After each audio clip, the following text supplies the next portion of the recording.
How about good? Okay, are we good?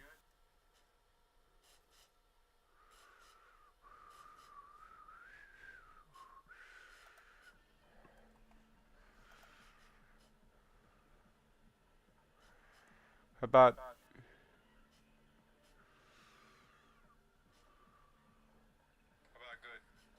okay, are we good? Okay. All right. How about now?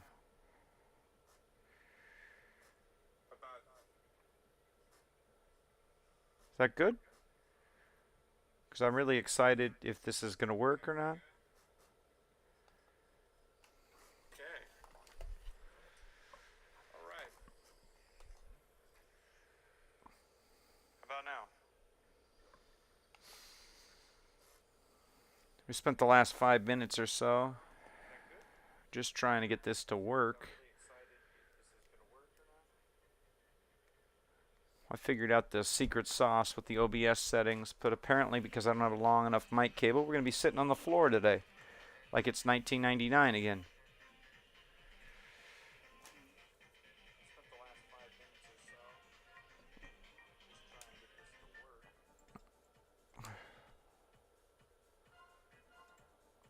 I don't think we can afford anything but Class A. I have 15,000. There's no way I can afford any of this. AP1. There's no way I can afford an S2000. There's no way I can afford an NSX. Lancer, I'm not sure which gen. I think it's like an 8 or a 7. No, it could be a, yeah, it's an older Lancer. FD. It's RX-7. Subaru. A80 Supra. S15R. R34.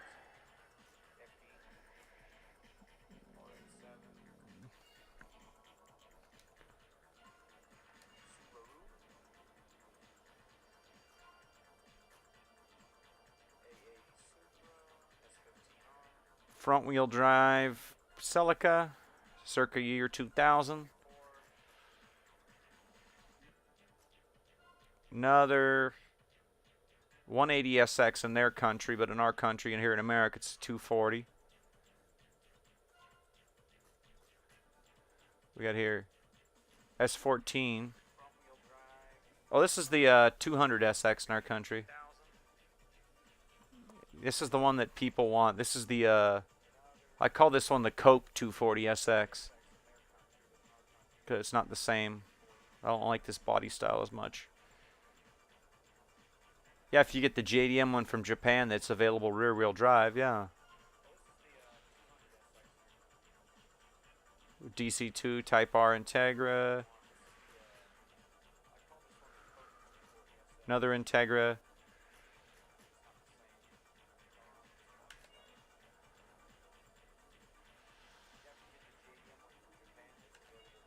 Here is a Mitsubishi FTO. Car we never got in the States for some reason. Ooh. FC RX-7. That's what I can afford. So an FC. I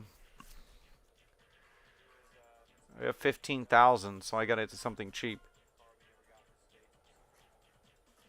13,000. Which one's this one here? Oh, you can afford the base model S13. I don't want that car though. Or you can have a 200SX.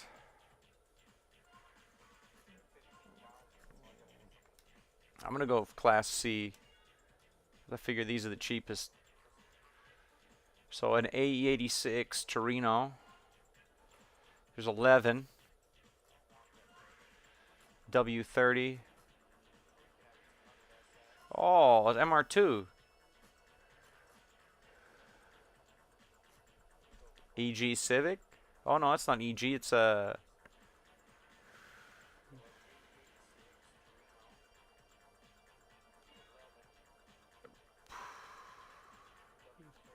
L4. I think it's a Pulsar.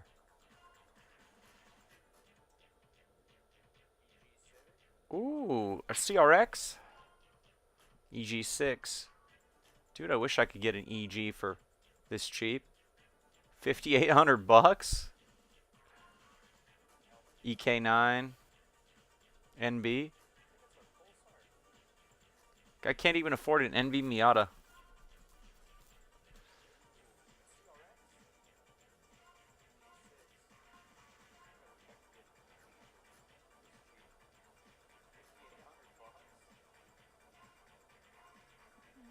So should I get a front drive or a rear wheel drive car to start street racing?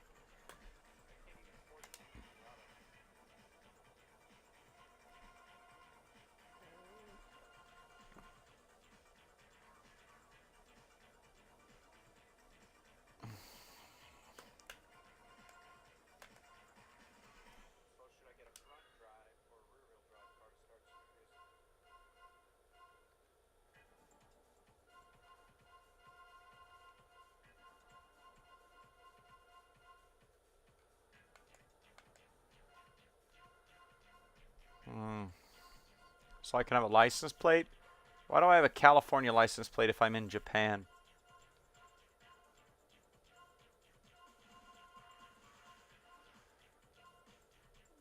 I'm just going to come up with a random one.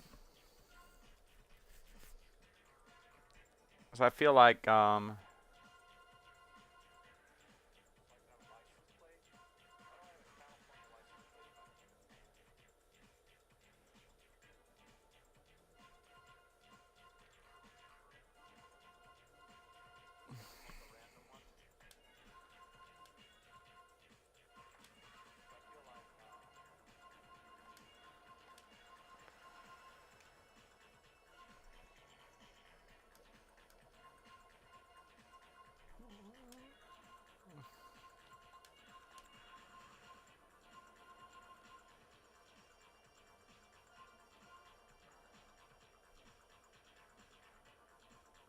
Need for Speed.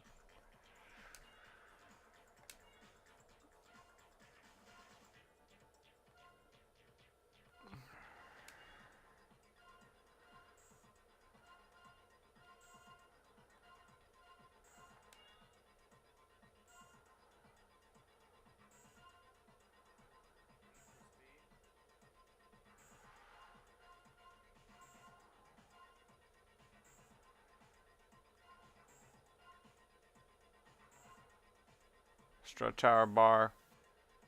Compact battery. We actually increased the car's weight considerably by adding some reinforcement at the chassis, but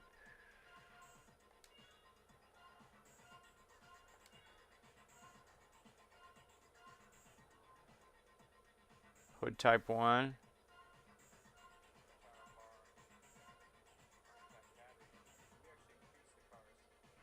So that's probably fiberglass, and that's a carbon hood.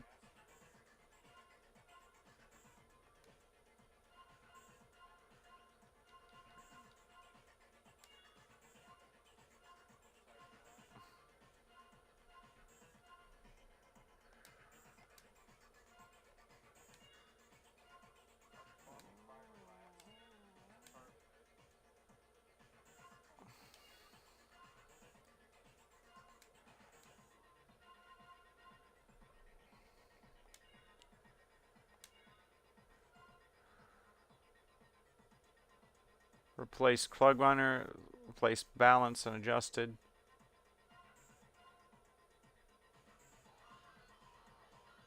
High cam lift, reinforced valves. 201 horsepower.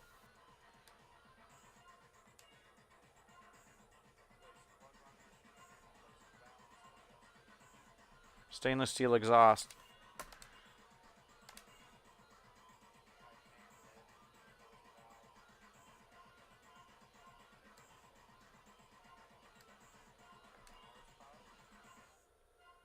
Transmission. Close ratio.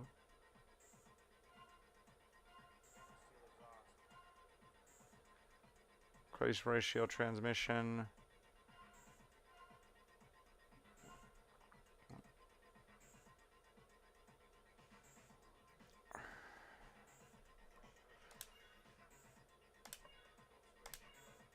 Type 2 transmission.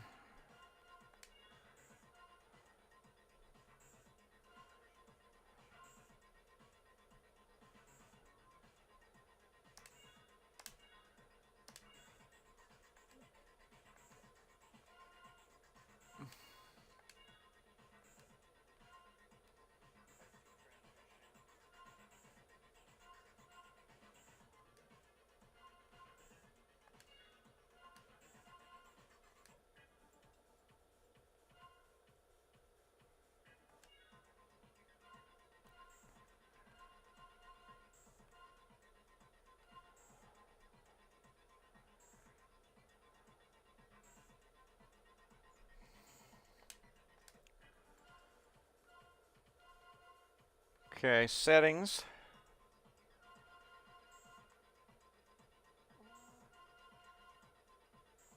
So it's still a 5-speed, it's just got a different ratio.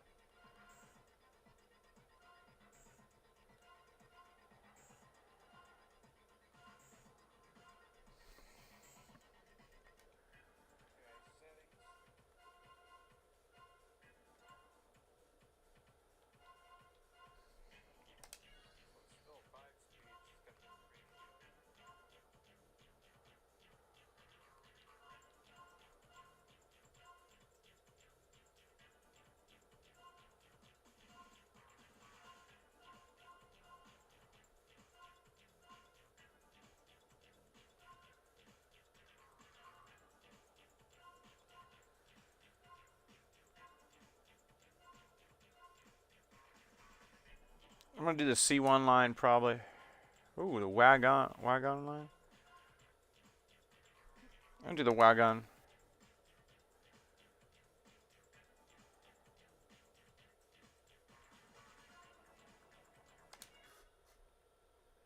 You don't have to shift as much in this game, so we're gonna do it that way.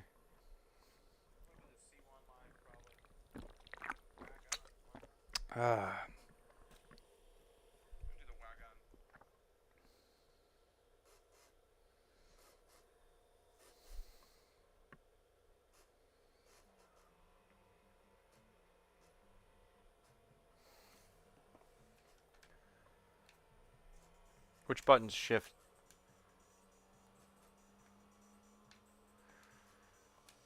Okay.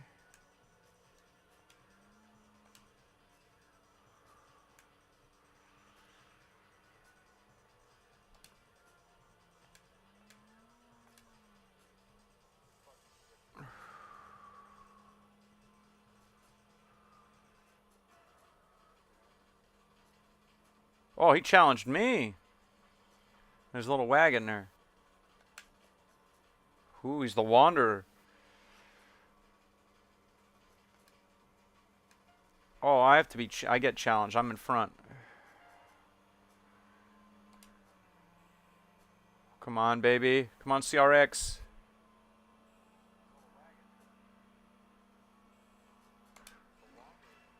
I don't have the power to catch this guy at all.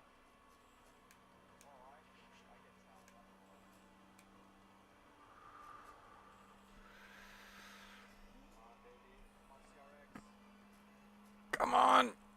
Oh, there's no way I'm gonna catch this guy. I got like 130 miles an hour. That's my tip top. Where are you going, guy?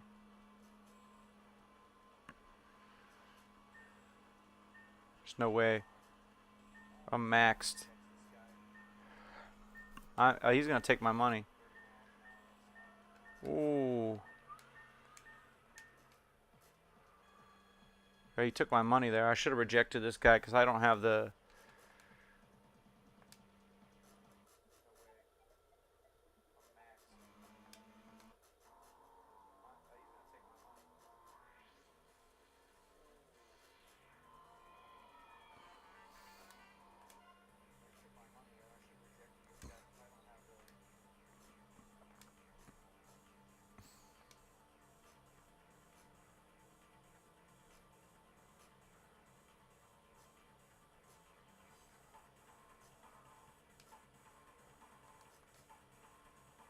I'm gonna challenge somebody else.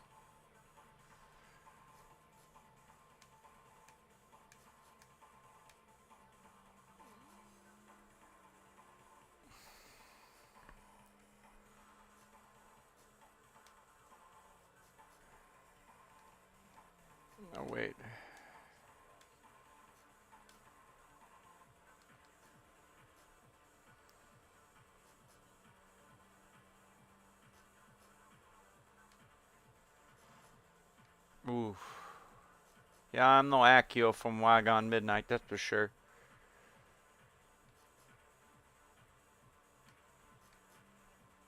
Whoa. Forgot how hard this game actually is.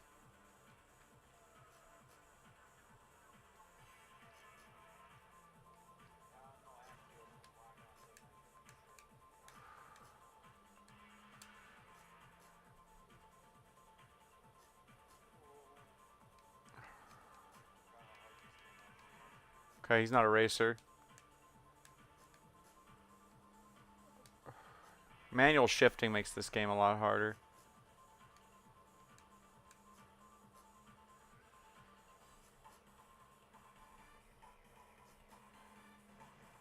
And you can't really see that much until you get right up on your opponent.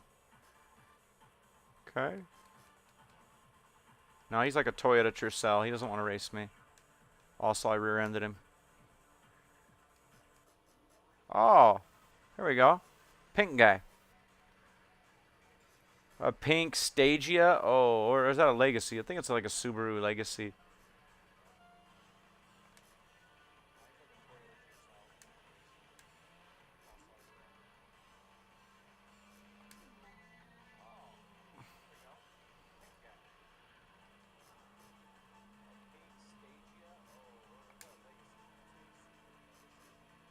I'll take him on the C1 line.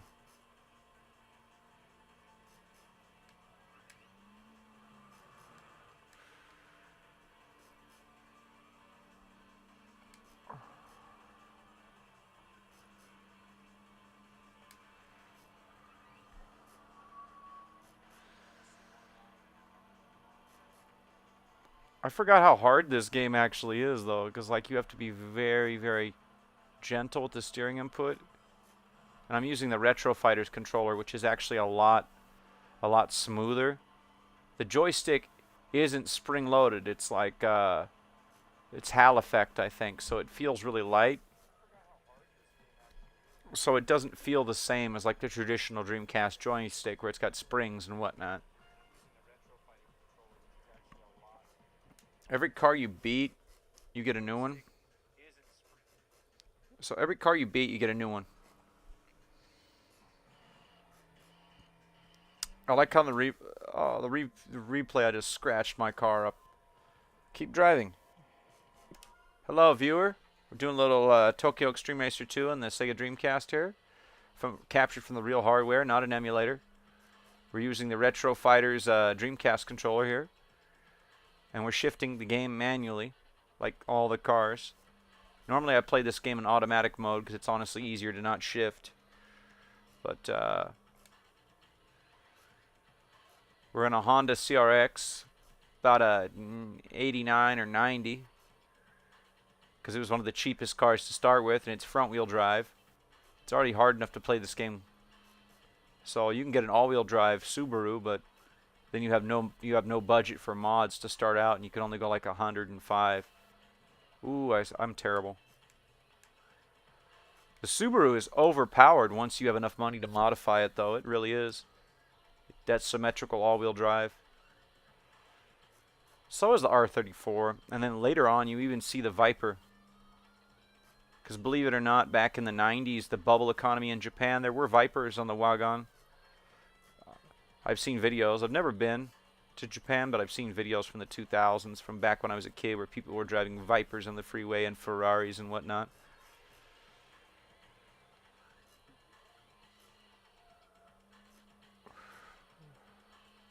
We're like topping out at like 130 on the straightaways. So we're going to try to find somebody to race that's, well, what's this? Hey, buddy.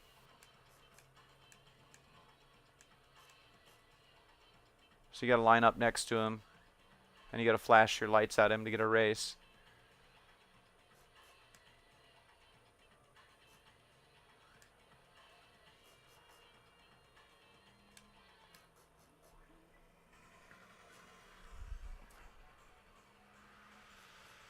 Rolling guy, they're like one of the slowest crews. They put up a fight, though. They may not have the fastest cars in the game, but they're really good. And I don't know why, We're in Tokyo, but every car in this game has California license plates, which I don't know why. Makes no sense. I guess because we're all street racers and... Did he reject me? He rejected my challenge. I forgot they can do that. They can be like, no, I don't want to race you. Or if you're not going fast enough. Don't you reject me, sir. I demand your challenge. Well, I guess if you press the brake, you can, like, surrender. I must have pressed the brake. Come on. Come on. Okay.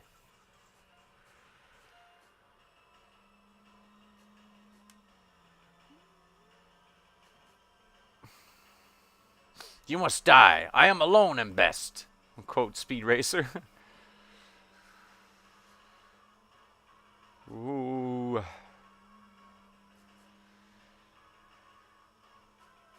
Let off the throttle. Brake. Ease back into it. Shift up.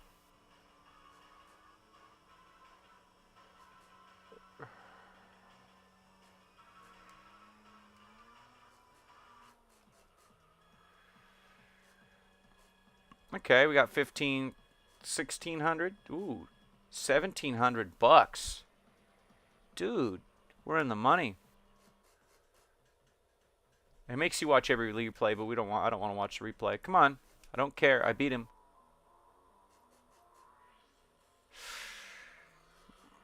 Keep driving. Okay. So the green ones are the ones I've already beaten. And the blue ones are the ones still on the Wagon and the C1 line and all the other Tokyo highways that... that was a weird choice to have California license plates, but I think it has something to do with the fact that in the late 90s, early 2000s, Tokyo was very angry with street racing because there was a lot of street racing happening on the highways, but the Japanese police cars were limited to like 80 or 90 miles an hour, so they couldn't even keep up. But Japanese government did not like media depictions of street racing in their country. They didn't like it, from what I've read. They were not a big fan of the tuner culture over there. I mean, they tolerated it, but they didn't like the actual illegal racing part of it. And so this might be an attempt for the game developer to, like, not get in trouble with the Tokyo government, Japanese government in general. It's like, oh, no, it's set in Tokyo, but all the cars say California on the back, which is weird, but they've done weird stuff like that in video games before to, like, shield themselves from getting in trouble. And notice how none of the cars are actually licensed. They're really good models of real cars, but they're all called their chassis code.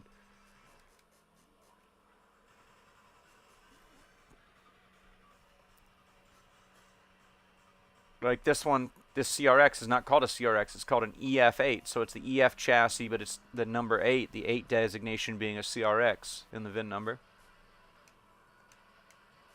Ooh, boom. Where you going, buddy? Oh, he's going to go that way.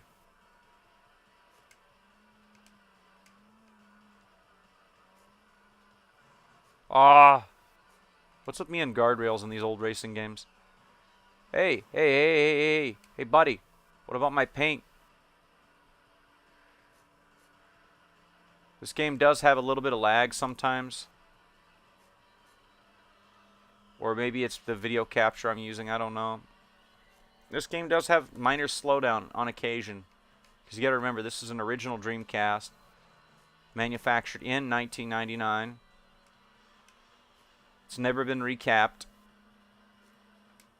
It has been taken apart and cleaned and reassembled by yours truly. And the shell has been replaced because the original owner of this thing was a smoker, so I had to get that smell out. It was all yellow. It didn't smell like smoke while it was running. It just kind of smelled faintly of smoke.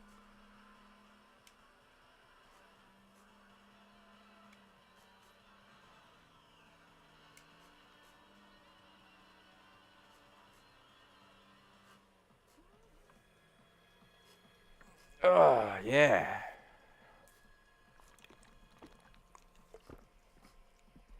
I don't know if I'm sticking with the CRX long term. I don't know. I like it, but we might try to get an FC. I need like I need like 10,000 to buy an FC RX-7. So I think if I buy an RX-7, and you can have more than one car in this game. You can have like a whole. You can have like as many as you want, I think. But it's like Need for Speed. You want to pour most of your money into your main car, and I think that you can compete on the highest level with the CRX. I'm not sure. You might be able to make it faster.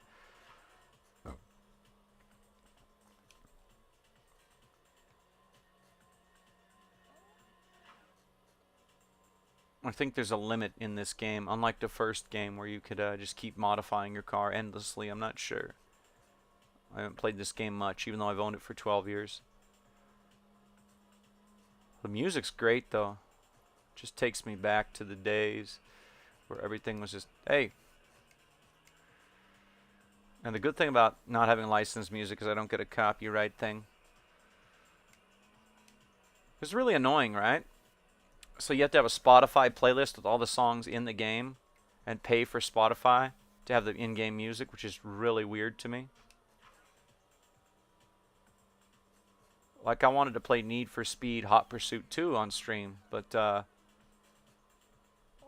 all the awesome songs I would have to do the Spotify thing.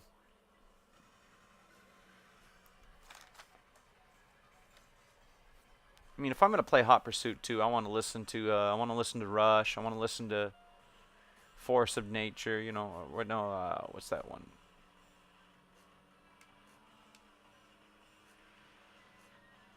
Hot Action Cop, Uncle Cracker, all that. I want to listen to all that 2000s music while playing the game. I don't want to play it with the music off, is what I mean. And honestly, ooh, we're actually on the wagon now. We're on the straight part. Come on, baby. Come on. I don't know if this, I think it's a SI, a CRX SI, but I'm pretty sure the VTEC's kicking in. Ooh, yeah. Ooh. Well, it was kicking in until I hit the wall there. We need more torque. When I'm climbing uphill, it just up the on-ramps and off-ramps. You want to stay in the torque.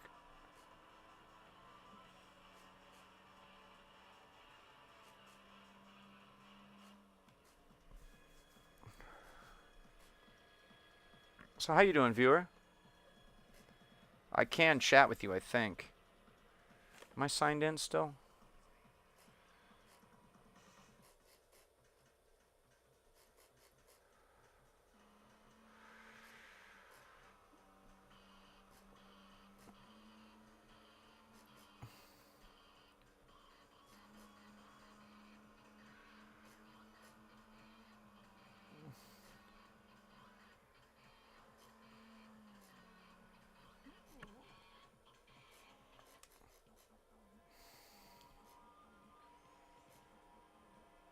Should I stick with the CRX?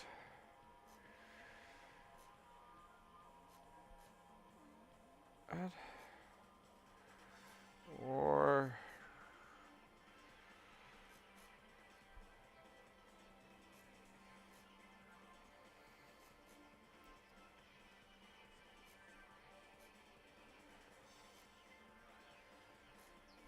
should I stick with this, or should I get an FC?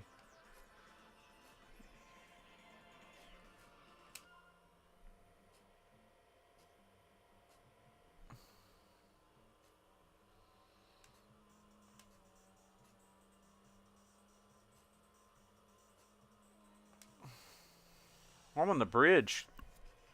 Sweet.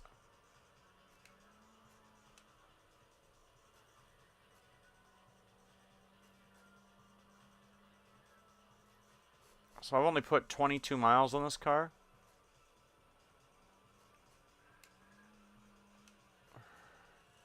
How rich would you have to be to ship a U.S. market CRX? all the way to Japan to race in a wagon. You have to be pretty rich back in the day. I'm not sure if it's a JDM one, to be honest, though.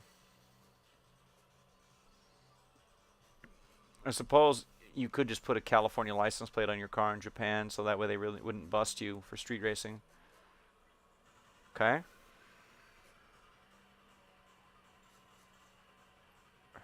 Wanderer. Oh, the Wanderers are really strong. They're really, really, really fast. Catch me, Kate.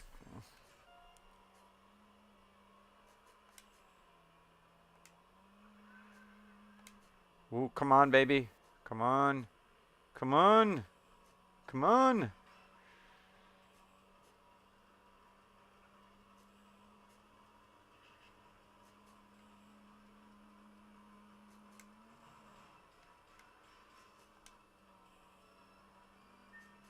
I can't catch her.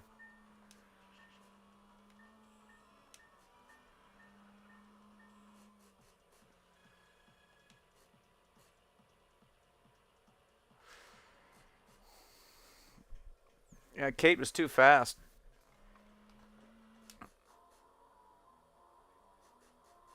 That's the issue, is that car was way too fast for me.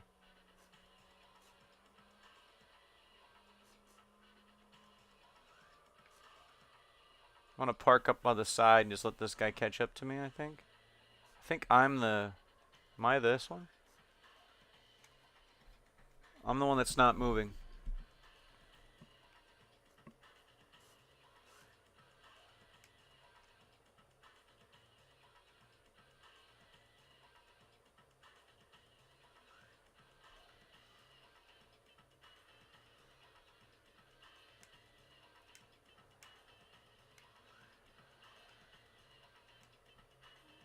I think I'm the green one.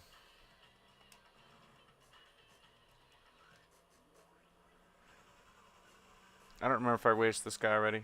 I don't remember an orange one. Maybe? No, I think I did race him already. Yeah. I already raced this guy. Maybe he wants a rematch though.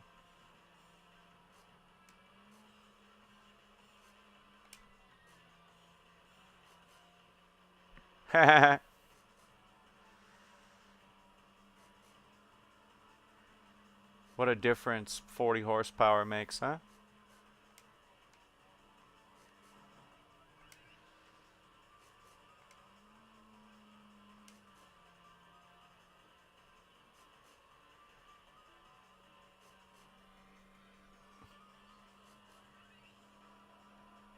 Come on.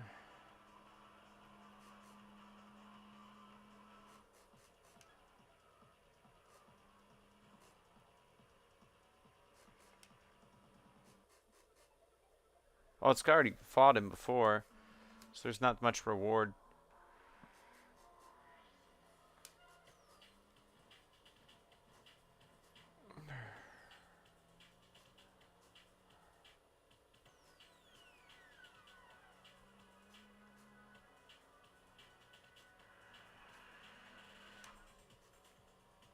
This car needs a handling upgrade for sure, though.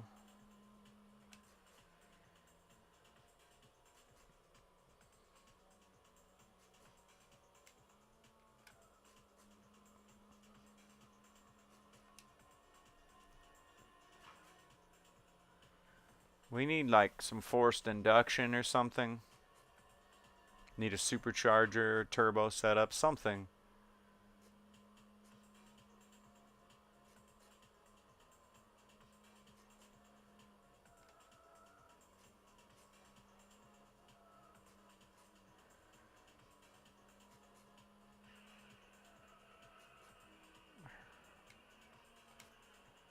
We wouldn't want to do that. We would have money shifted the motor then.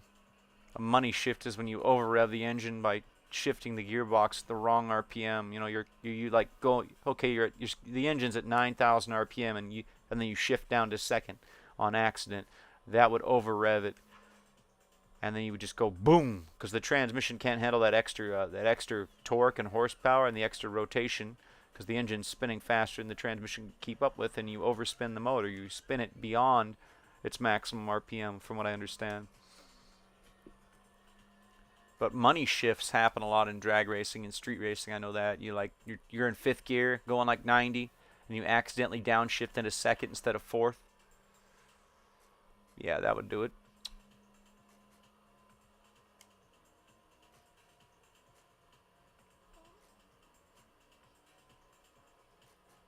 Let out the throttle a little bit. Double tap to brake. Just ease.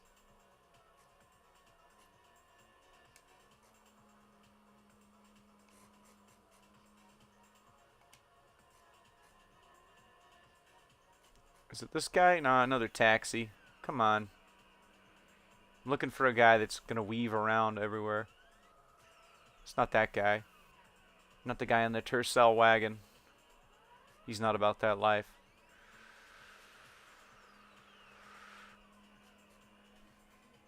I don't even know what time it is. Okay, it's 11 o'clock. I'll play this game for a couple hours.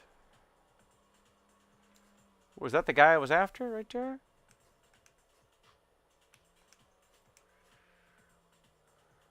Is that him? I think that was, man.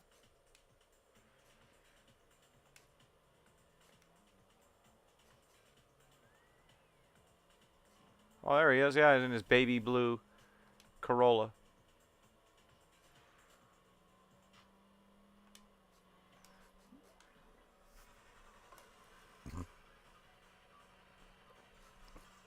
This game really does really awesome things with the Dreamcast. Like,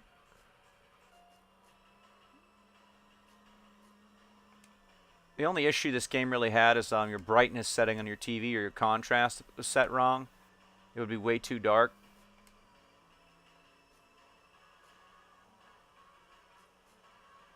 The game does have a little bit of slowdown when you go through a hard corner, but when you're going straight, this game is running like 30-ish FPS, sometimes a little bit more, which is pretty cool for a game from 2000. 2000 or 2001, I think. I think it came out in 2000. Let's see here. Copyright date on this guy, 2000. Yeah. Because I have the game box right here, and I mean, we might play Phantasy Star Online tomorrow a little bit. Anybody in the chat want to see me play Phantasy Star Online tomorrow? Let me know. Phantasy Star Online. I'm gonna play the offline mode because obviously I don't think the modding community has brought back the Sega Interactive Network on the Dreamcast.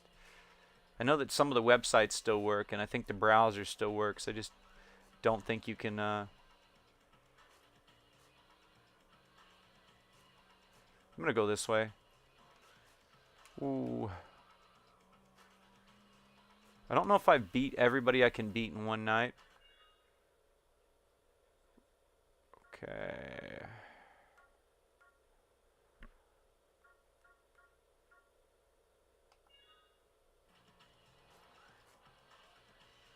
I prefer it like that.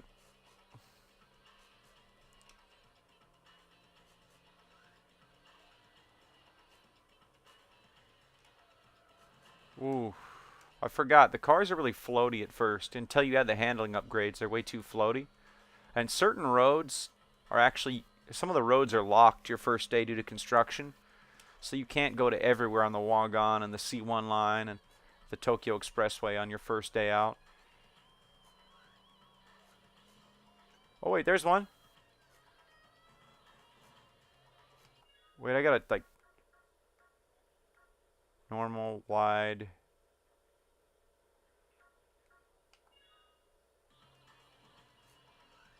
I prefer this better because then that way you can actually see.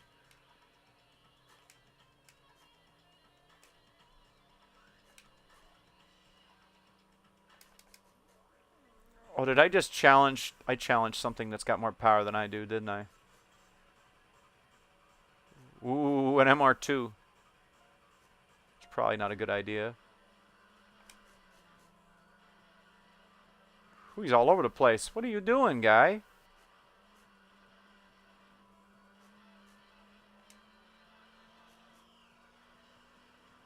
For someone who has an MR2, he really doesn't know what he's doing. Normally MR2 drivers are pretty good in this game. In the first game, MR2 drivers are, oof. I think that the MR2 is only in the first game as one of the four devils. There's like the four devils are like a street racing crew, and they're like the toughest racers in the game in the first one. And they're all themed after the four horsemen of the apocalypse from the Bible as well. Like the paint jobs on their cars. I had a viewer. Buddy. Ooh, yeah. But I lost that second viewer.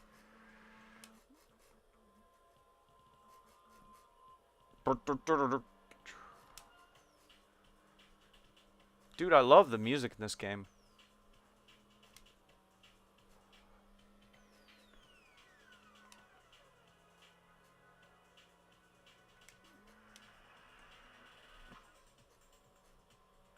So this is what the kids these days are missing. See, back in the 90s, late 90s, we just sit on the couch and play this game for a long time. I didn't have this game when it was new. I think I played the first Tokyo Extreme Racer in like 2007. So when the game was like 8 or 9 years old. Back when the first Tokyo Extreme Racer was a very affordable game, and now it is not. The first Tokyo Extreme Racer is like a $30 to $40 game, and this second one here usually eclipses $90 in the second-hand market. Something to look out for.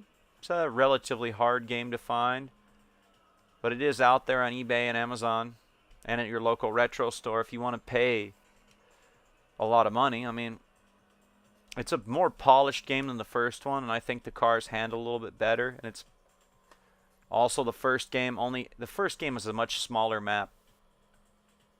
Only part of the Wagon is available in the first game. Oh, here's a Wanderer. They just challenge you. You can't. You don't even have to shine the lights at them. If you encounter a Wanderer, they're just like, hey, and then they want to chase you.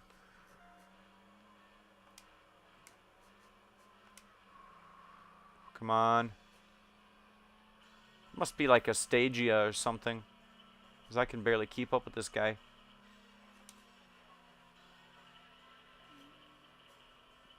Come on. Come on, baby.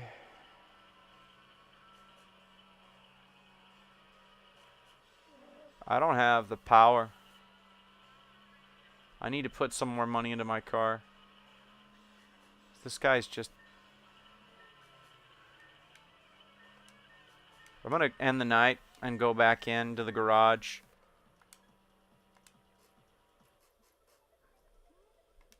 Because we need to do some serious work to this car. We need power, but we also need better suspension.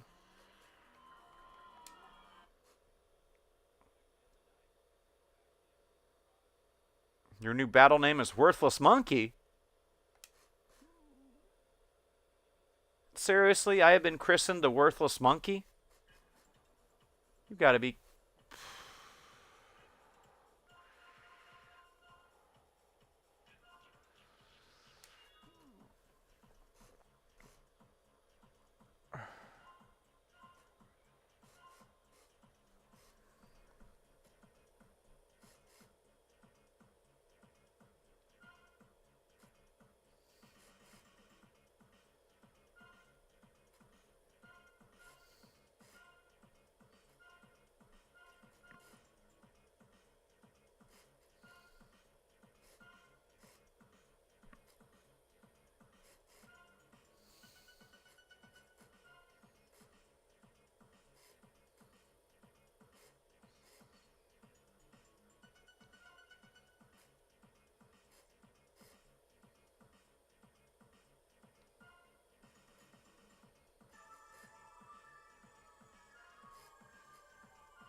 Thunder Dragon.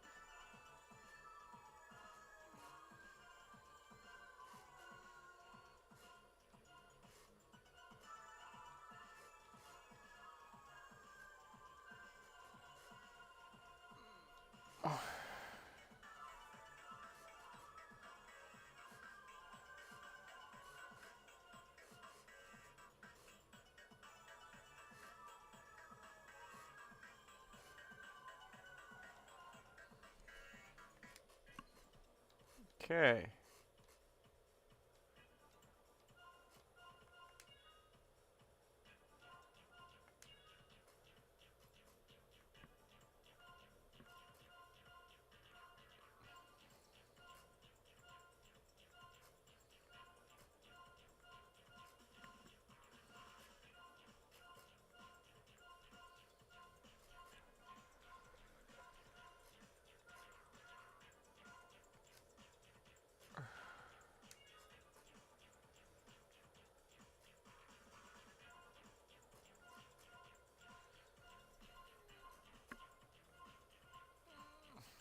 FC.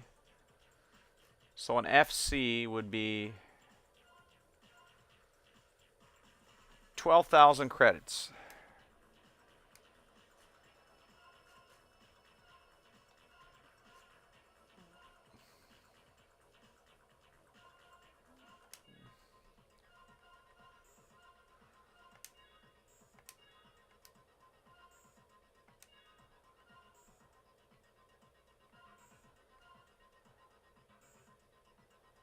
Twin plate clutch for 3,000.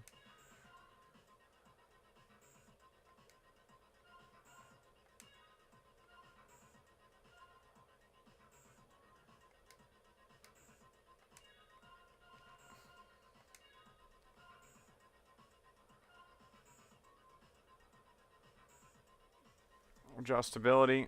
I think we need to stiffen up the body first or add more power.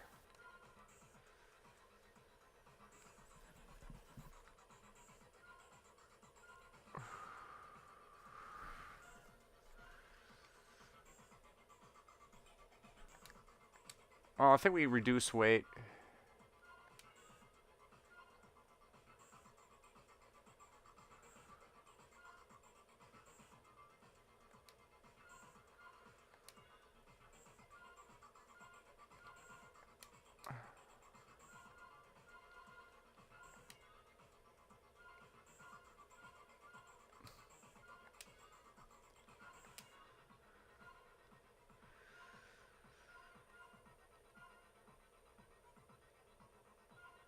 Fiberglass hood.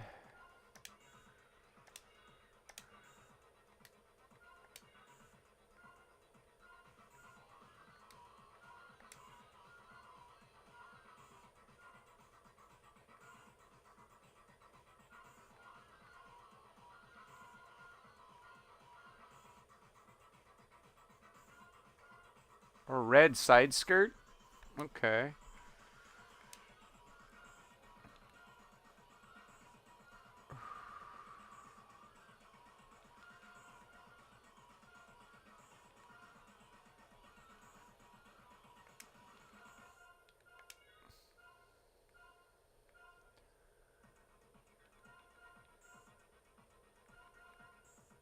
I like that little hint of red right there.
I'm gonna save the game.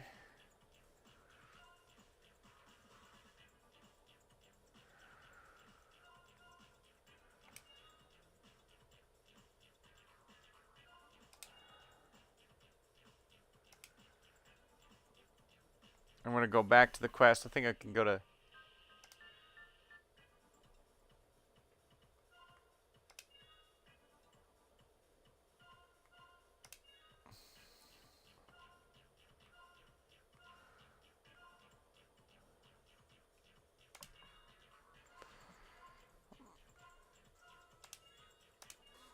I'm going to do it automatic this time because my car's so weak.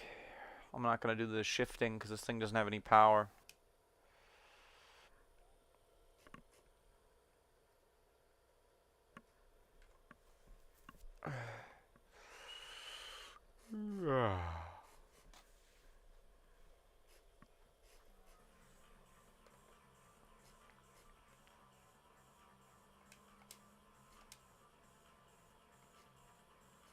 We have the shifting assist on right now because just trying to learn the route.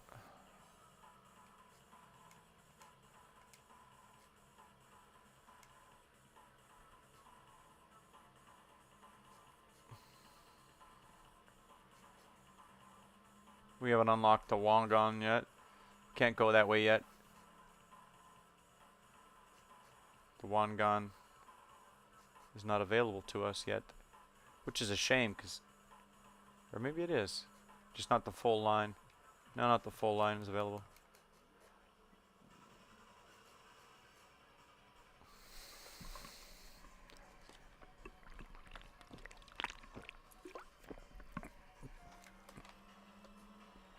Shifting in this game can be difficult because you're going around corners all the time. I have the assist on, which basically makes all the cars automatic just for this one run. And then once this car has more power and better gear ratios, then I'll probably switch back to manual, or if once I get the FC. Because the game shifts the clutch better than you can. You can put manual mode if you want it to make the game harder. It's already hard enough.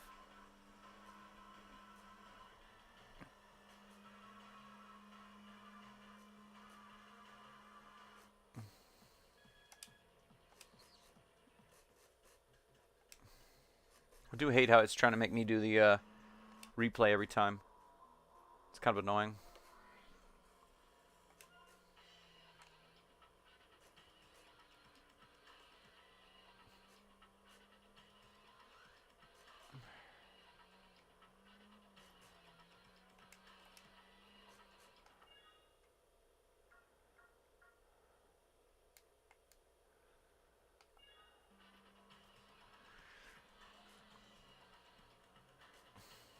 So we're going to go up, I think.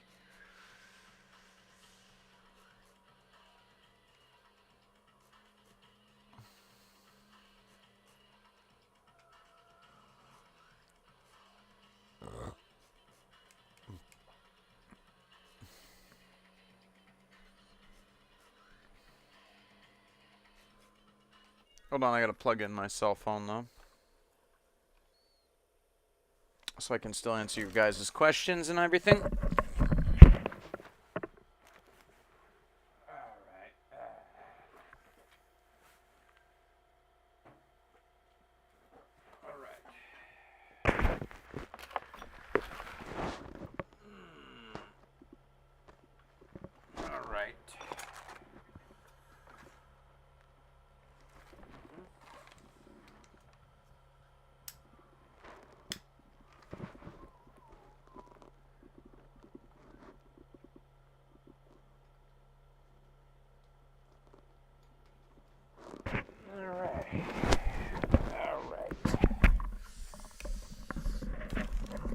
Right.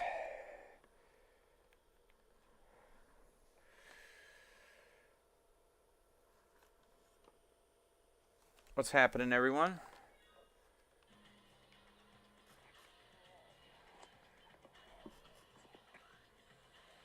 So we're gonna go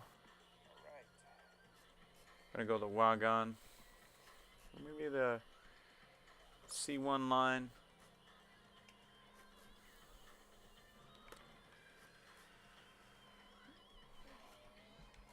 It's hard sitting this close to the TV. It makes me feel like I'm freaking 12 again.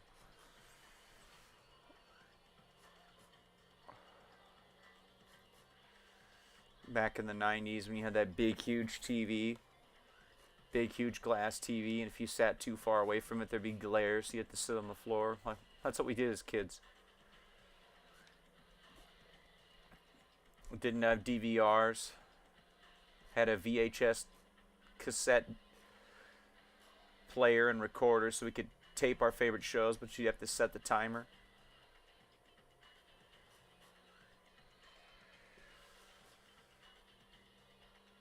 Cell phones were so outlandishly expensive, most people didn't have them, or they were in their car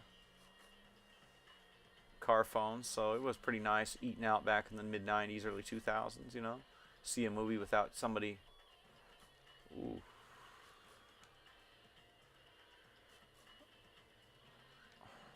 Dang.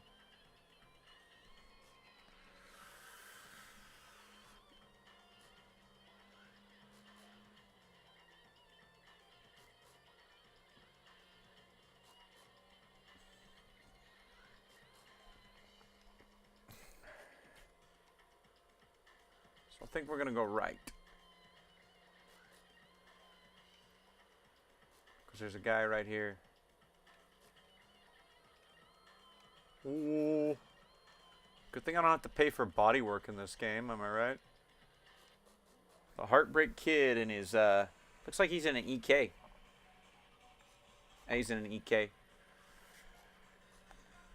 I think it might be actually an EK9 Type R too. Ooh.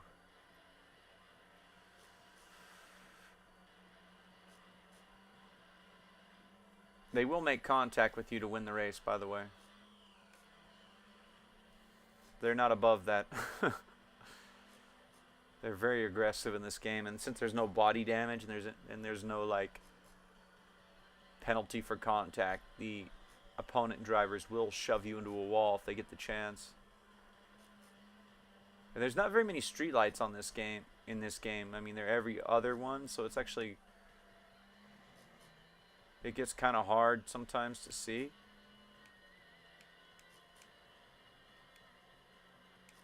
But I prefer it with this way.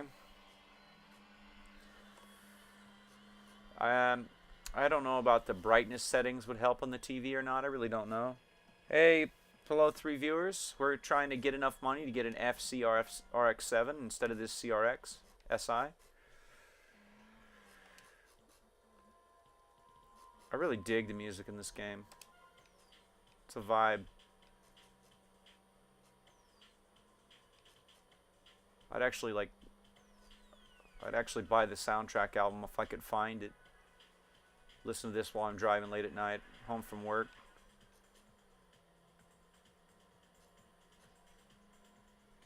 But I feel like if I was listening to this, I'd exceed the speed limit for sure.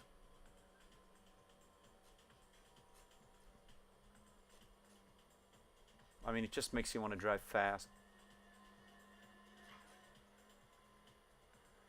Part of the difficulty of this game is just how loose the cars are, and until you figure out how to change the handling settings, and until you install coilovers and a strut tower brace, they're pretty loosey-goosey around the corners, especially at top speed. And it also depends on the car. The all-wheel drive cars are a lot tighter.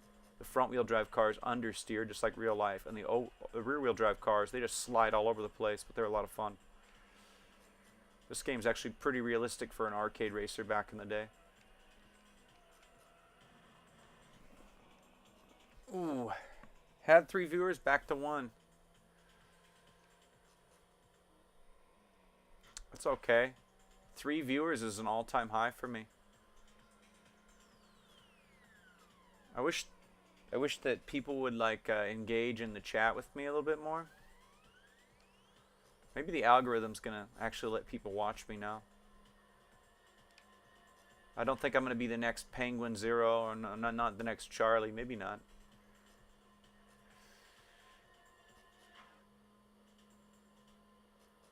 Oh, there's one. There he is.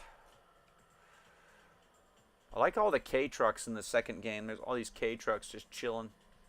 It's pretty cool, honestly, because the first game only had like taxi cabs and like a few hatchbacks and like big trucks.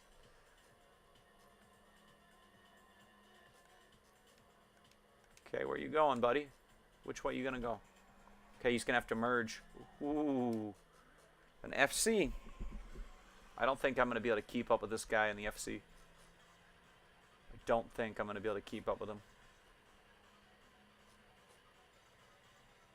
That rotary motor in those, just so much tuning potential.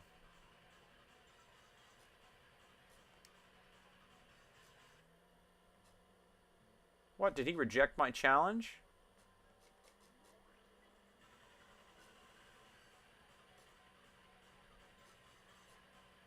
Sometimes they reject your challenge, though.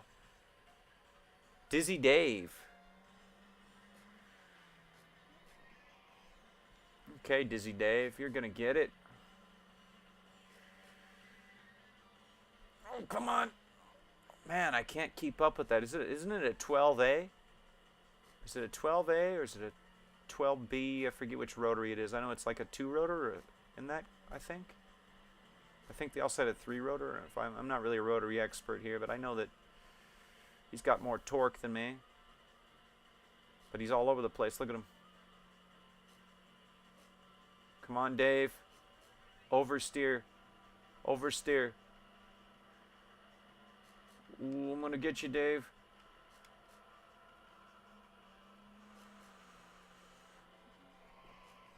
Ooh, I got you, Dave. I got you.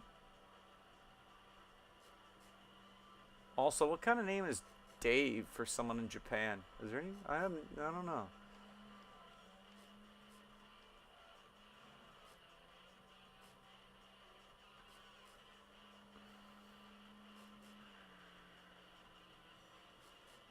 Come on, baby. Come on, baby. Come on, baby.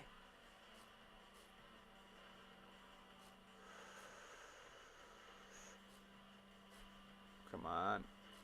Come on.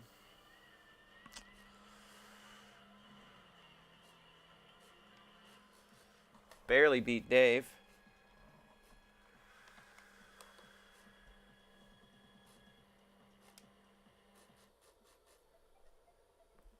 We just hope one of the lone wanderers doesn't show up,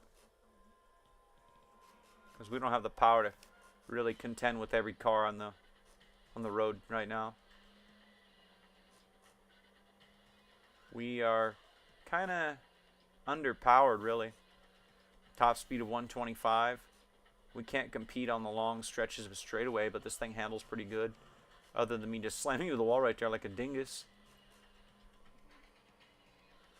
We can't really compete on the uphill parts where the elevation changes, like where it's more uphill. We kind of lose some of the power. Ooh. Here I'm saying we can compete in handling, and I just plow headlong into a wall.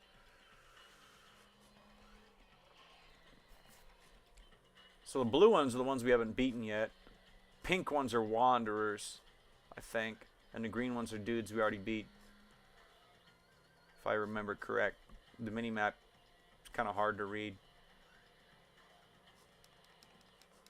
I don't remember a silver EK hatch, so I don't think I've raced this guy yet.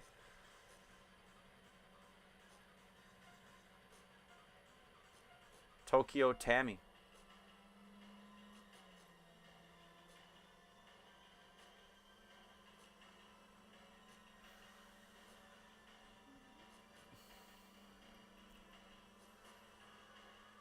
Oh, you picked the downhill.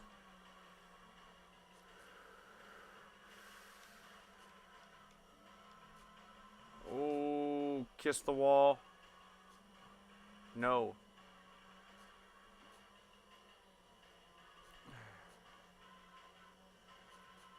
Come on, baby.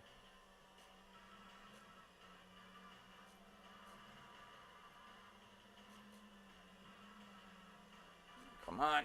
Come on. Come on, VTech, kick in.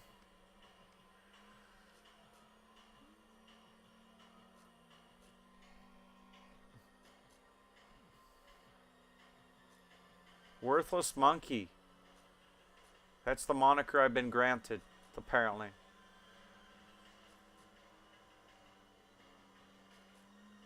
I just want to know who picked my name. I don't really agree with it. I guess it's like kind of like, you know, like like a hazing ritual, you know. You're like, you just start out street racing on Tokyo, they give you a nickname like the Worthless Monkey.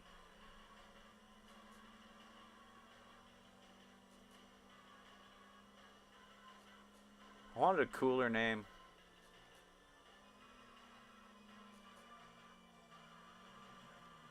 Like, call me the White Devil or something. Or come on. Oh, don't tell me I'm gonna lose. Come on. Come on, car. Oh, crap.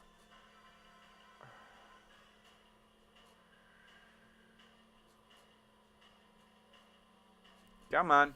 Come on. We need more power. We can beat some of the enemies with our handling advantage, but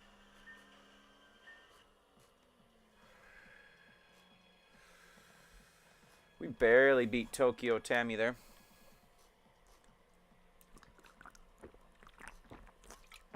3.4 miles we were racing.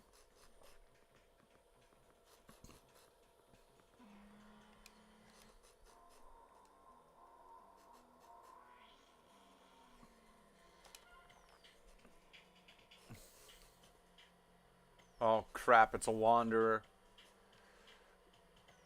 I don't think I have enough power on tap to keep up with a Wanderer.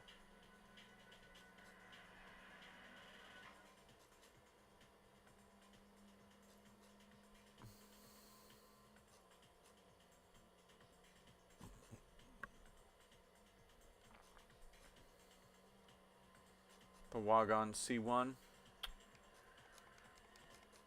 Oh, it's you again.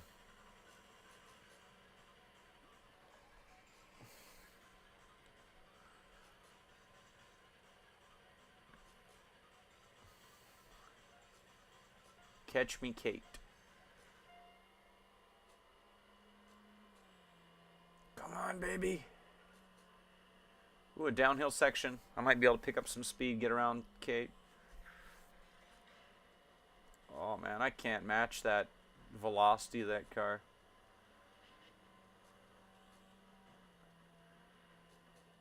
Unless she wipes out, there's no way. Unless she crashes out, there's no way I'm going to catch up. There's just no way.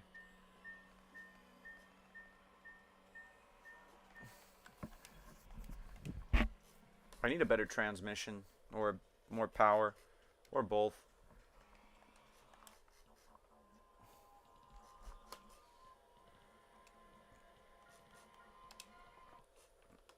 I'm going to return to the garage. Serious newbie.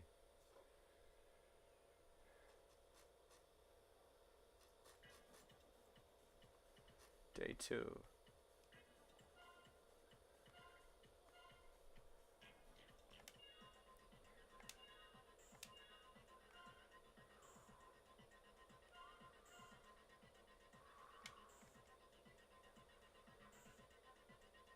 Balance unadjusted.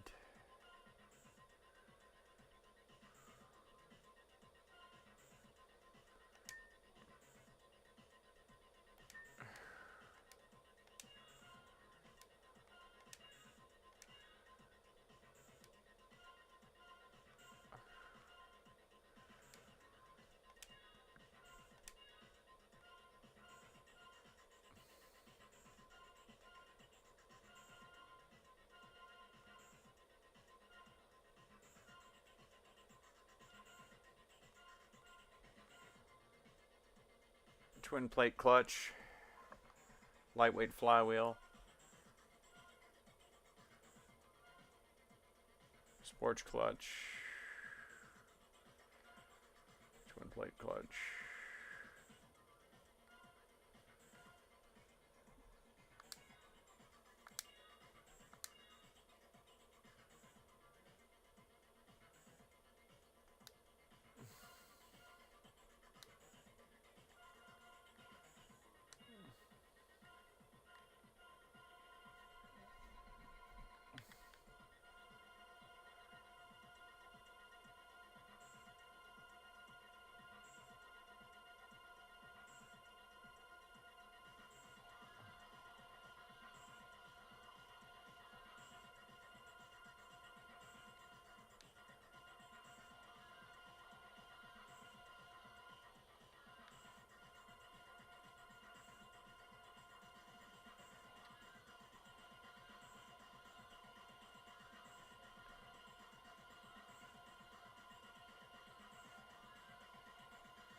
Adjust final gear drive ratio.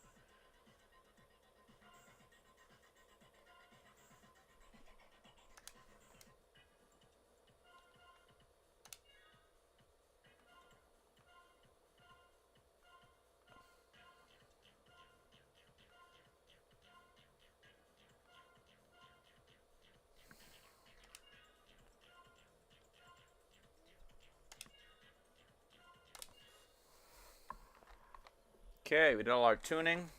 Now the car adjusted the final drive ratio a little bit.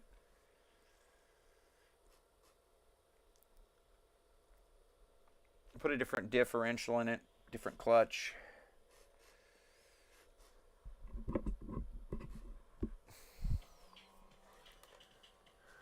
Okay.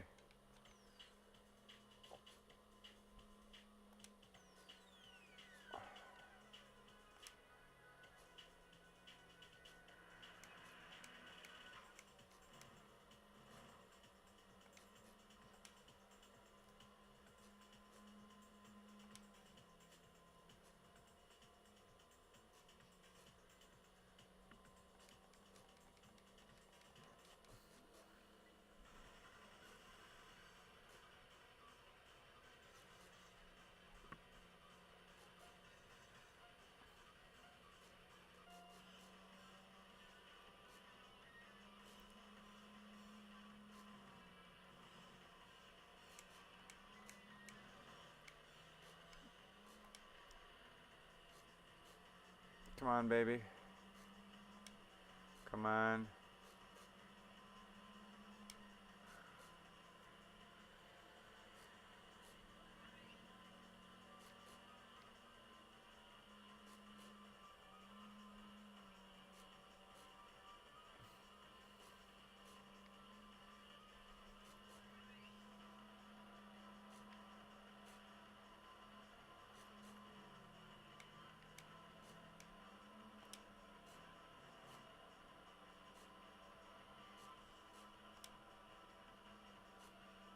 Oh, he must have crashed behind me. He crashed behind me. I won by default. Yay. Now we're back to manually shifting this. I made the car lime green so I could see it a little better. So we're trying to get the 12,000 credits we need to buy an FC RX-7.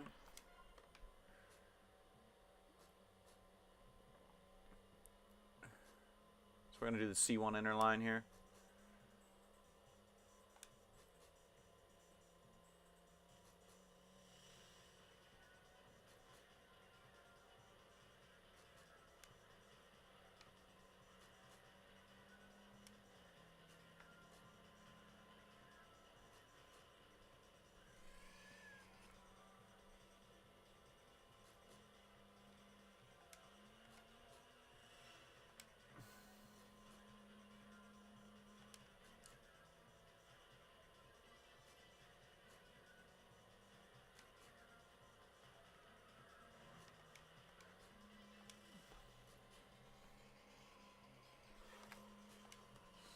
We got to get to one of those blue triangles. Those are people we haven't raced yet. We got to go to C1 inner. Can't go to Shinjuku yet. Or maybe I think that some of the exits are unavailable, I think. I don't remember. I think some of the roads you unlock later. I don't know. I think it's because I picked the C1 line.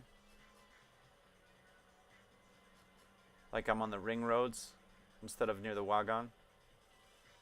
But I think I can take the exit onto the wagon.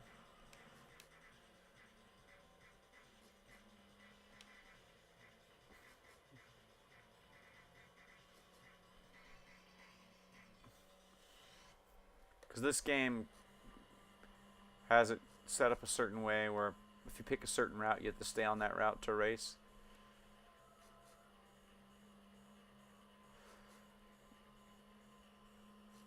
You have to race all the different roads, the wagon, the C1 outer, the C1 inner.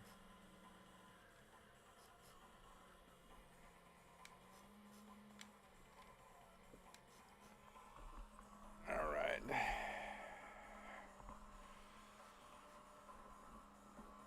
You can take the exits, but it just takes you back to the garage.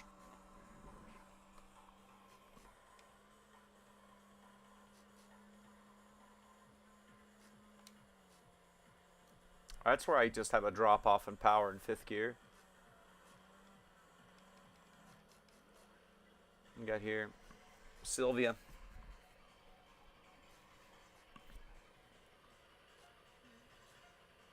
The snake from Lil Gang.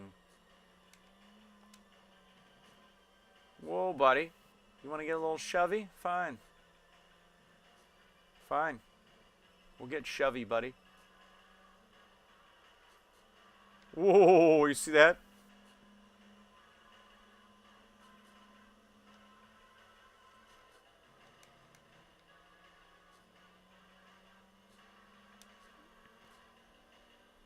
I keep forgetting to brake for the turns.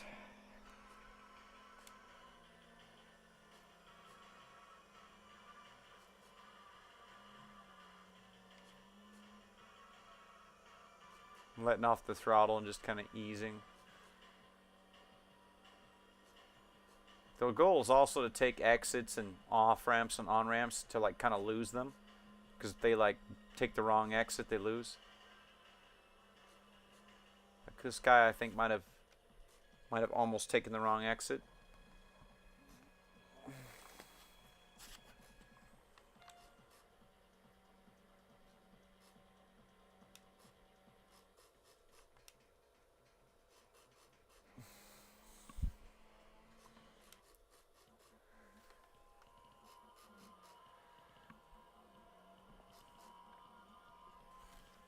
I'm sorry I'm so random with the chat here.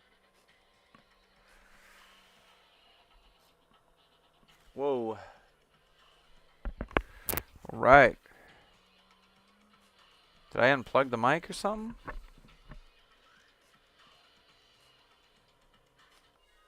Did I unplug it? Sorry I'm so random with the chat here. Oh, there's a little bit of a delay.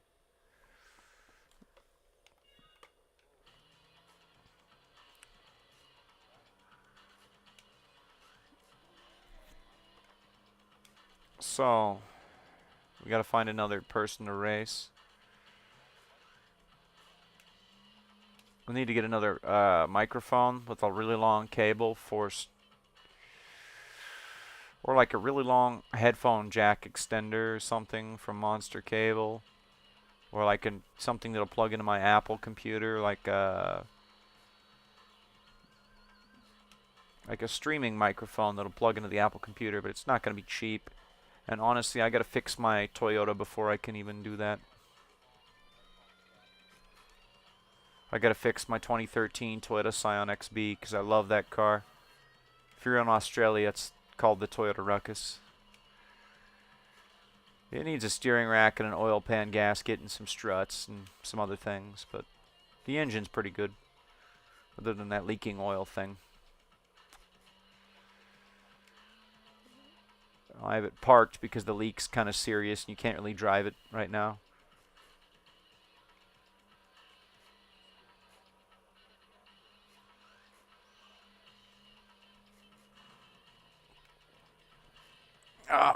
Is that a Grand? No, I thought it was a Grand Caravan for a minute. I think it's like some kind of Toyota wagon. Maybe it's a Tercel or maybe a Nissan Cedric.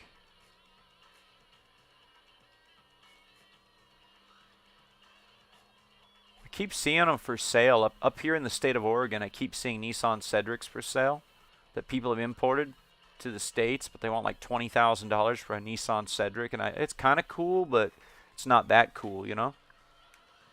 Ooh.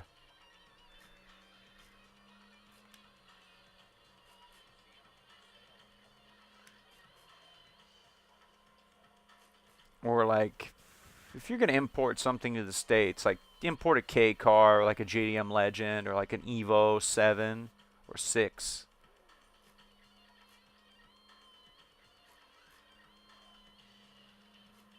Those Mitsubishi Evos we never got in the States are really cool.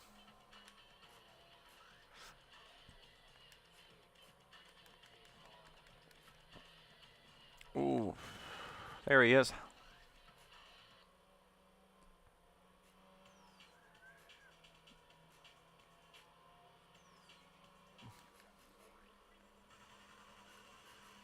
This guy's a boss of some kind. Oh, he's a wanderer. Why does he got a wing on the front of his car? He's got like a wing on the front of the hood. Like it's the Cannonball Run from like 1984. Or is it 84 or 86 that came out?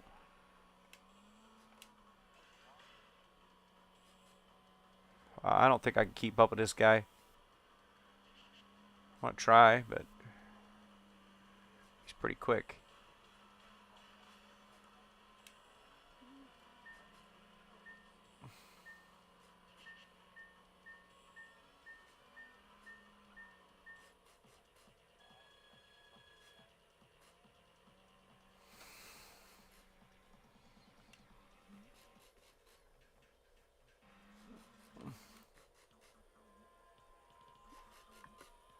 All the glorious humming and buzzing noises you're hearing is the Dreamcast. It's thinking. Isn't it crazy how quiet the PS5 is actually? The PS5 doesn't even make this much noise.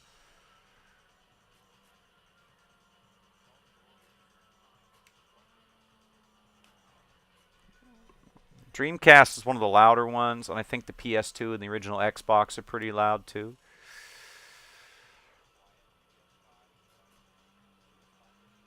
N64 doesn't make any noise at all because it has no cooling fan, no moving parts of any kind. Although if you have an aftermarket power supply, it'll make a little bit of an annoying, like, slight whine. With like the knockoff Chinese power supplies, the reproductions of the originals. You want the original Nintendo one because it's like completely silent.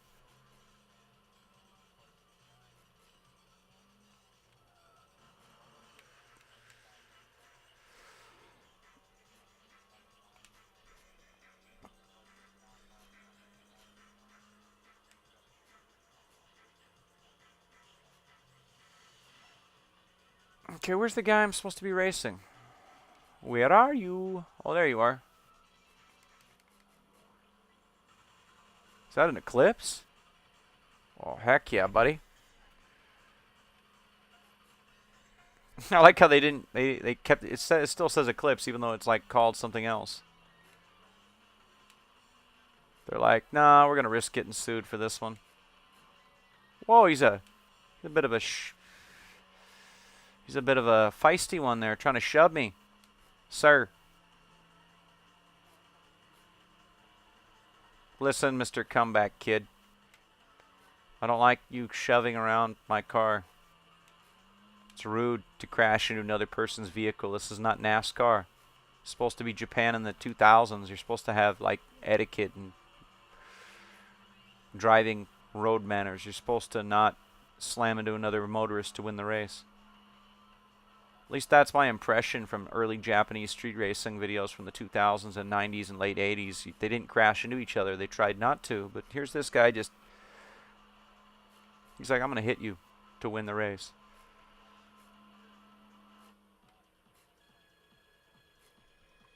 The AI in this game's pretty vicious, honestly. It's how you unlock new cars. You have to beat them. Like, if you want to buy a car, you have to beat that car in the wild to be able to buy it. So we just unlocked the Eclipse TSX. Later in the game, you encounter Vipers and Ferraris and NSX. And you encounter, like, Testarossas and Porsche 930 Turbos.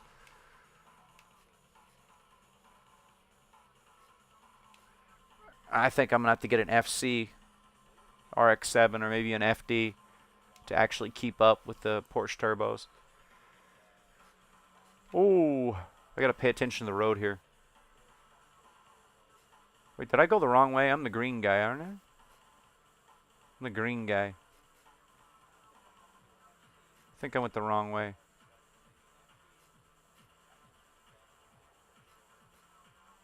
Took the wrong exit for sure. Maybe I. Oh wait, no, I don't remember racing this guy. Did I race this guy?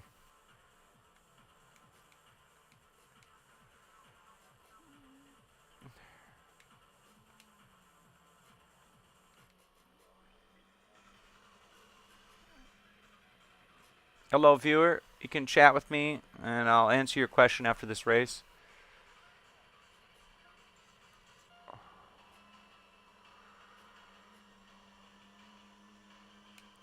Ooh, come on, baby.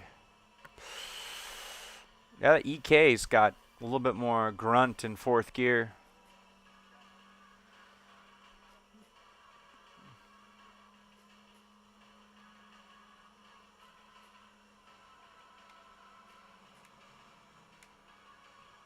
Well, I think I might have lost this one. Yep, I lost this one due to my poor driving. We're going to challenge the person I just lost to over again. Yeah, it always trips me up down there because you have to like brake really hard and downshift and like ease off the throttle. And I give it too much steering input. But also my car is slightly underpowered compared to the other cars. Cruising the Wagon and the C1 right now. We are rocking about 160 horsepower. We're not even at the full 200.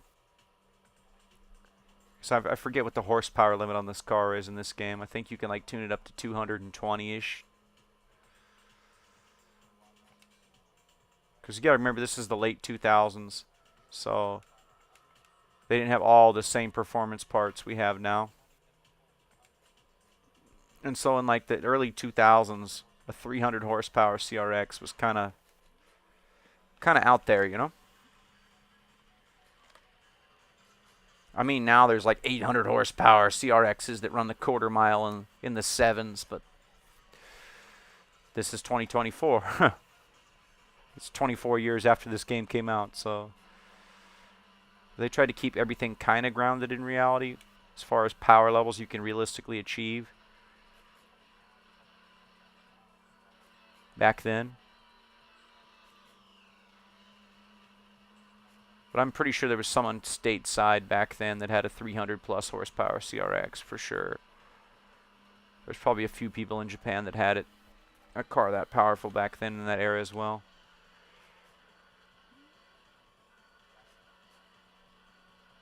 That's where I just have a power drop off. I might have to go back to the garage and put some more performance parts on this car. Because once it gets to the Wagon section, I just can't keep up.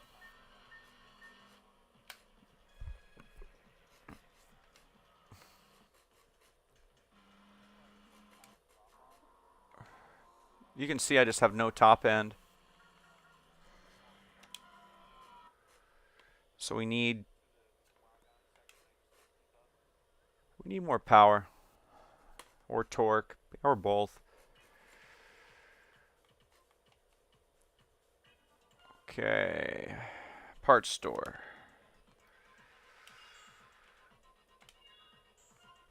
We don't have 3,200 bucks yet, so we can't do that.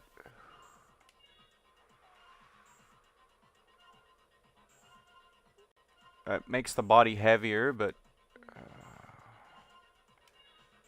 Aero shop.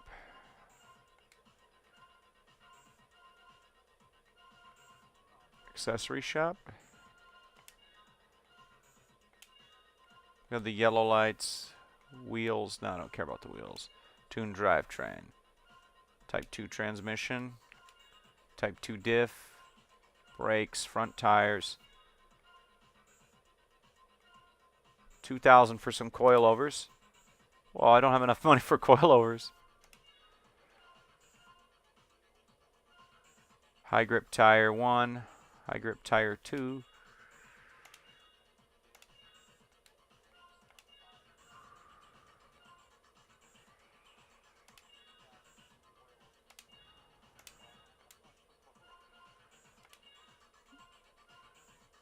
Metallic, $2,000 for brakes. Ooh. Upgraded pads for street usage. Nah, we're not going to upgrade the brakes yet.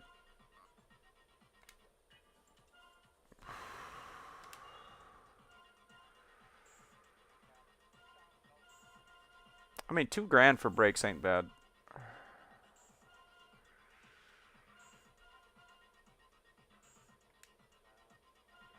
I'm gonna lower the final drive just a little bit. Lower ratios give more acceleration. Higher.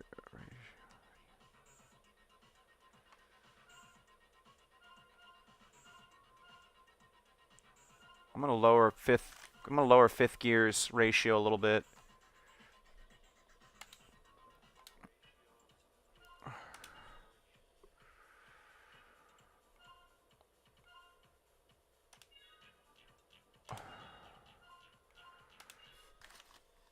We're gonna try it manual again this time, but with the lower fifth gear ratio, I think we might have a little bit more top end power. Might be able to keep up with some of the better cars. It's not as easy as it is in underground.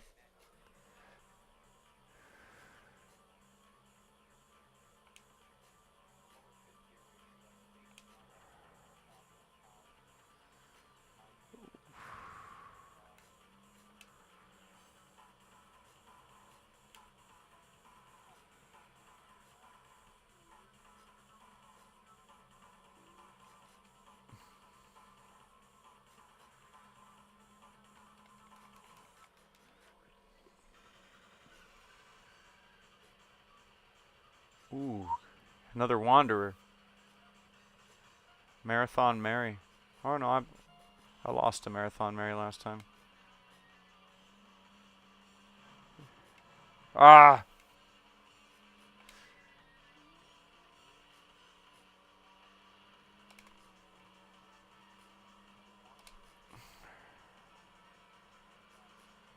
I always just bungle that. Just totally mess that up right there where the interchange is. I'm gonna have to challenge her Marathon Mary a second time, and hopefully this time.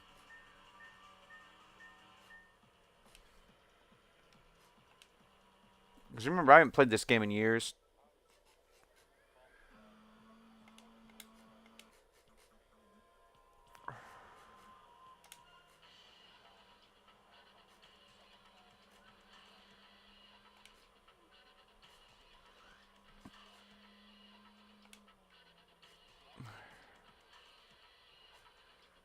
Come on. Where are you, Mary? It's time for the rematch.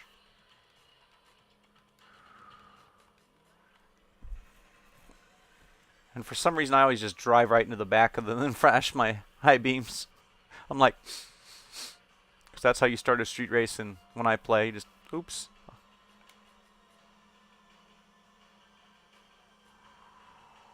Come on, get stuck behind the taxi or that guy driving.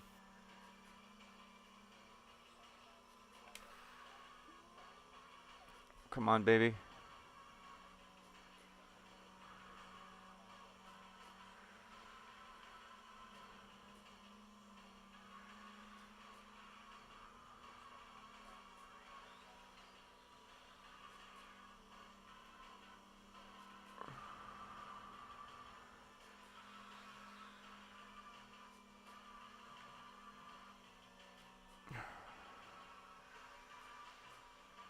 Come on.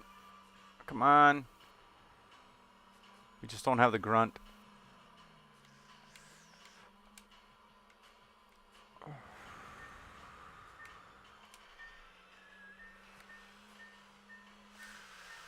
We're going to have to challenge somebody else, because I don't think that EK that Mary's driving just can't keep up with it. It gets me in the straights.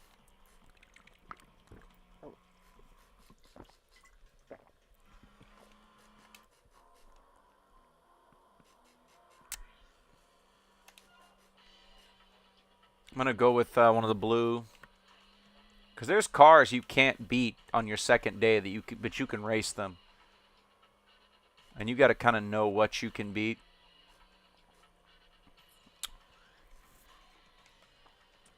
And the reality is, it's probably a Type R, so. And this is just an SI. So I don't know. I don't think I can keep up with the Type R in this yet.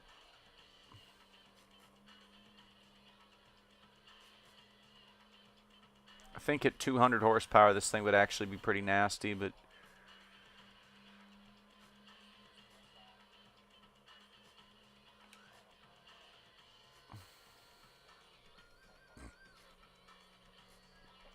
what do we got here? Taxi cab.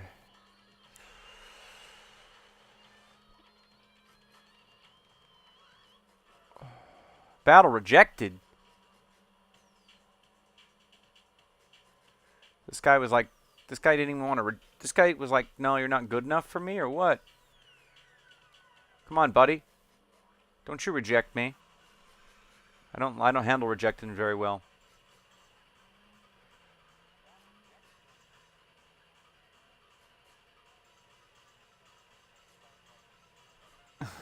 The F, I think, is the chassis code, but it's a 180SX.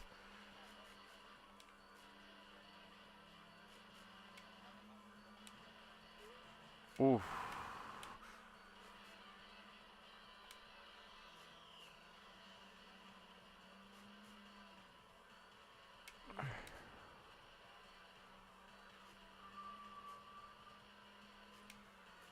Yeah, we don't have the power.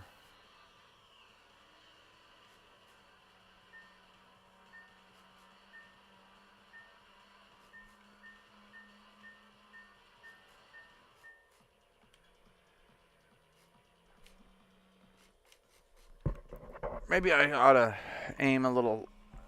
Yeah, I ought to aim a little bit lower than that. Maybe challenge another Corolla.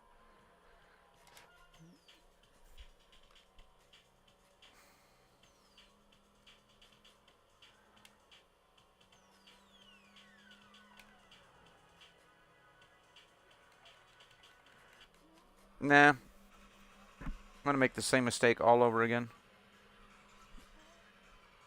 I'm going to challenge him right again. The choker.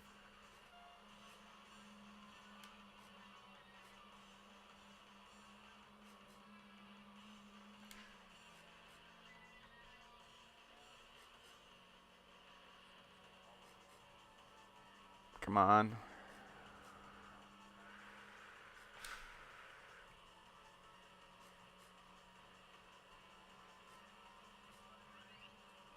Yeah, he's got me.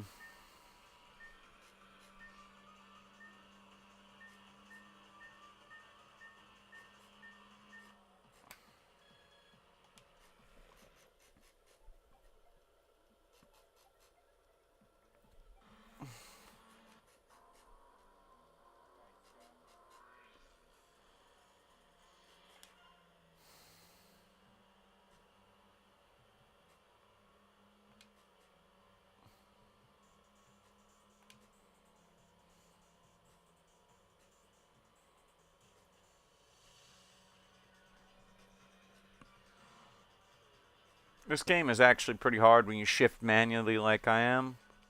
I tend to do better when it's in the automatic mode, because I always forget to upshift or downshift when I'm supposed to. Because when you take corners, you want to... I just did a money shift there. That would have been bad in real life. I would have just splattered the entire engine's guts all over the highway. Because I was spinning 9,000 RPM and like in a gear you're not supposed to. And if you wait too long to shift, you can also hurt the engine and transmission too.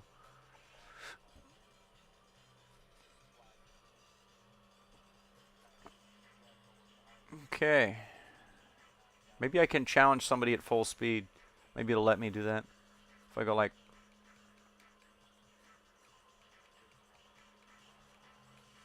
Where are you at?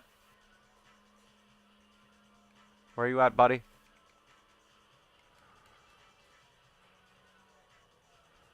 I gotta slow down.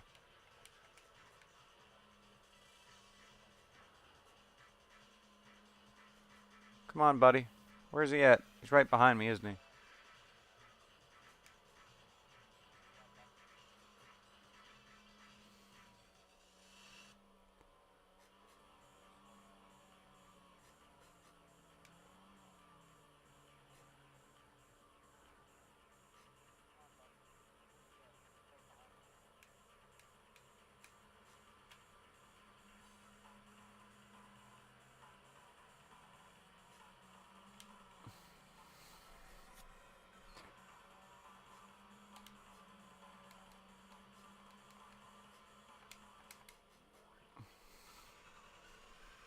that an Accord? It is an Accord. It's a JDM Accord, or like an Accord Euro R. Hope it's not a V6 one. Otherwise, I am not going to win.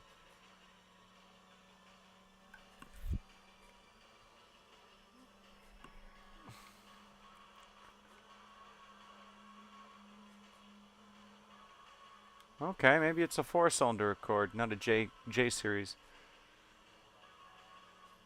Because I think 2000 was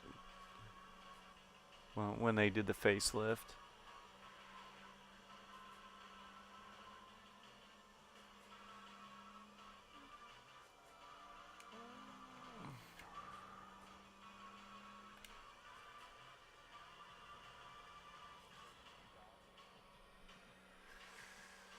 Ooh.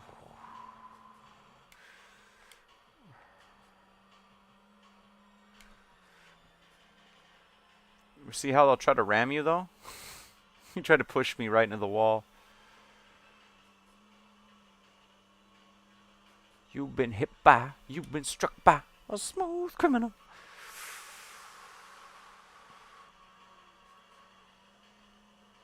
Ooh. Ooh, ooh, ooh. Come on. Come on, buddy.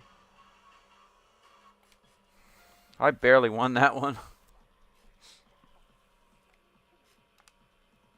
I shouldn't have celebrated so early. I went right into that curve and I just went right into the wall.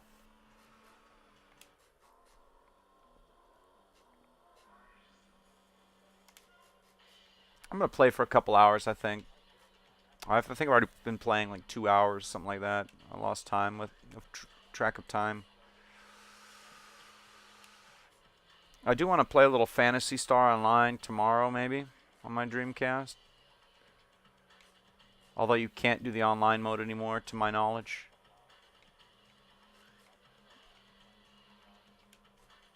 It's kind of Final Fantasy VII-esque. Although I have no idea what to do. So it's probably just going to be me shouting. Or just getting angry. Or just me trying to figure out the battle system.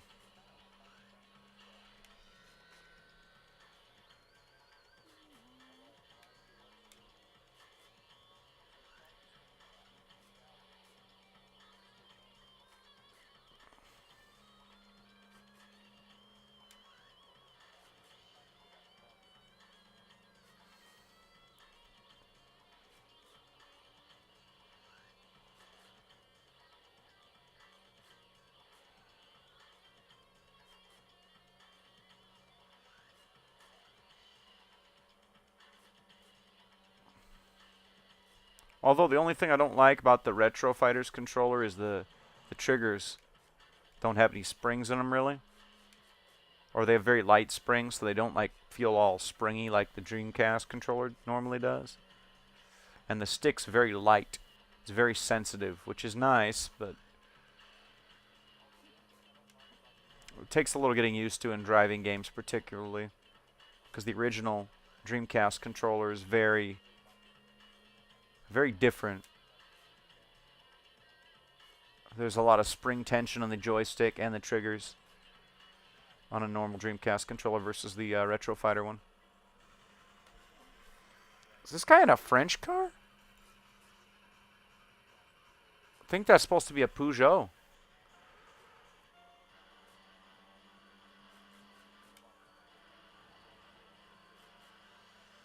Like a 205 or 206.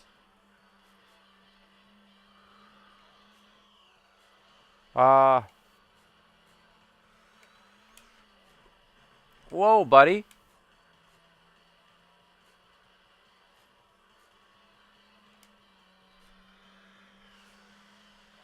See what he did there? He's trying to ram me. Oh, man, you're a piece of work, buddy. Tiger tread. Tiger blood. More like it.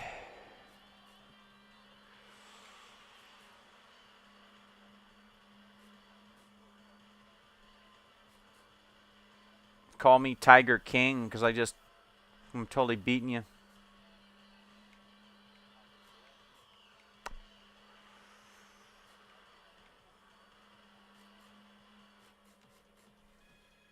Yes. $2,000. Yes.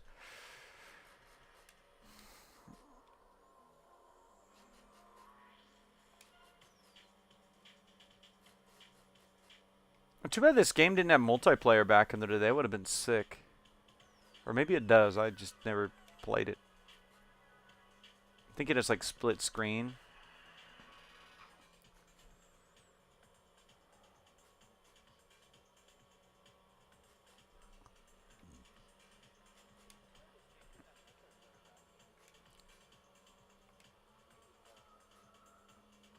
I'm getting better.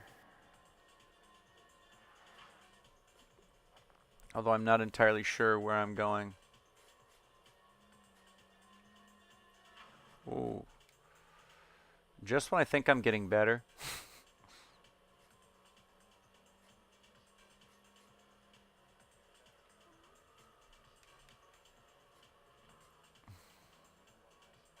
I'm going to pull over and wait for that blue triangle to catch up.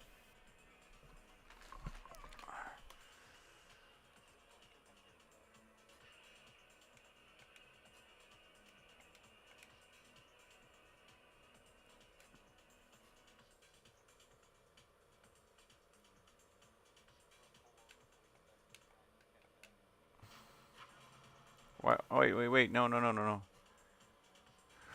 What the heck happened there?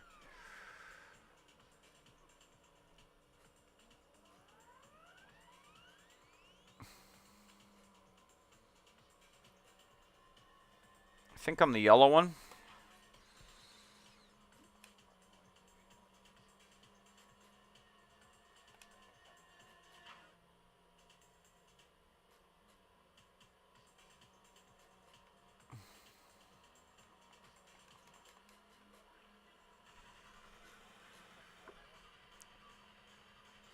Ooh, 11.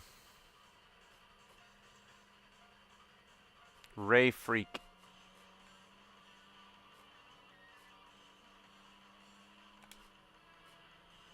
As long as he doesn't ram me, I'm good. Maybe I should have lowered my gear ratio in fourth a tiny bit too, but...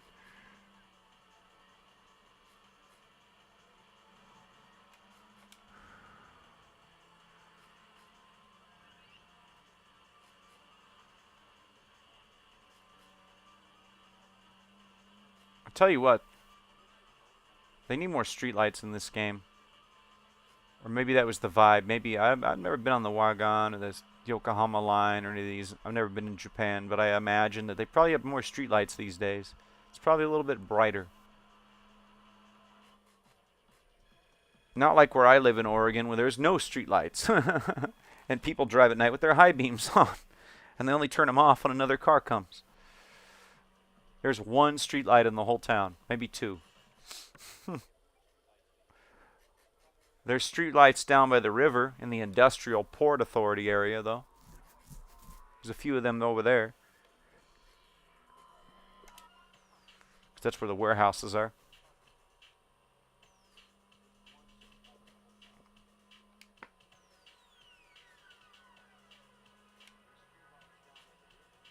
And there's always that one guy in town who's got an older Dodge Ram with like one working headlight.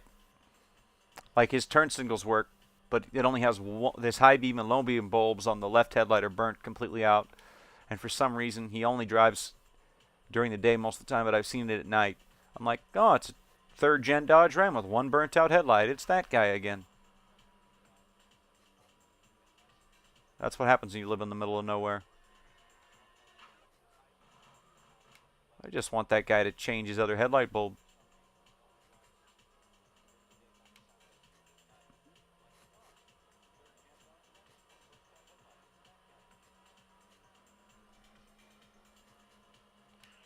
Just like Netgear and all the guys on Collector Car Feed, I'm going to give a lecture. Don't be a dick. change your headlight bulbs regularly when they start to dim a little bit so I can actually see you on the road at night.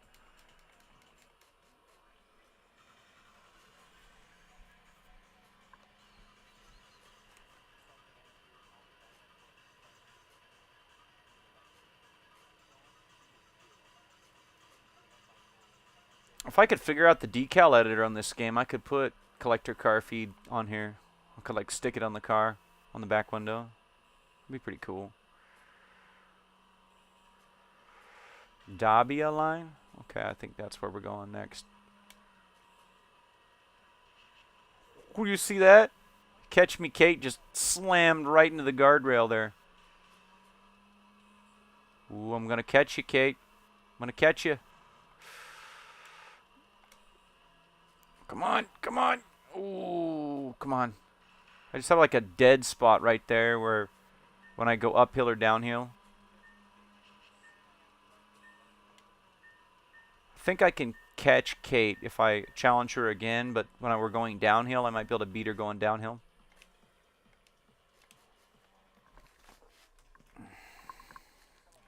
Man, viewer, you're dedicated. Because I totally suck at this game. This game is expensive for your Dreamcast. If you want a real copy and not a bootleg, there's a lot of bootlegs on Etsy and eBay. There's a lot of fake reproduction copies. A real one's about $100 these days. If you want one, you know, complete in box with the manual. I've had this since I want to say 2012. So I probably paid $50 for it back in the day. I've owned Phantasy Star Online for the Dreamcast since like 2013, the year after I graduated college. I paid $13 for it at a comic book store. I bought Phantasy Star Online, issue Spawn, Todd McFarlane Spawn, issue 240 and 41. And I bought Ghost Rider, Spirits of Venom, number 3. And I bought Maximum Carnage, I think, number 14. All in the same trip. But that was like 2013. I spent like less than $100 on everything.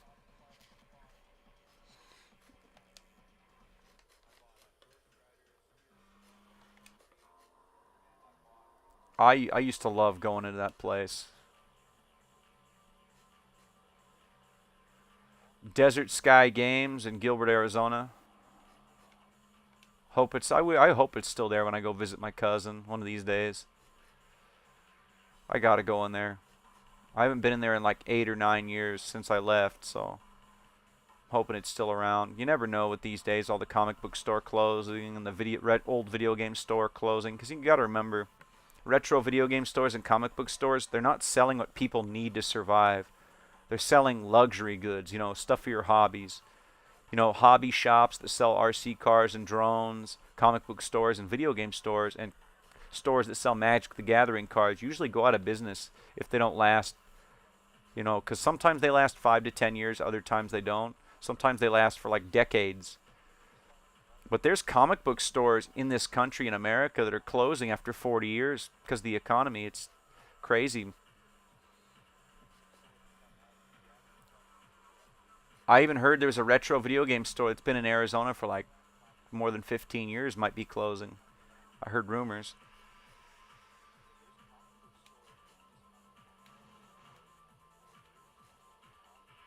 My favorite retro store, I don't think it's still open because the last time I was there, the woman that ran the store was like 83 years old, so I don't think that retro store is around anymore unless her kids took it over. Granted, that was 9 years ago, so if she's still running that store, she'll be 93, I think. Oh, let's see. Yeah. No, it should be like 90-something years old.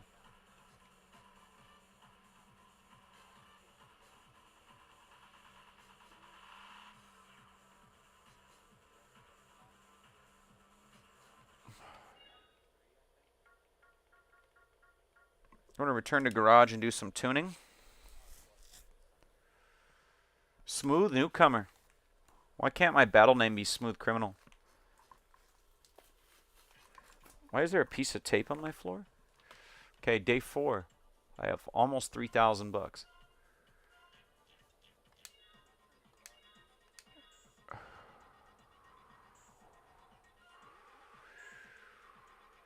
So for $8,900, we can have 211 horsepower.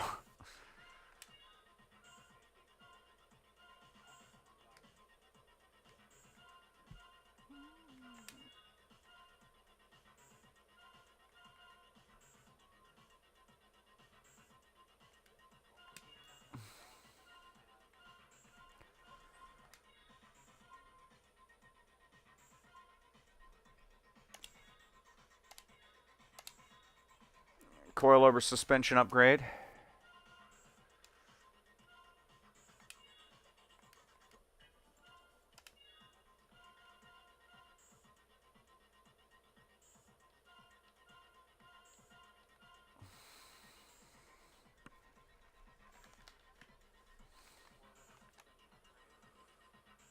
I'm dropping it. We'll drop it 1.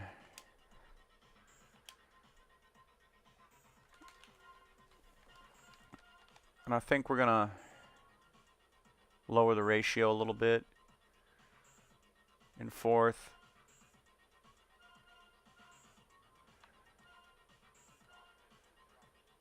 And we'll drop it a little bit, the final drive ratio, just a little bit.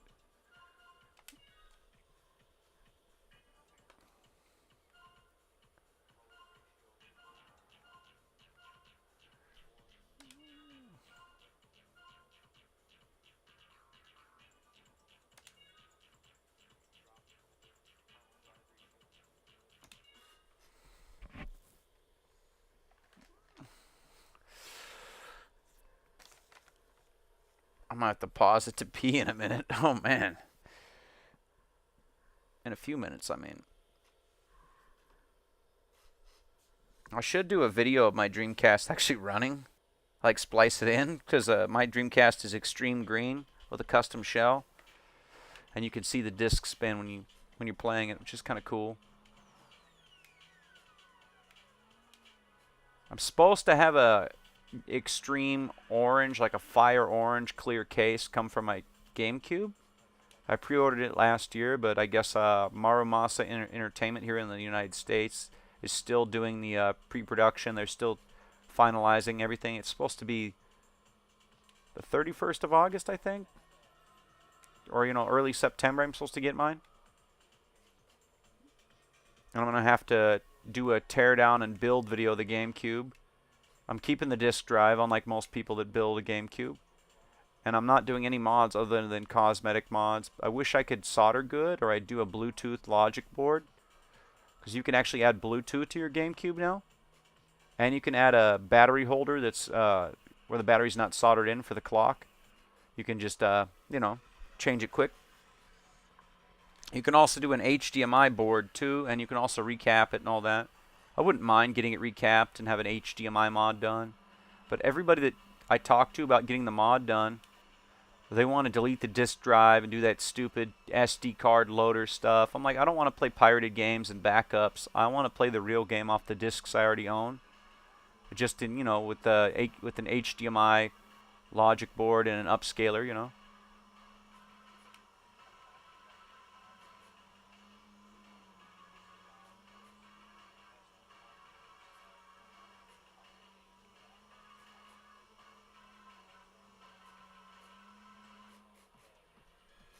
Okay, so me adjusting 5th gear, I lost some of my miles per hour.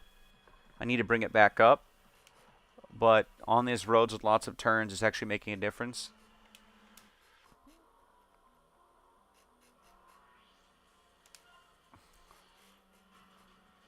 Ooh, here comes the boss man.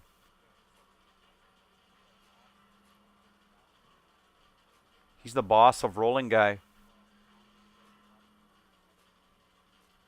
Either that or he's trying to give me a seizure.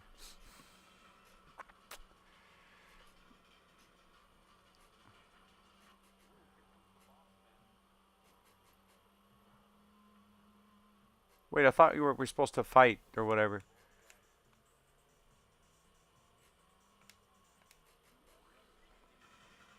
For some reason it didn't. Sometimes if you get too far away from them, or if you tap the brake, it just the challenge goes away.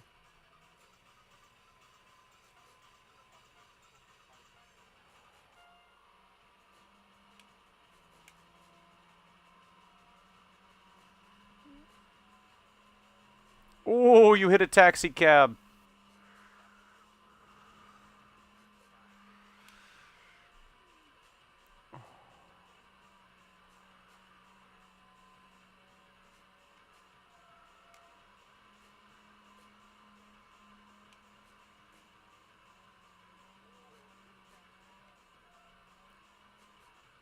Man, that coilover suspension's really helping me out. I should have done that earlier.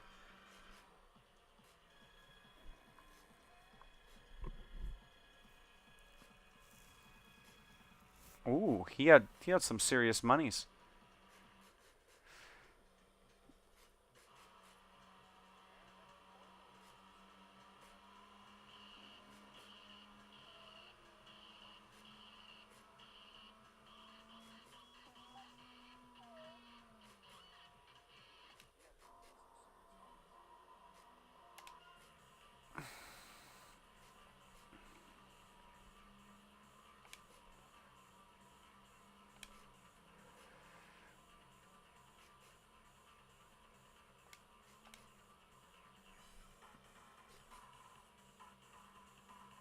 Come on.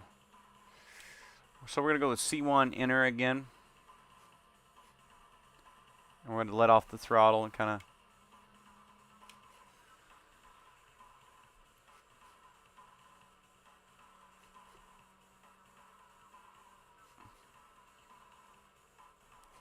I think I have to get this thing up to like 200-ish horsepower and then just keep winning races. And eventually I'll have the FC or even an FDRX7 or maybe... I heard in this game, eventually you actually encounter a C5 Corvette, like a 2000, year 2000 Corvette. That'd be pretty awesome. C5 Corvette, first year, 2000. Ooh.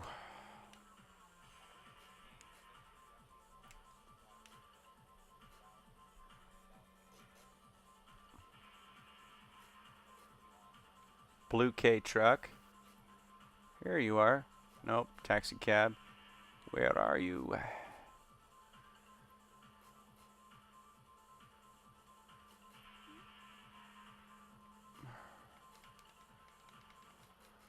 Ooh, an MR2. This guy's actually going to be a challenge. The later MR2, like the 2000.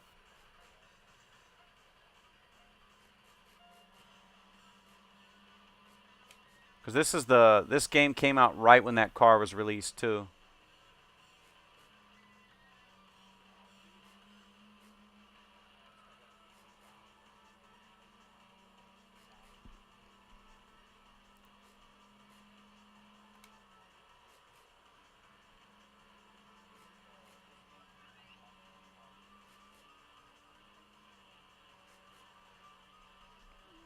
Because Japan got some of the cars we got like a year early or like 6 months early.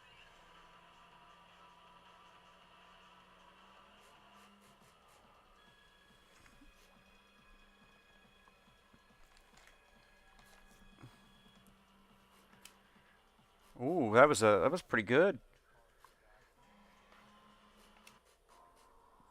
I honestly like that generation of MR2. I like the Lotus tuned one, the one tuned by Lotus, because they do exist. I saw one for sale in Seattle. It's a 2001 MR2 tuned by Lotus with the upgraded manual transmission with the so they took the manual transmission apart and it's got better synchros and stronger gears, and it's also got a supercharger. I was like, ooh. Sounds good to me. I mean, but it's like $13,000 though.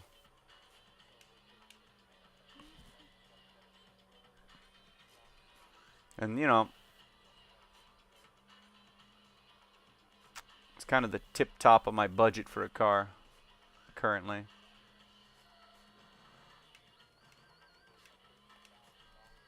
But I gotta fix my daily driver and then I can get a project But honestly, I like vintage Japanese cars, but since I'm an American and I grew up here in the States, it might be an old muscle car or a classic 50s or 60s or 70s car.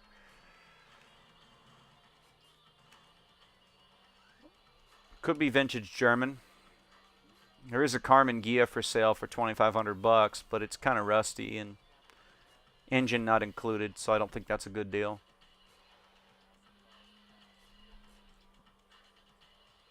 Although those 1600 Volkswagen air-cooled engines are kind of easy to get, and they're really easy to put in. It's like 4 bolts.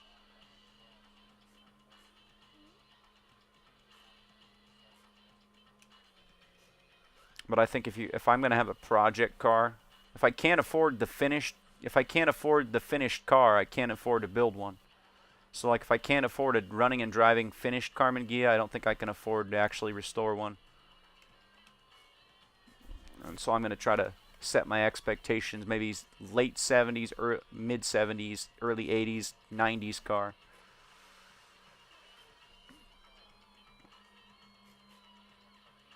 Like maybe a WS6 Firebird, but they're kind of expensive now because they've got an LS3.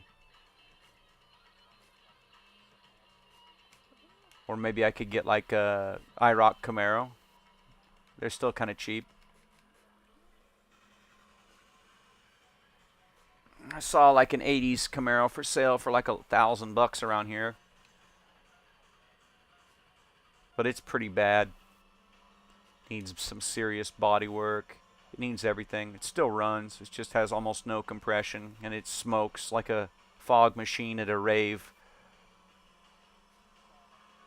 That's what the ad said. It said it smokes like a fog machine. But it's clean title.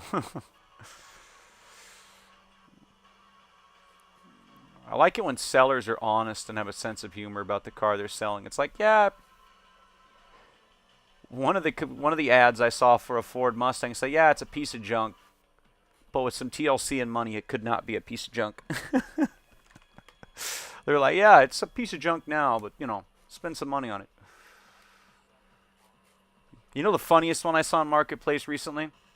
The guy had a 2002 Mustang, a V6 car, convertible, half buried in the dirt. Like, seriously, this guy had it on his farm in Bend, Oregon, and it was buried up to the middle of the door in dirt and pine needles. And it said, yeah, $2,500, and you'll have to help me dig to get it out of the dirt, and you'll have to help me get it on your trailer, because it doesn't even run, but it's $2,500. I love that. It's funny, man. If I have to get a shovel and help you dig the car out of the earth, it's not $2,500. No, if I have to help you dig and do 2 hours of labor, it's like if I have to work in the hot sun to get the car out of where it's partially entombed, the price had better be pretty cheap.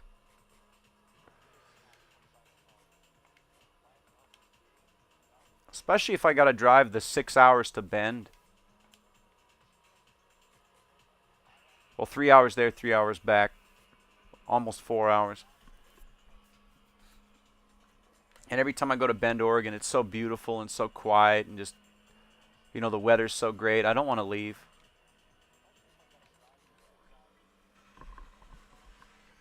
Because you're starting to get, closer to the alpine area of Oregon. You're starting to get closer to the west part of Oregon. Once you get past Bend, you're getting closer to the ocean.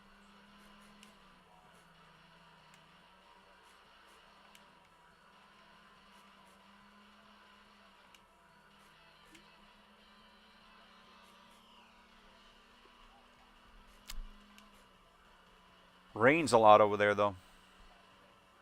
But you know what? Ironically enough, the day I went there last year, perfect weather. Sunshine, 72 degrees, not a cloud in the sky.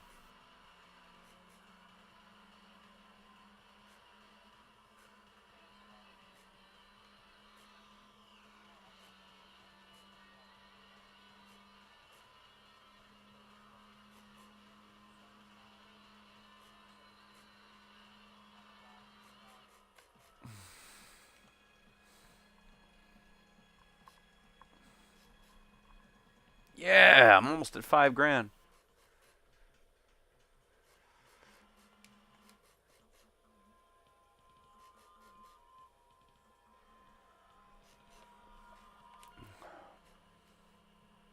I think I'm gonna go with these other guys up here.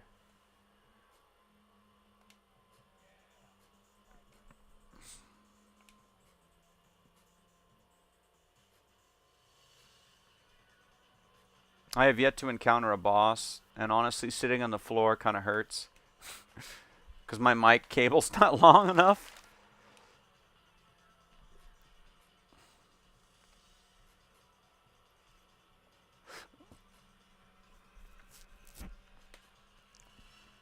Because my capture card has like a 5 foot cord, and my mic has a 5 foot cord, and I'm not sitting on a desk or a gamer chair. I'm sitting on the floor like I'm 12 years old again. And, I'm 32, so my back's going to hurt after the stream is over.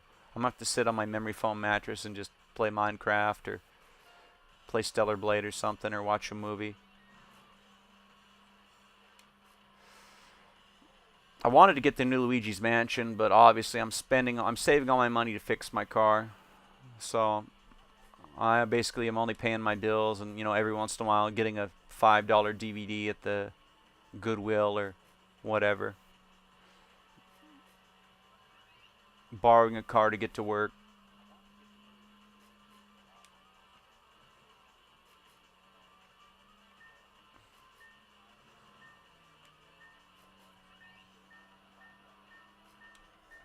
I can't keep up with this FC.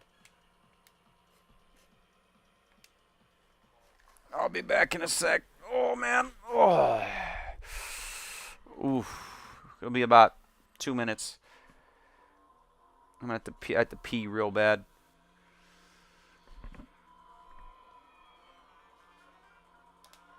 I'm gonna return to the garage and I'll be back in a minute. I'm gonna put the mic over here so you don't have to hear the Dreamcast just whir away. But it'll be like 3 minutes ish.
pillow. Hold on. I gotta get the pillow down.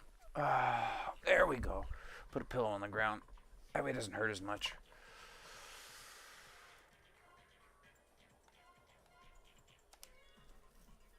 Okay.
Oh, it bumps up to 1.8, so it does a swap for that one.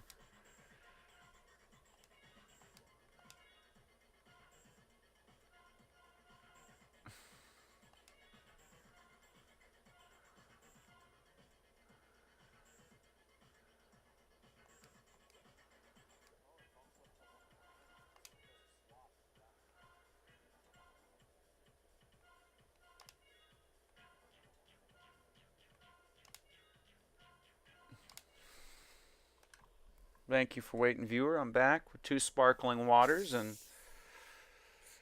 after my pee break here, it's time to do some racing. I am probably the only person on YouTube streaming this game right now.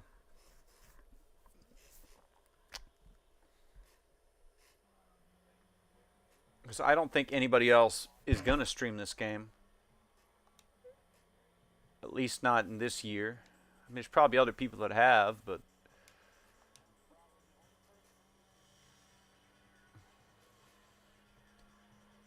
I'm going to stream just random games that nobody else is playing. Is it an Integra? Let's see if I... Yep, looks like, yeah.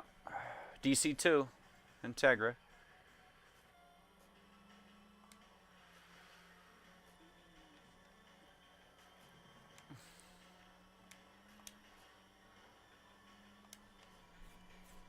Car's stiffer now with all that, with the roll cage and the strut tower braces and all the coilovers and whatnot. It feels good.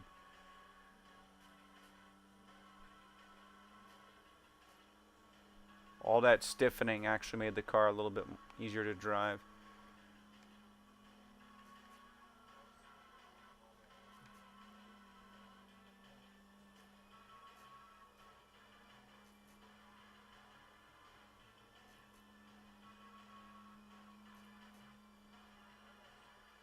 But I am redlining.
Okay, it won't let me, I'm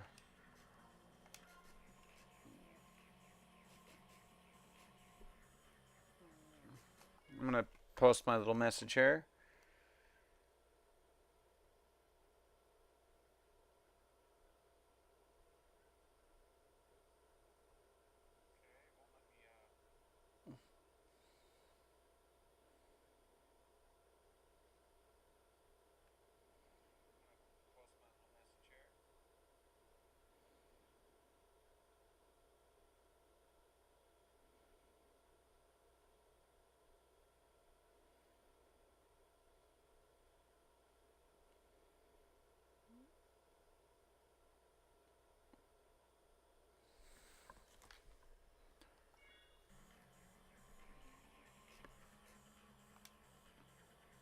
Yeah, we're using the Striker DC Dreamcast controller in the green colorway. I want to get the new one. They got one that's wireless now. Runs on batteries. It's USB-C rechargeable and can be used on the Switch as well, I think. I want to get their new Bluetooth GameCube controller. I really want it so bad. But it's like 60 bucks. It is USB-C rechargeable though, which is pretty cool, and it's Bluetooth, unlike the original Wavebird, and it can be also used on your Switch or your GameCube.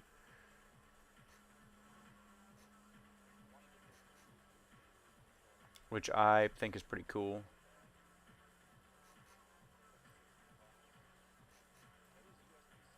Oh man, I just slammed the wall there.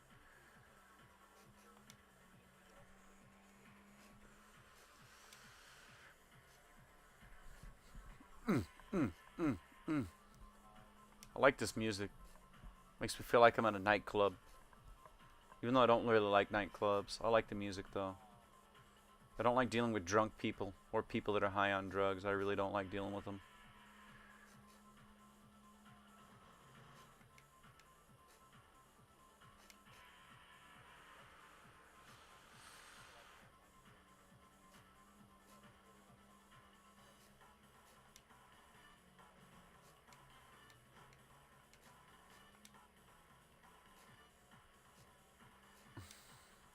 It's like last time I went to the DMV to get the plates for my car. I had a crackhead that was not even in line, and he tried to challenge me to a fight outside the DMV. He just came up to me. He's like, "What are you looking at?" I'm like,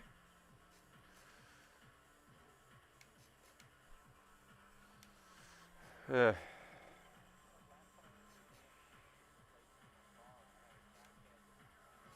I just asked the guy if he was in line.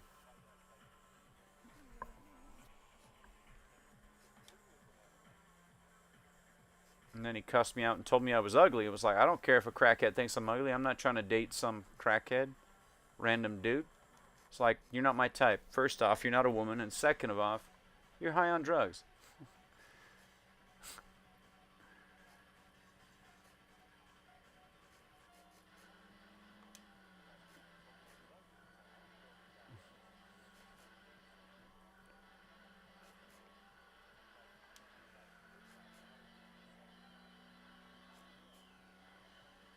And I mean, he was eating a cheeseburger he found in the dumpster, too. So, there's no account for taste. But I guess if you're hungry enough, that cheeseburger you found in the dumpster is, feast or famine, so to speak, I guess.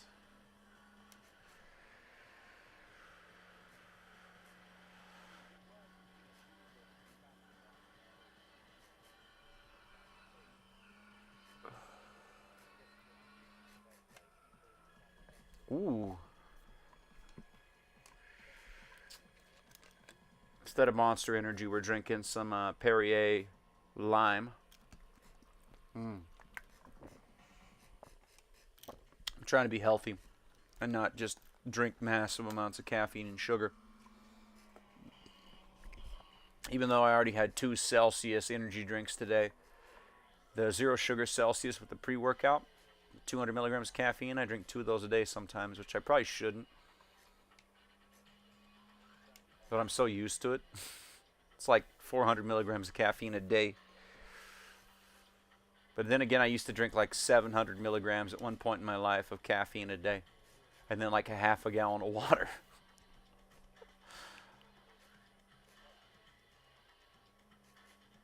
think at one point when I was like in my 20s working in Arizona, I think I drank like one day I drank 6 Red Bulls and a whole gallon of water. And then when I got off work, I ate like 4 cheeseburgers. And then I went skateboarding for like 2 hours and then went to bed. So yeah, I'm a little out there. It's like, yeah, honestly, lucky my heart didn't explode.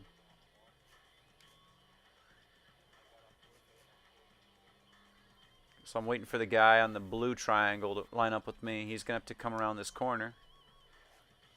So we're going to wait for him.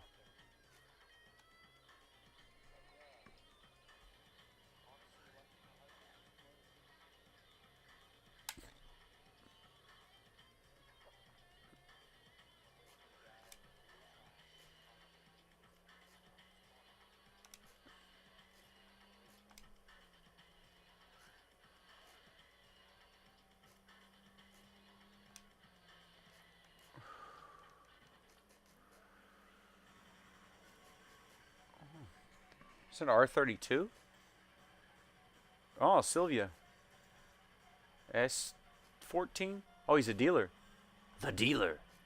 Is he a drug dealer? Is he like a dealer at a casino? Is he a dealer of fine car stereos? What's his backstory? I'd have to actually read that in the main menu, because after you defeat someone, you can find out their backstory, what they do for a day job, and why they race or whatever.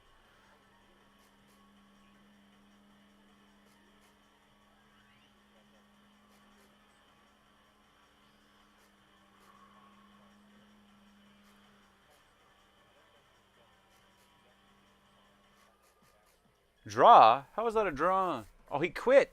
He drove off the highway. He just quit. Really? I was winning. Sometimes they'll do that. Sometimes they'll straight up take the wrong exit and forfeit. I don't know if it's intentional in their programming or not, but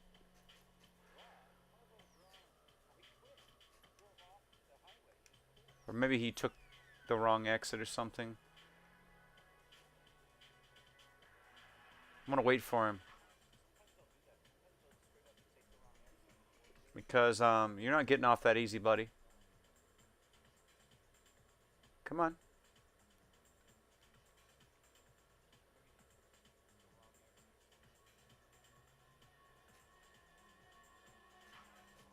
Where are you? Where'd he go? There he is.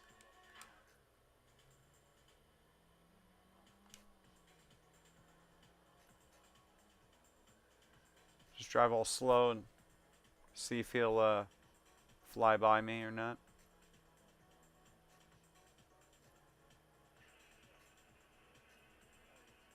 Come on. Where are you, buddy?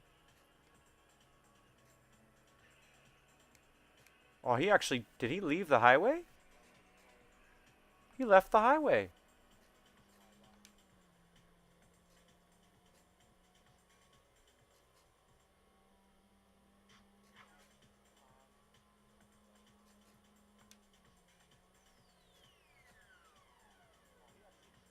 Oh, wait, no, he's at green triangle.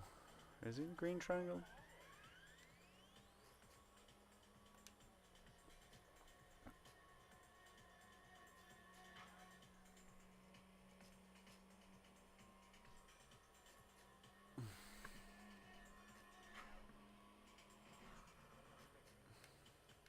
Pay attention to the road. That's why you gotta paint your car a really bright color in this game. Because there's a lot of parts where there's like no street light. And it'll just kind of mess with your mind. Kind of mess with you a little bit.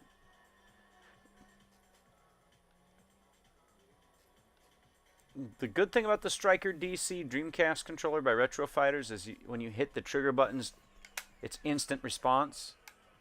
But they're not progressive like the original Dreamcast controller. They're not like they're not spring loaded. They're just basically a button. They have some sort of spring loading, but it's not much. They're really light. So the only thing I really don't like about this controller is the triggers. They just don't have that same springiness as the Dreamcast original. But the original triggers on a Dreamcast I got the original right over here. They're very clicky.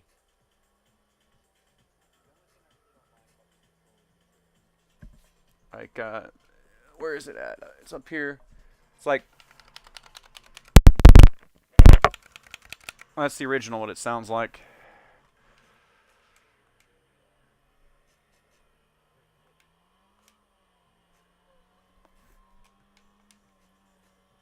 Well, that one was a Mad Catz one. It was a third party, not a first party. Cause back in the day, we bought the Mad Catz used to make a controller that was better than Sega made.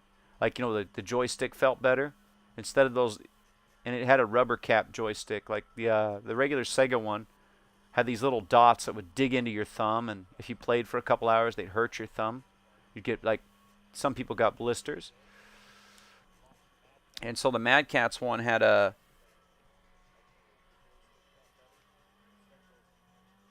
and also what's weird about the Mad Catz one is it's got a convex rubber cap. This Retro Fighters one has it's concave like a modern stick, and if you shake the controller, the stick doesn't stay all the way. It doesn't center itself. It doesn't return to center unless you put pressure on it. Like, what I'm saying is you hold the controller up and you can actually rattle the stick back and forth by just shaking the controller. But when you're actually using the controller and you let your finger go, it does return to center normally like a normal controller. It's just very Nintendo Switch-esque. Like, the joystick is very light. But unlike the Switch controller, it doesn't get all those ghost inputs or the stick drift. There's no drift. It doesn't drift like a Switch controller does, which is nice. And the Retro Fighters controller is like 30 or 40 bucks, I think. And if you want an original Dreamcast controller that still works and is in good cosmetic shape, you're going to spend 40 to 50 bucks on a controller that's already 25 years old. And you got to say to yourself, right? A 25-year-old controller that you don't know what the guy who owned it treated it like. So the Retro Fighters is a way better option because the controller's new. It's not all gummed up with like Mr. Pibb and Cheeto dust. I say Mr. Pibb because Mr. Pibb was big in the 2000s. Like, it was the competitor to Dr. Pepper, but never liked either one of them, to be honest, Mr. Pibb or Dr. Pepper. What do we got here? Some kind of Mitsubishi number. Oh, it's a Cedric. Is that a Nissan Cedric? Quick start. Ooh, he's all over the place. Come on, buddy. Come on, buddy. Whoa, buddy. He must have had a couple gin and tonics before he started racing today.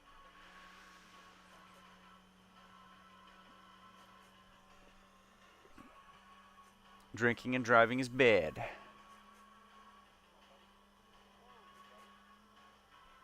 Where I live in Oregon, it's actually a normal thing. Like, you see a lot of people getting arrested over here for DUI. I've seen a lot of people get arrested on the side of the freeway over here. We've been behind people that somebody called the cops on, and they followed up and they followed the guy home and arrested him because he was drunk. One of the guys we were behind, he was high out of his mind, and he got arrested because like 10 people called him in. He made it home. But also, he shouldn't have been driving high.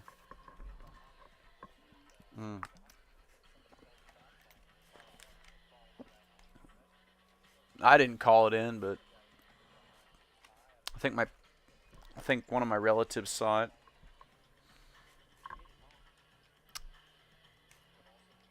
We also had a guy that was high on mushrooms crash through the Dollar General.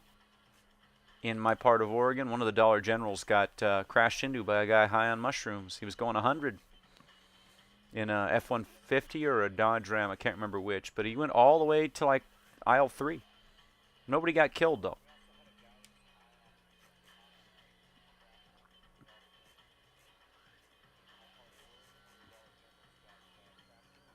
And the Dollar General was closed for like okay, they sold everything in there, and we thought that they were going to close it permanently, but then it was shut for 6 months, and then they rebuilt it. Like they fixed the whole front.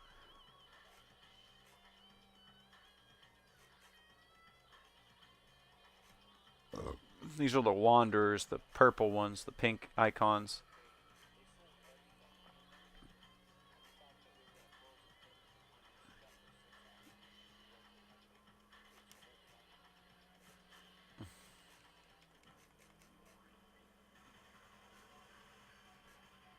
He's got like that little wing on the front. I hate that.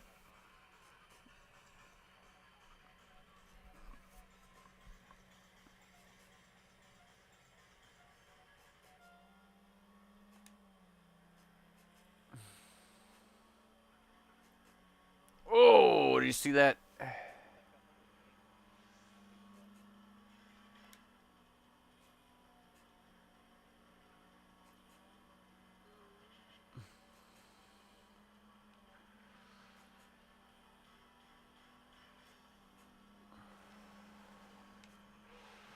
Oh, come on.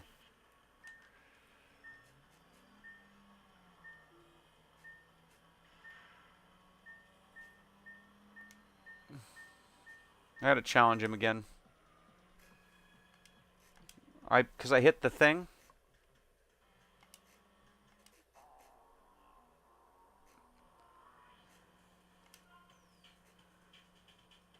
But I haven't I think this is one of the guys I lost to last time. Re-challenge this guy.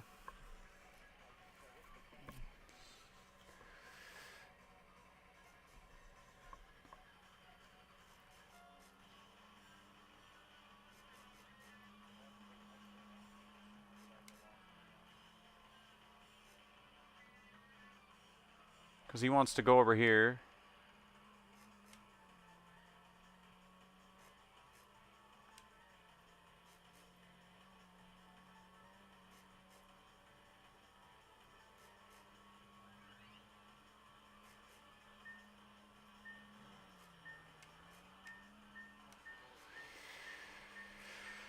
I don't have enough power to keep up with some of these guys. That's the problem. I wanted to race that guy safe 0 again. Because those are the ones that are hard to find, the Wanderers.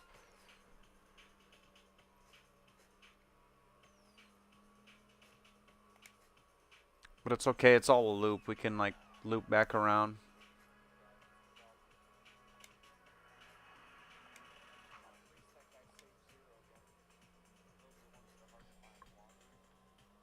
Oh, come on. Oh, there we go, the pillow. Sit on the pillow. Ugh.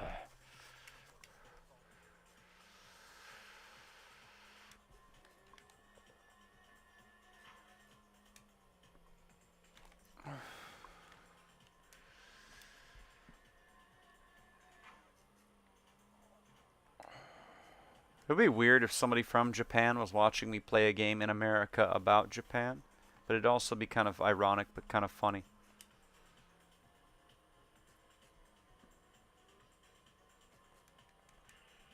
Come on, buddy. Although I'm gonna...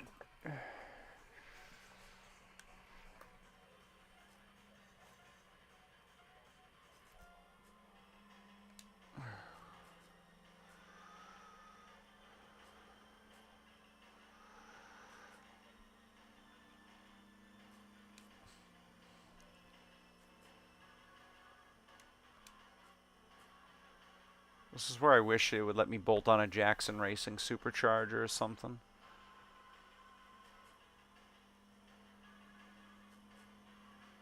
Might be able to catch him on the big end if I don't wreck.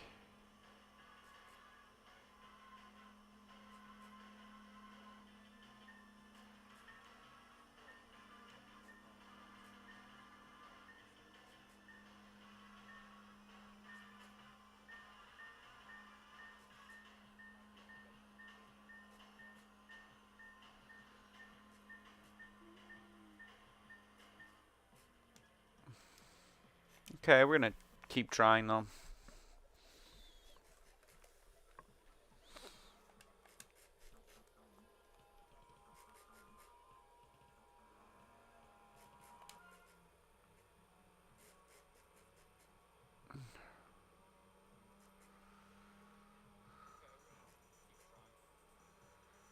We're gonna go with the guy ahead of him because I think I can maybe have a better chance with a slower car.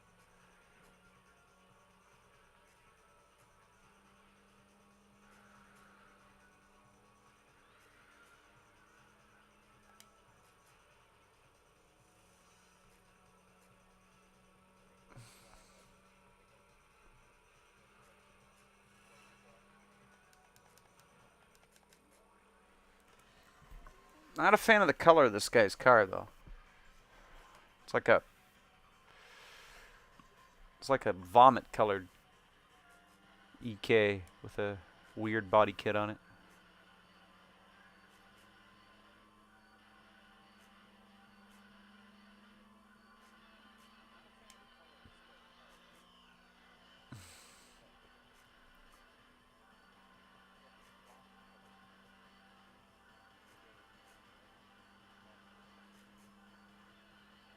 Ooh.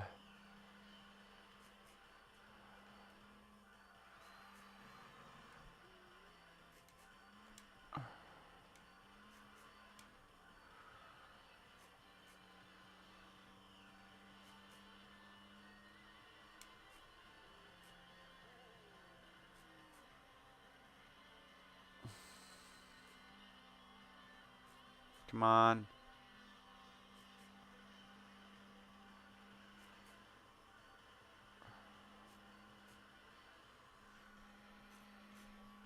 Come on, buddy. Oh, come on. Oh. Come on. Oh. We're really close in power, though. That's the problem. He has almost the same power as me. But he has a little bit more torque, I think. Oof. And I killed my chances right there.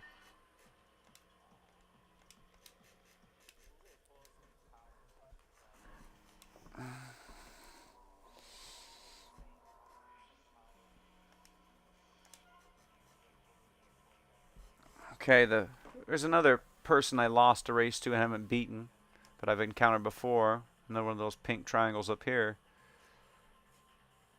So here's the guy in the EK I just lost to.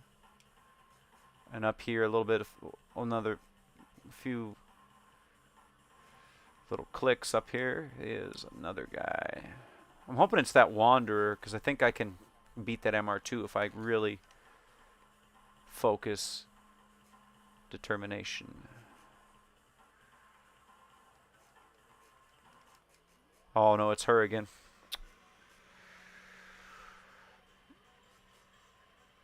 A Wanderer, and who are you again? Oh, it's Kate. Catch Me Kate. Sounds like a name of like a early 2000s girl punk rock band, doesn't it? Well, it's a good name for a band. Catch Me Kate. Or like maybe a movie.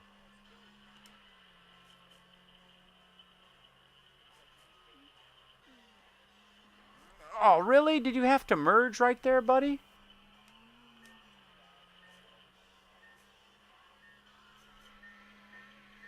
I feel like an idiot. I lost because of Tercel. Or, I don't know. The Japanese taxi cab just hit me. Well, I hit him, but...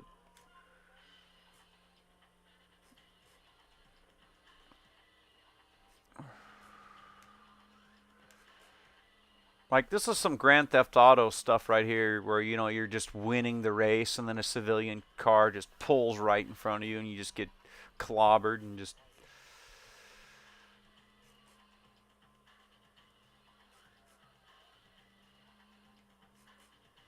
I hate this middle part with the dividers, though. I'm always winning the race and I hit one of those dividers.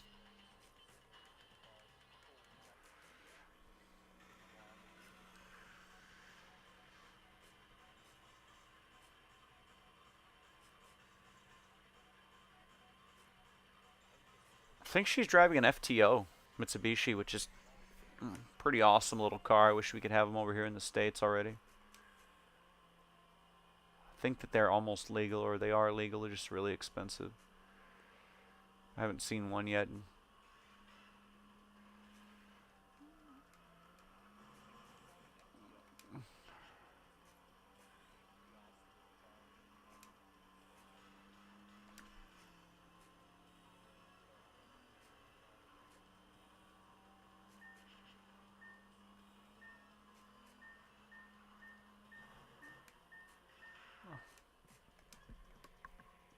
I'm going to keep trying. Even though it's the definition of insanity to keep doing the same thing expecting a different outcome. I think that if I can get on the straight part of the highway, I might be able to keep up with Kate. And even if I do lose again, there's another blue triangle that way, so that's where we're going. Because I have a distinct disadvantage going uphill because I don't have as much torque as some of these other cars. But going downhill or going in like a straight shot road, I have a handling advantage if I downshift and brake, though.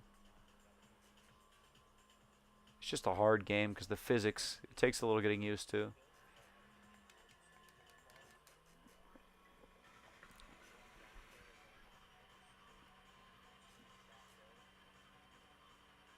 Because the Wanderers are kind of like the four devils from the first game. They're bosses. And they pay a lot if you beat one of these. See right there between 6,000 and 8,000 RPM, I just, in fourth gear, I just kind of slouch a little bit.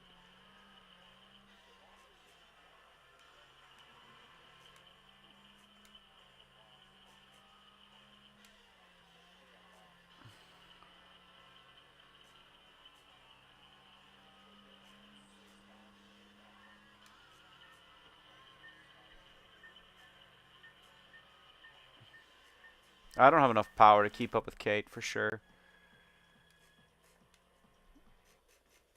I'm going to try the person after Kate, because that FTO, I forget how much power an FTO has, but I think it's like 240 horsepower or something like that.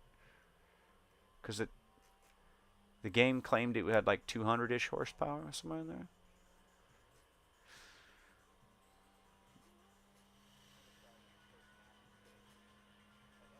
Unless Catch Me Kate wrecks on this corner at the bottom, I don't think I have a shot with my CRX. As much as I love the CRX, and as much as of a capable tuning platform it is. Oh, no, wait, she challenged me. Is she going to be chasing this time? Because I think if she's chasing, I might have a chance.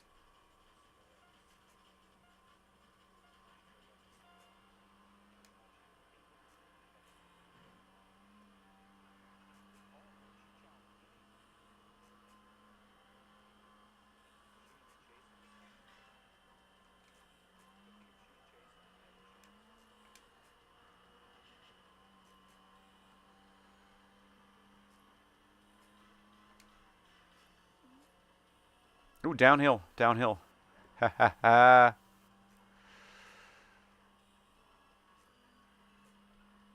Don't think I have the mile per hour to get around Kate, but I'm going to try. It'll be really close.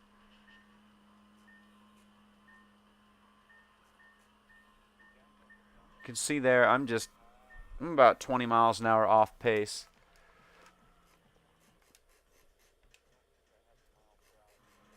Okay, I think I have enough money to do the engine upgrade. Because it's $3,200 to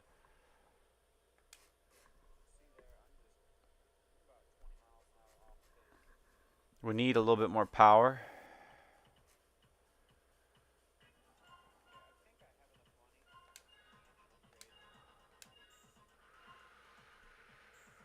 So we go from 169 to 185 horse.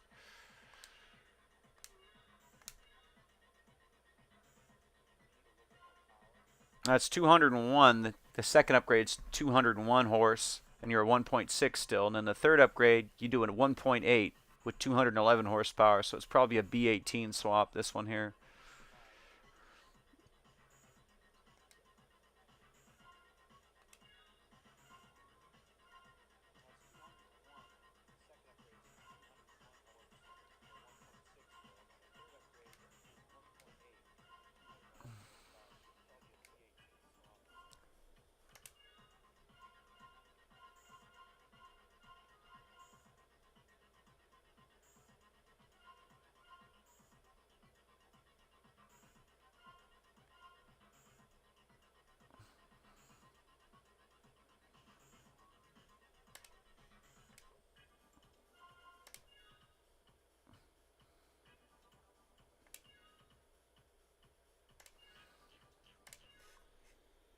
So we lowered the gear ratio in fourth a little bit and brought it up a tiny bit in fifth. So we have more top speed, but fourth should have a little bit of. I'm tired today. I'm kind of just my brain can't keep up with my mouth here, and vice versa.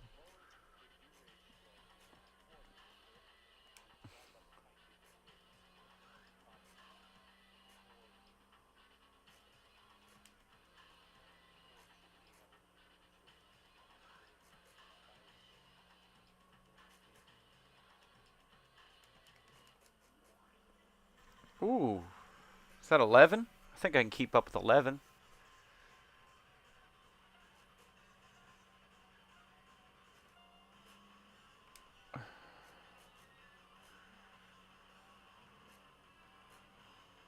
Whoa, buddy.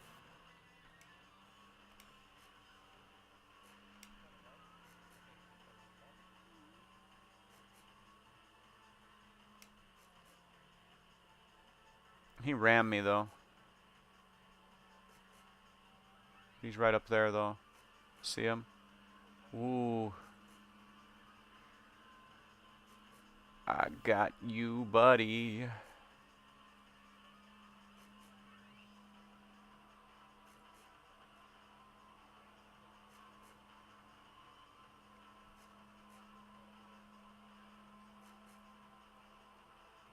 Come on.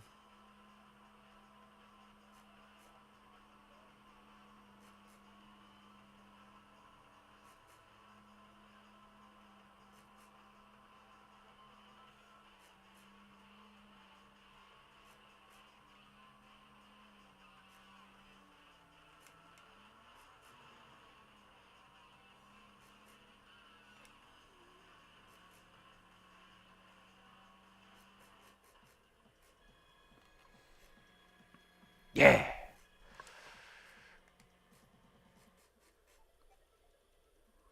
The problem is racing cars like Levins and Integras doesn't give you that much. You got to take on the people in like Type R Civics, Accord Euro Rs, NSXs, RX-7s. But with this car, I don't know. We got to get 12,000 so we can buy an FC though. And then we're probably going to sell this one or keep it.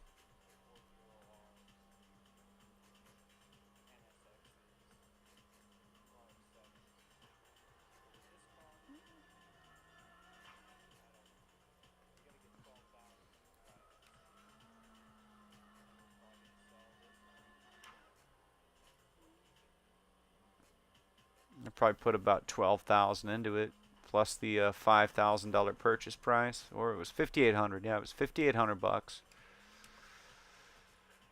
or 5,800. You know, 5,800 credits. It doesn't say if it's yen or dollars or what the exchange rate is in this game, but I assume that.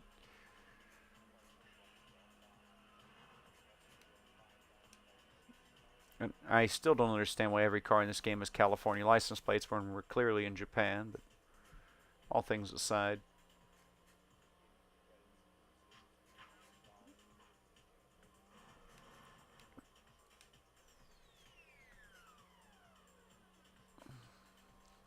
So I'm pretty sure if you were driving around with the California license plate on your car in Japan, you would be in big trouble.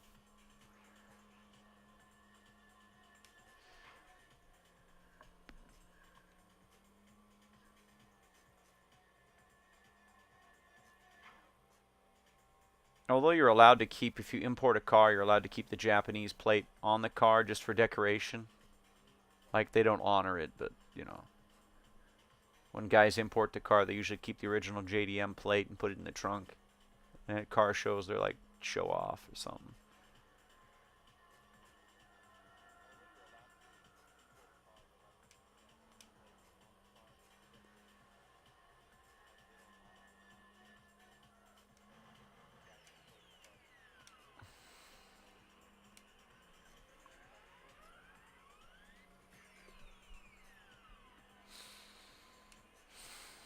I miss all the big car shows because A lot of the big car shows and the cars and coffees are getting shut down because of the kids doing takeovers.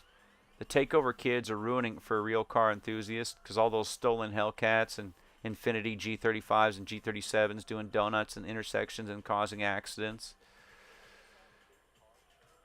Because a lot of these big car shows are getting shut down because of people doing takeovers or people acting crazy. Oh, he's got like lights in his wheels, or he's got purple wheels in this thing. Got a Prelude. Ooh, the Technician.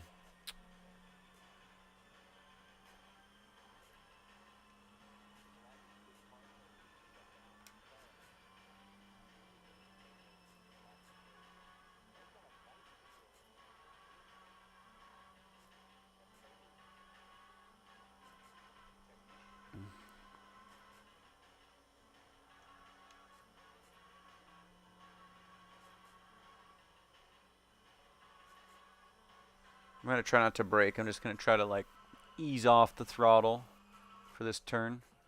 Ooh. Yeah. Yeah, it's a Prelude. Like a 2000.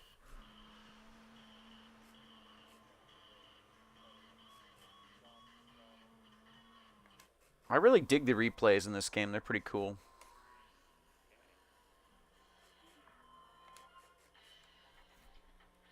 Okay.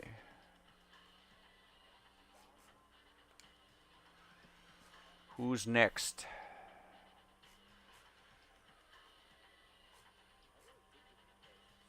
And now that I figured out the whole microphone situation, I can do more streams of old school games and actually do some commentary. I did play MotorStorm a while ago and tried to do a stream of that, but you couldn't hear my mic. It was like I was with the Burger King drive-through mic. It was like burp, burp, burp, burp, burp. I was gonna do a retrospective video, but I don't have Arctic Edge on the or a PS2, so I really like MotorStorm, and I think instead of remastering The Last of Us 3 times, Sony should have remastered Pacific Rift, the first MotorStorm, and Apocalypse, and put out a collection and restored the online play for the PS5. I think that would be a better use of time because all these stupid battle royale games, right? They made that game Concord, which is like a Overwatch clone that nobody wanted, and they sunk almost $1 billion into it allegedly. It's like, no, no, no. Get the guys from Evolution Studios. Get them to remaster the first 3 MotorStorm games.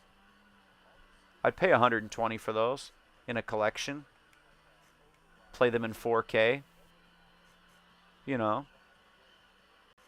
Online play, 24 racers.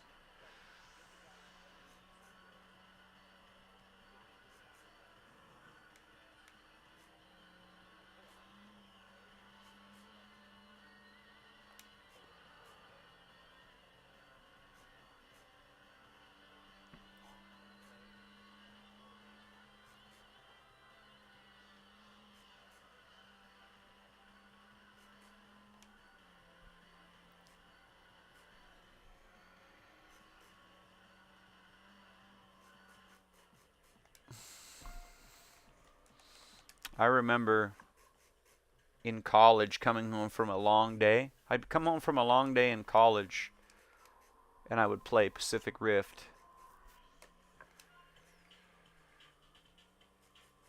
And then one time my dumbass traded it in and I regretted it and had to find another copy, and by that time it was almost PS4 era. And so that game was like $30. Well worth it. Trading in games, unless you hate the game, is never worth it because you get pennies on the dollar for your game. And unless you have a lot of games and they're doing like a 4 times the trade-in credit, or they're doing some kind of promotion, it's usually never worth it to trade in a game.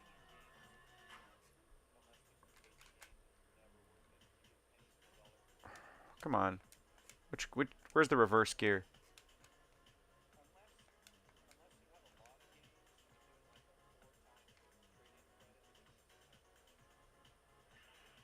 Come on. Reverse?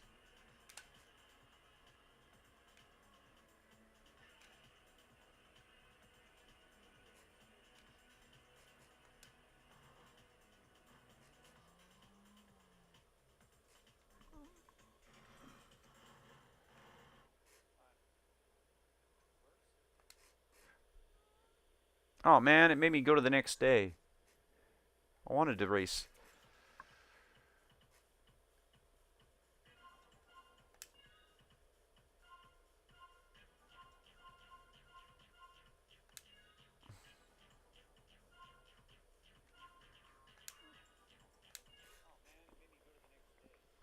Yeah, I took the wrong, as I got stuck and it autopiloted me onto the off ramp. Mm. Thank you to all three of my viewers for being cool and doing something different. I only have 27 subscribers, and I think my best video is a Need for Speed video with like 11,000 views.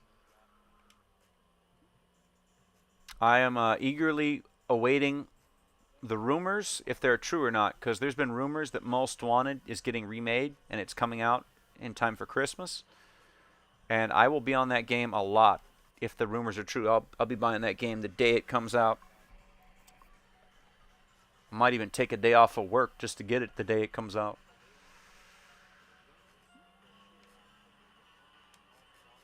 I probably won't though.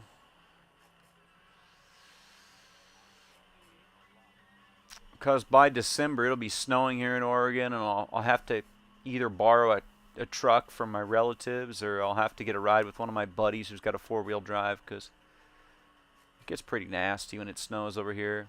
Last winter was kind of mild. There wasn't a lot of snow, so this winter is going to be just a frozen hell. And I'm okay at driving in snow, but on the highway, I usually don't drive that much during the winter. I usually take the two-lane highway where it's like 50 miles an hour.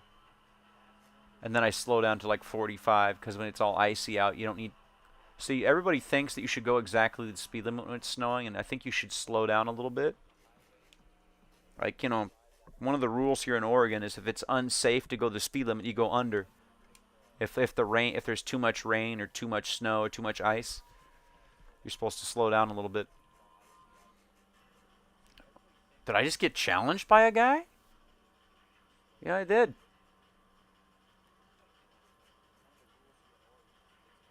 Ooh, Diamond Image. Savage Steve.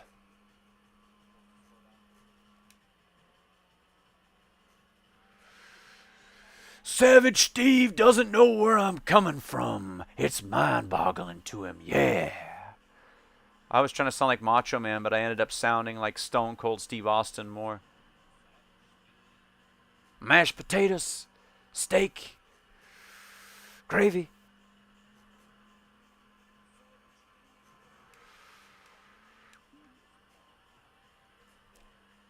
It's actually funny because I wasn't allowed to watch the wrestling when I was a kid in the 90s. I wasn't allowed to watch it, but I found out about it anyway. I'd watch like when YouTube came out in like '05, I watched all the old wrestling videos.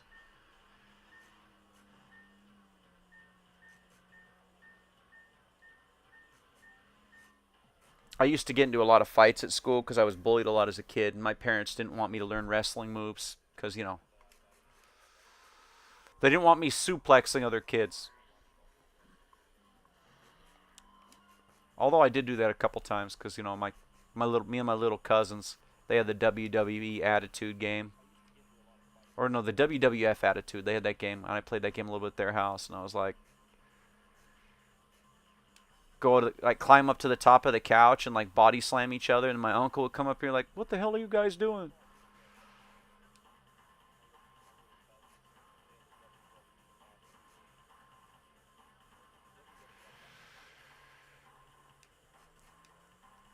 I don't know why we thought it was a good idea to climb up to the top of the couch and then like pile drive, body slam each other. And then one of my little cousins like, "That hurt." I'm like, "Well, yeah. Your little cousin just freaking climbed all the way to the top of the couch and just did a swan dive and landed right on you. Of course it's gonna hurt."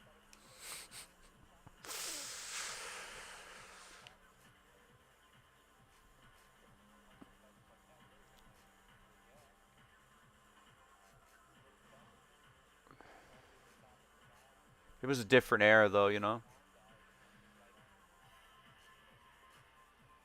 Because like I think a lot of kids these days don't get their ass kicked by their cousins or their brothers and sisters or other kids at school. And so like people have gotten way too comfortable talking shit to people in their face or on the internet. Because when I was a kid, you talk shit to someone in their face, you get smacked.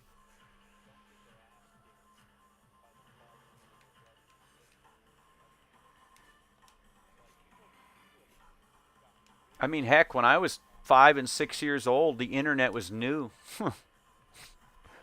And we didn't have it. I think we got the internet in our house in like 1998.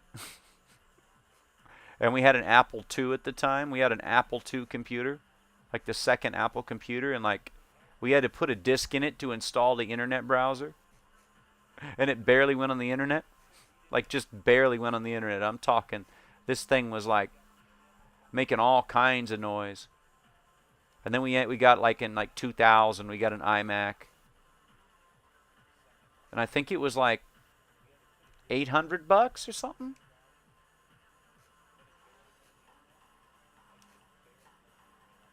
And I think we only got it because my dad got a tax refund that year.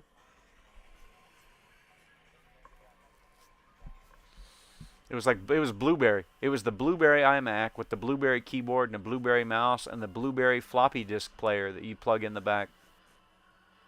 But it also had a CD drive too. I miss all those different vibrant colored computers. Like, you know, when Windows PCs used to be pretty cool too, like the early 2000s Alienware PCs. Like there was a lime green Dell Alienware PC back in the day. It was pretty sweet. Like the whole box, the whole computer case was like shaped like a giant like alien face. And from what I hear, that computer tower is actually kind of collectible now.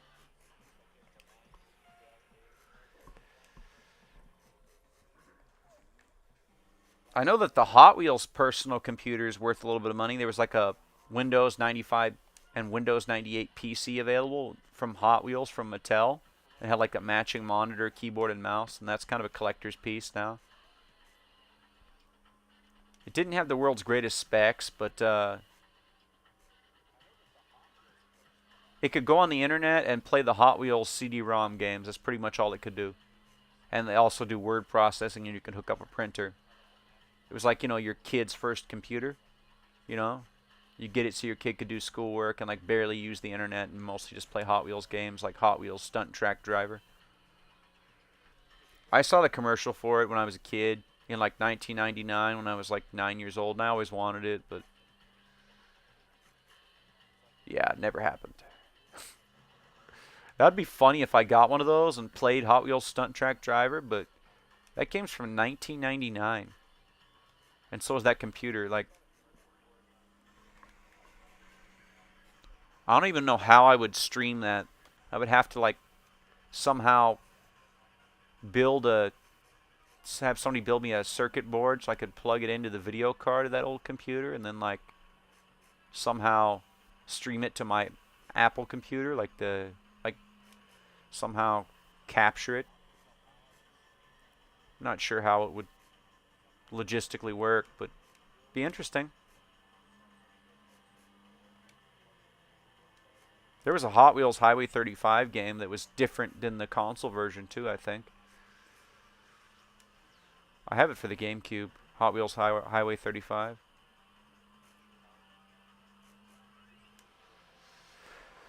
It's a pretty cool Hot Wheels game, albeit way too easy. That game's super easy. Like okay, the first lap it takes me a little bit to get. Once I get into first place, I lead the second and third lap completely. Just dominate.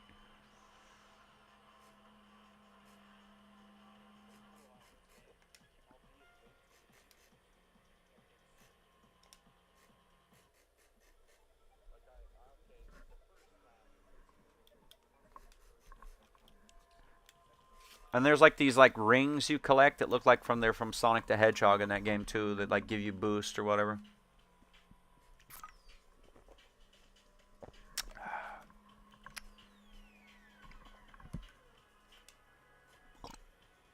This is the most people I've ever had watching one of my streams. 3 people.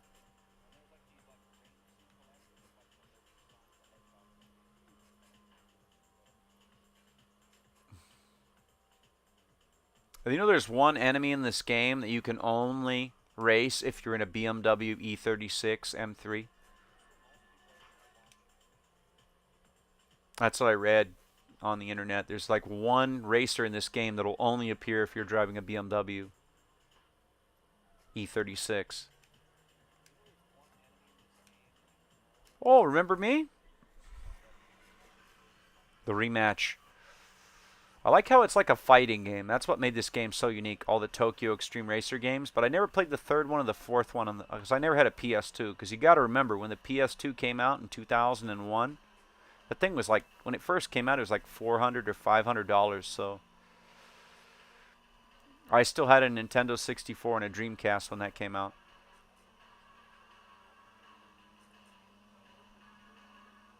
And then the Nintendo 64 we kept for a little while, but in 2001 I sold my Dreamcast and my N64 because I had just got a GameCube and I was like 13, and so I had no job, no money, so I wanted to get the Wind Waker, so I sold my N64 collection back then to get the Wind Waker. And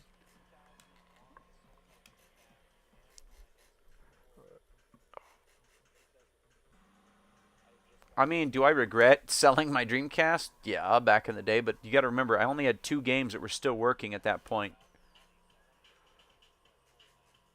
Because when I was a kid, we took bad care of our games. Well, my sisters did. We had a copy of Sonic Adventure, and I was a kid. We were kids. My sister would leave it outside of the case, and it would get all scuffed up. And I got a tube of Arm& Hammer toothpaste and a toothbrush, and I tried to buff it. Like, you know, like, because on the internet it said if you buffed it in circles, you could, like, get rid of some of the scratches and make it work again. It didn't.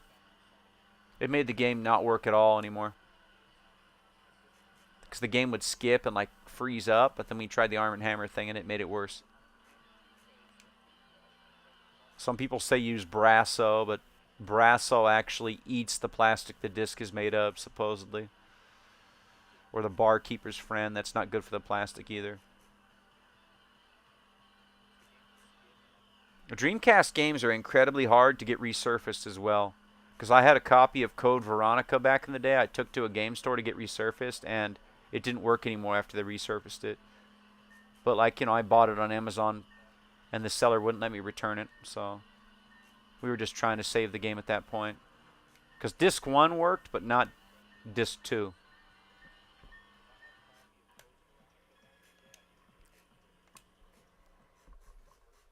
I want to get it again, but I don't think I want to get it on the Dreamcast. I want to get the GameCube remaster.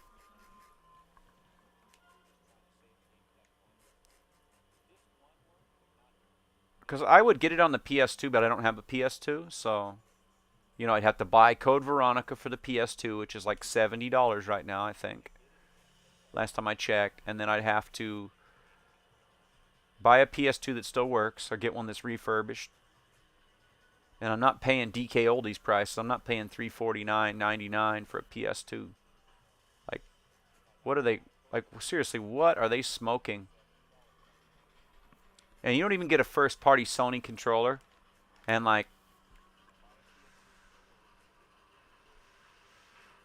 I never understood who's buying from DK Oldies. I never understood who their customers are. Because, like, you can get a PS2 at a yard sale for, like, $40 if you get lucky. No guarantees it works, though.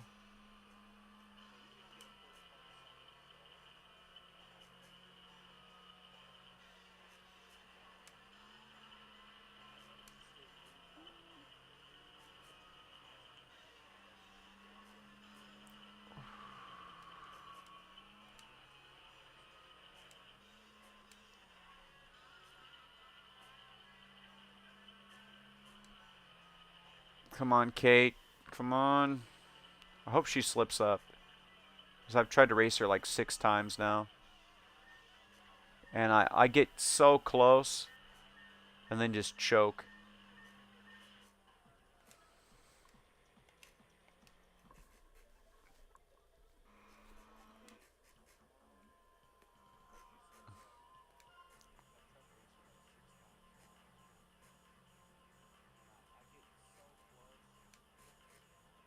I think that I just have to get the money for the 200 horsepower B18. And then I think that I will be able to compete with some of these other cars. Because I got the gearbox modified already. I just don't have the power to really put it to use.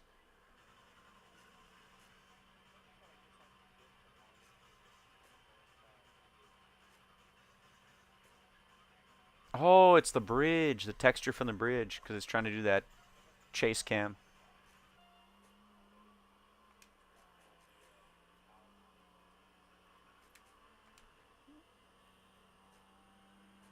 I just, that FTO is just pretty quick.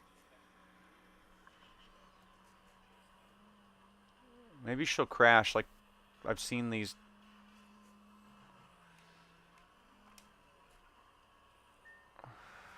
I always crash right there. I keep giving it too much gas.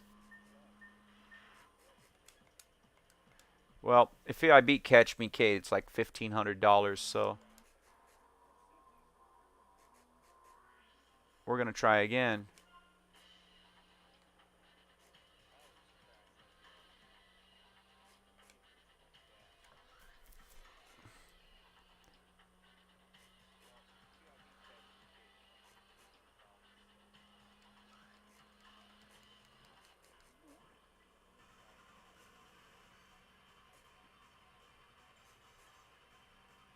The Wanderers are the ones. You can only meet this Catch Me Kate on a certain road at a certain time.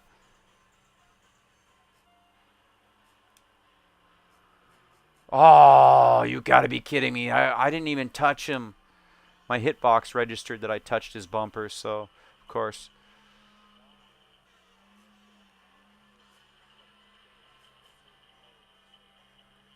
And, of course, it's the uphill section. She always picks the uphill section where I'm at the lowest torque and power.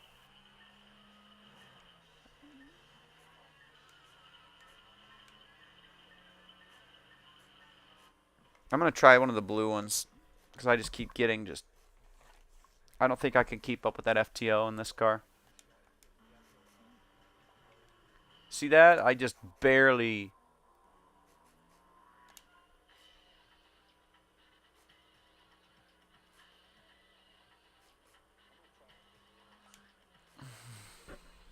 I don't know. Maybe I should try again. Does the chat think I should try again? It's like maybe the 7th or 8th time. How many times I lost to her now? It's got to be 7 or 8. But she's at a distinct disadvantage in the corners, though. She drives them too wide. And so we're going to try again. So I think I might be able to... If I go to the left, if I get ahead of her and then go... Oh, she's going to go right.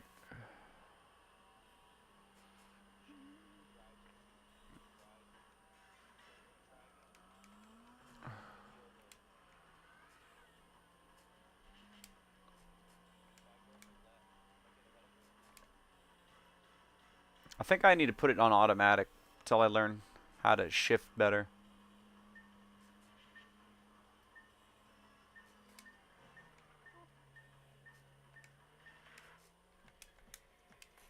I'm going to go back to the garage and put it on automatic mode. Because it's hard enough just learning the routes.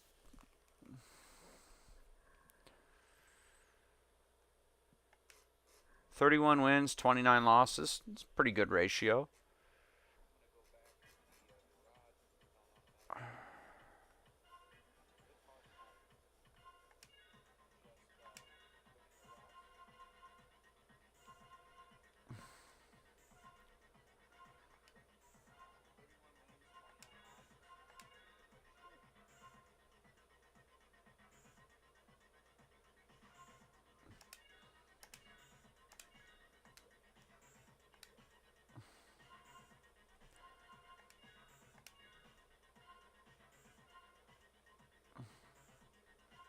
$8,900 for that, but then this thing's at its full potential.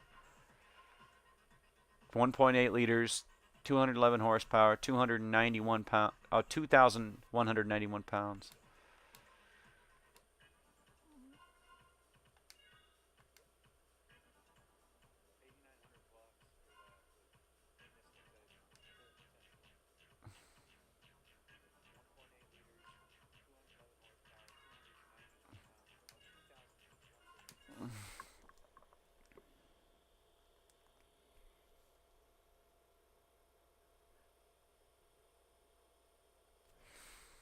Okay.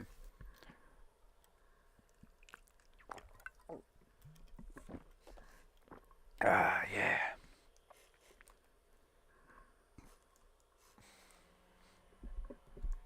Ooh, we got some. See, this game is actually way more challenging in manual shifting mode because you're trying to just stay going down the track without wrecking.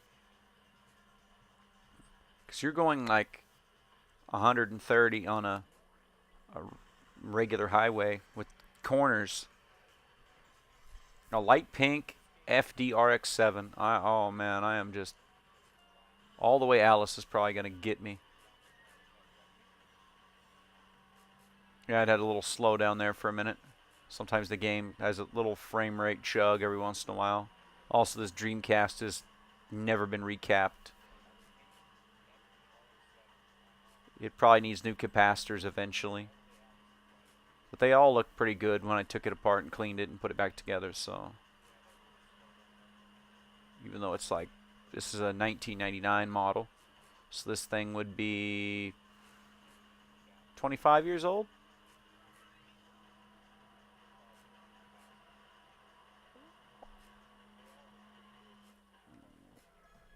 Dude, I did it. I beat an FD.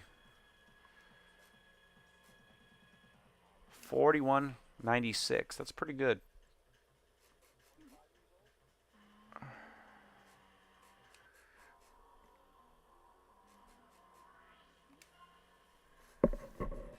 Oh, man, here comes another guy challenging me. Diamond Image. This guy. I think he's a boss.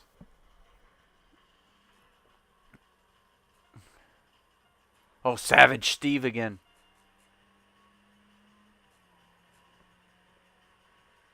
Hey, Steve.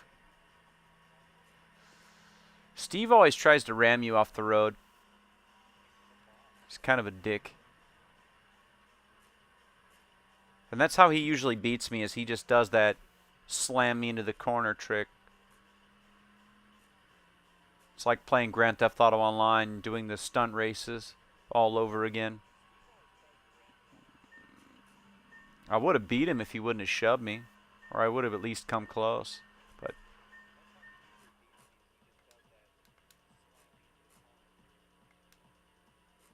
at least it's not like the first game. The first game, every time you lose a race, you lose money. So the first game's actually much harder because every race you lose, you have to pay them. So they get paid when you lose in the first one. But the first one is a different part. Like you're doing mostly the Wagon line in the first game. So it's mostly just straight roads with minimal turning, so. And I think that the first game, you're going on the Wagon Highway, but there's also the highways in Osaka.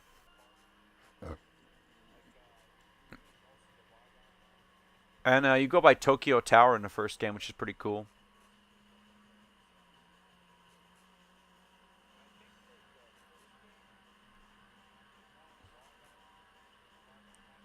I feel like going to Japan would be a really, really cool vacation.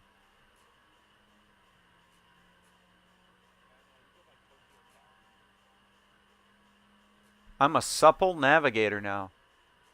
That is a weird title for the game to give me. Supple navigator. Like, at least it's better than useless monkey. That was my first name it gave me.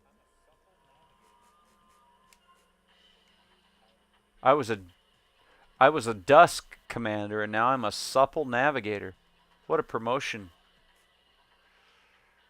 Doesn't come with an increase in pay, though, does it? If it doesn't come with a pay increase, it's not actually a promotion. And if you have to do more work for the same amount of pay, it is not a promotion. Like if they say, hey, we need you to do this and this for the same check, you're like, what? You want me to do double the work for no additional moolah? No thanks. And then they try to say, what, are you lazy? I'm like, no, no, no, no, no, I'm not lazy. I'm just not going to do double the work if I don't get more money.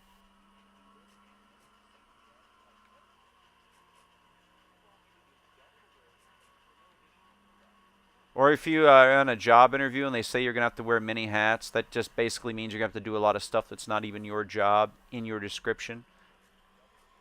Like, you know, if you're hired on to be a machine operator, they're going to try to get you to drive the forklift too. That's what I learned from factory jobs. When they say you're going to have to wear many hats in the interview, unless you really need the job, just walk.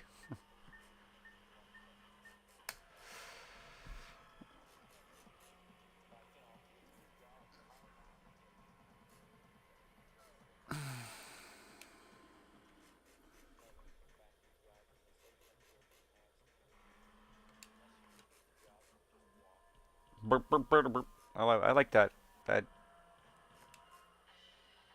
like the music in this game. It's awesome. Man, that Corolla GTS that guy Savage Steve is driving is just a ripper. I should be able to beat it on paper, but he's done some serious work to it.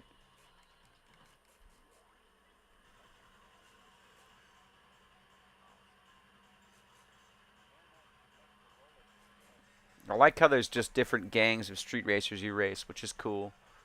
There's Diamond Image, there's Rolling Guy, there's all these different ones where they're all like a cruise of street racers. Well, this guy, he like always tries to block you overtaking, and he's really reckless the way he drives.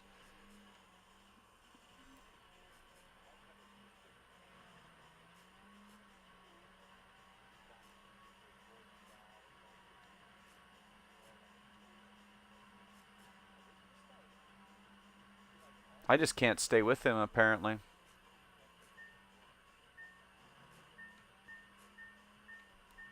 I need to lower my coilovers, I think, one. I'm going to, instead of trying to race the same guy over and over again and losing, we're going to try a different guy.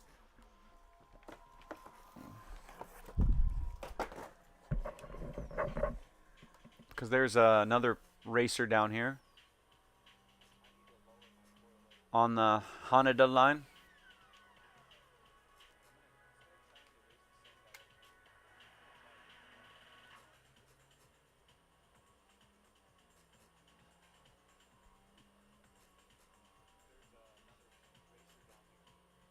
And it's probably going to ask me if I want to turn left or go straight this time. I'm going to go left.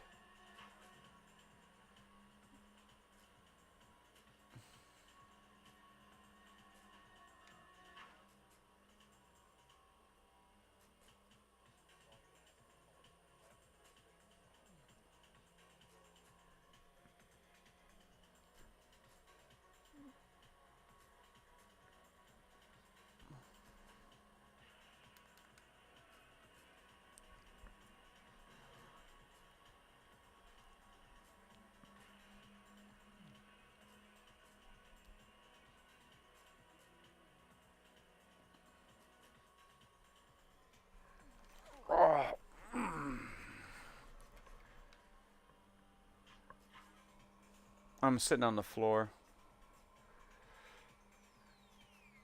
Because I don't have enough room in my room for a gaming chair, and I don't have a mic cord long enough yet to sit on my bed and play. And so I got a pillow, and it's just me on the floor. Playing like I used to play when I was a kid.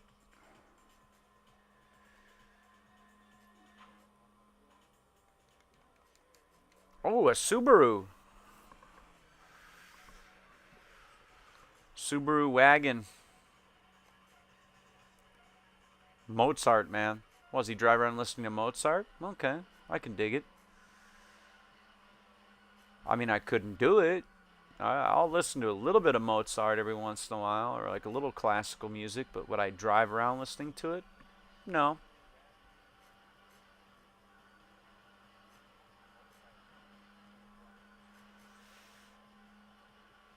Yes.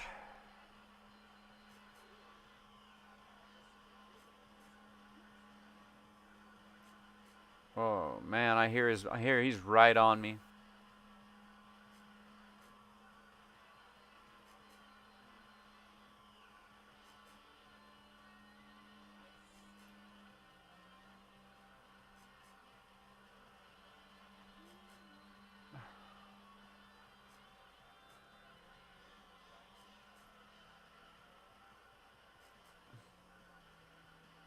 Front wheel drive cars can power slide, but they can't maintain a drift. Like I've actually slid. I lost traction in a front wheel drive car driving it once when there was gravel on the road and I went sideways a little bit, but it's not a sustained drift. You're on the edge of the car's control. And usually when I had my EG Civic, I spun the car out once. Did the same thing in a Crown Victoria, but that's because I gave it too much steering input and too much gas, and it was raining, and I did like 360s before I regained control.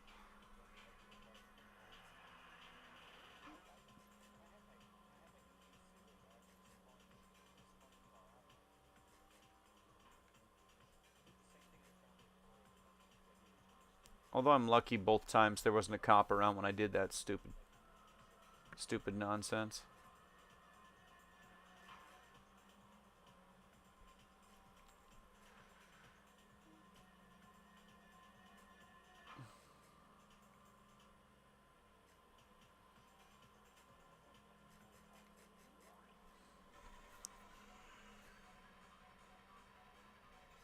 The dealer in his Sylvia.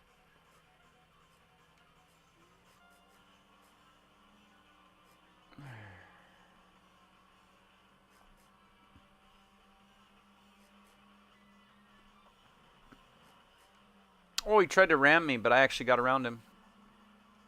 Oh, I almost lost that there.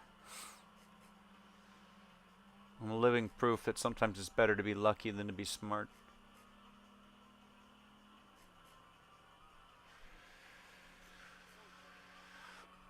Come on, come on, come on. Come on, CRX, go. Come on. VTEC. I need that VTEC. We're racing against the Sylvia. Doesn't the Sylvia have an RB motor just like the GTR, though? I think it does. Some of them do, I think. I only know a little bit about some of the JDM cars. Because when I was, in the Fast and the Furious era, I was into muscle cars and exotic cars.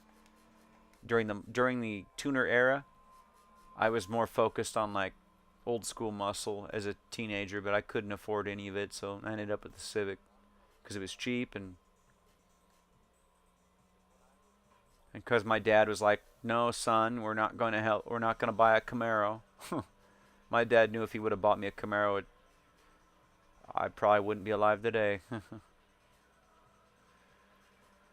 Also, my dad told me, he's like, whatever car I help you buy, you got to pay me back. So I was like, the Civic was $1,000, so yeah, paying back $1,000 was a lot easier than.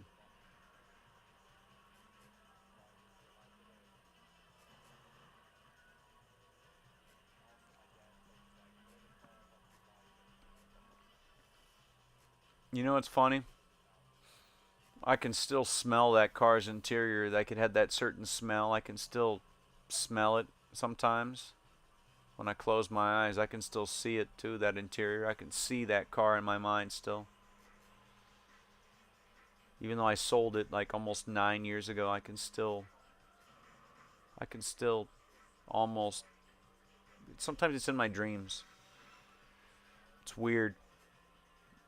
And I always wondered what happened to it after I sold it. Like, is it still on the road or is it gone forever?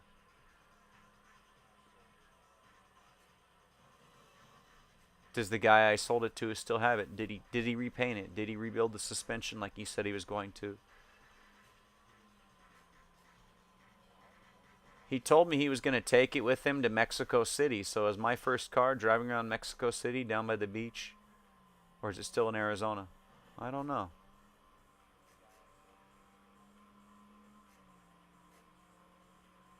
I have to wonder.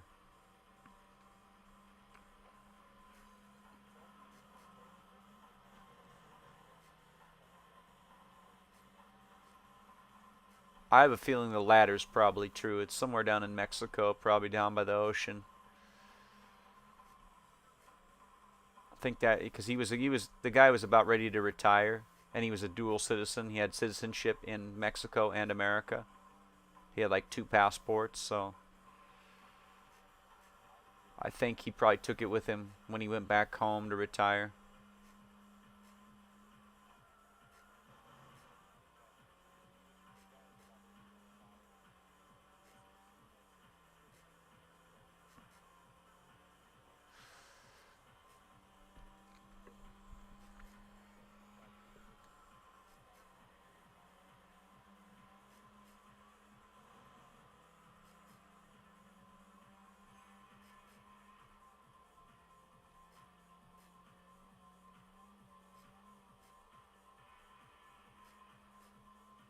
It's pretty cool how they do the backgrounds in this game. Like the backgrounds are kind of 2D-ish until you get right up on them, then they're 3D. Because there's 3D set pieces, and there's also 2D set pieces. Like the horizon is 2D, and it kind of moves. It's kind of cool. Nardy. Nardy wheels are pretty boss.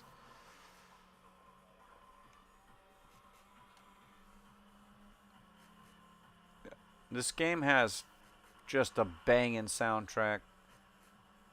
I think there's a YouTube playlist of the soundtrack of this game. I was watching some guy dance to the soundtrack of this game, and I just wanted to play it again today. And I was like, you know what? Seems like a fun game to stream. I don't think anyone else is going to be doing it. Doing some random car talk and, just kind of...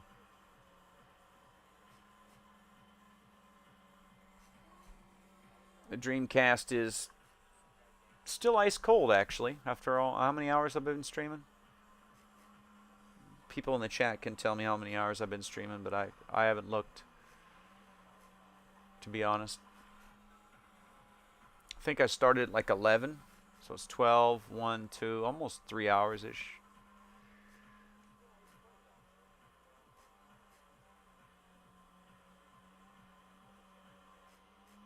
I feel good tonight, so maybe I'll stream all night playing this game till like 6 in the morning, something stupid like that. Acting like I'm 21 again. Ooh, a green Integra. Something tells me he'll be a good race. Whoa, body. Whoa, body. Low Joe.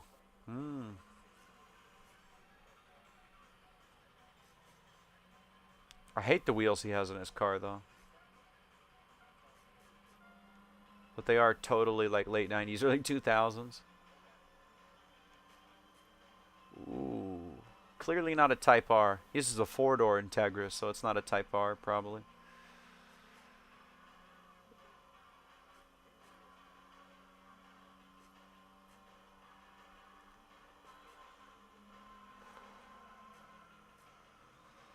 The 2-door Hondas usually have the better motor, though. Except for the Accord. The V6 Accord's pretty good. And some of the Civics had the bigger motors in them. Mine had a 1.5 in it. Not the 1.6. 1.5 liter D17Y. 101 horsepower. 101 foot-pounds, baby. Mated to a 5-speed manual. I had a sedan. It was like that blue metallic that like a lot of EGs are. A lot of Civics are painted that like blue metallic. Had the gray interior. No passenger side mirror for a 93. That was an option back then. It wasn't required. The air conditioning was busted. And they quoted me more than the car. They quoted me more than we paid for the car to fix the AC, so I never fixed it. But the heater worked perfectly. which is ironic because in Arizona I used the heater like twice. I think twice I used the heater because one day it was like we had this one freaky day where it was like 48 degrees, and it was like when I woke up in the morning to go to work, it was like 37 that day for some reason, and so there was a little bit of frost on the windshield. But I was like, I think I used the heater on that car 3 times, exactly 3 times, maybe 4. Because there was a couple days that year it was a little cold when I woke up to go to work at like 5 a.m.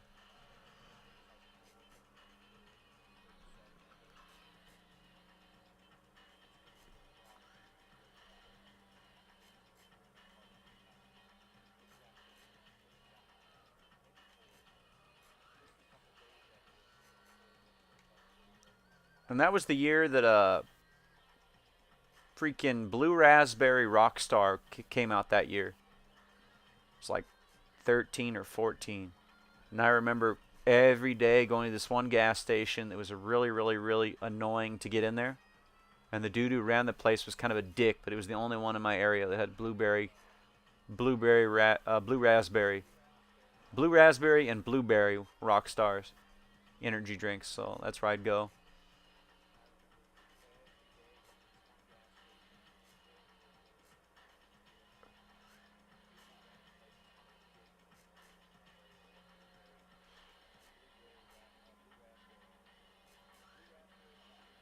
But I've been drinking energy drinks probably longer than some kids these days have been alive. I think I started drinking like Monster like 2 years or 3 years after it came out. I was like 15 or 14 when I started drinking it. No, I think it was like 2005 or 2006. Because at first Monster and Red Bull were only kind of available in liquor stores, and I was a kid and I didn't drink as a kid, and I don't drink now. So it's like once like you started to see them more in gas stations, that's when I drank energy drinks. But I started with the fruit flavored ones like the Rockstar Punched Pomegranate, R.I.P. They took that one away after only 2 years on the market, and that was the best Rockstar to ever. The Rockstar Juice Pomegranate was the best one. Also, they had this one where it was like an orange, like a mandarin orange. It was mandarin orange and blood orange and a little bit of passion fruit. That one was great. They took that one away too.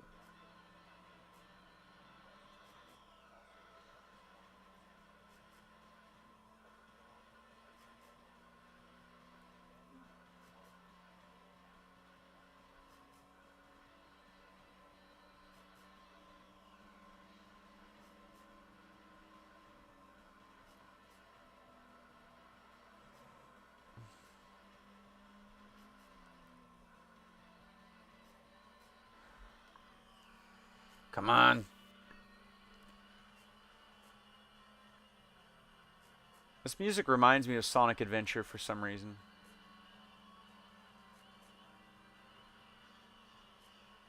You know what's weird?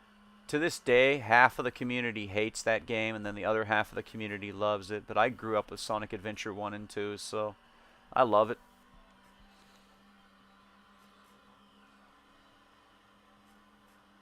All these kids that are on YouTube and Twitter saying it's a dog shit game, they don't understand that was one of the first 3D Sonic games ever. And it was, for us 90s kids, that game was one of the only games on the Dreamcast that really made you, like, when the Dreamcast first came out, that's what made us want to buy it. Although Hydro Thunder, we played Hydro Thunder at the movie theater when I was a kid, and my dad was like, dude. So we saw the trailer for Sonic Adventure on like TV. We were watching TV. My dad was watching Major League Baseball or something, and the trailer for Sonic Adventure came up. And then we were playing Hydro Thunder at a movie theater, and my dad's like, we were already going to get a Dreamcast, but when he saw Hydro Thunder was going to be on there, and Sonic Adventure.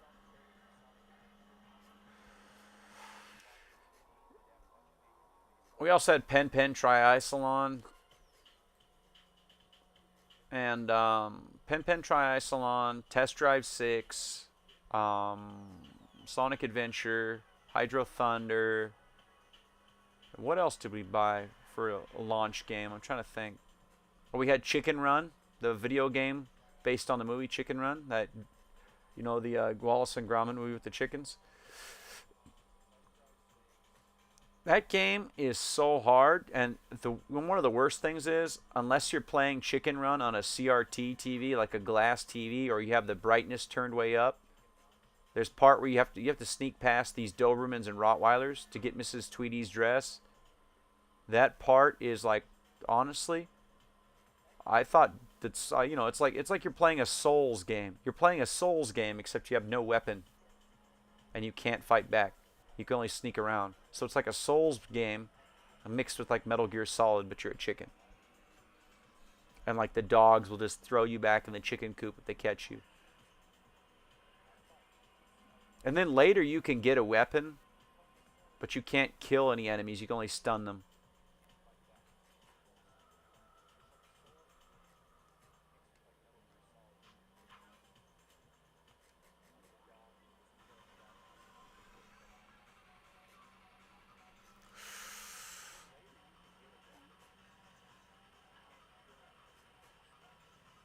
Queenie of the Road Stars.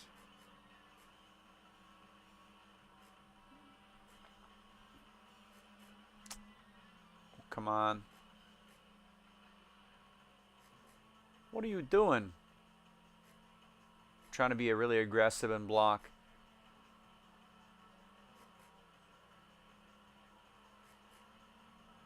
The problem is the taillights on cars. The other cars, the traffic cars, seem to render right when you're almost on top of them. That's the only problem, is you kind of got to remember where they are.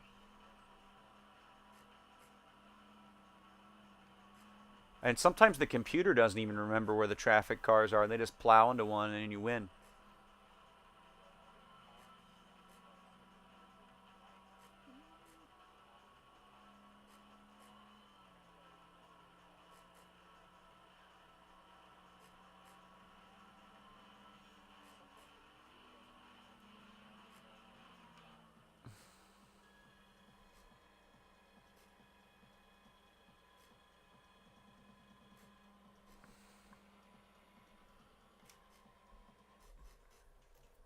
I'm not going to put any more money into this car. I'm just going to get 12 grand and buy an FC.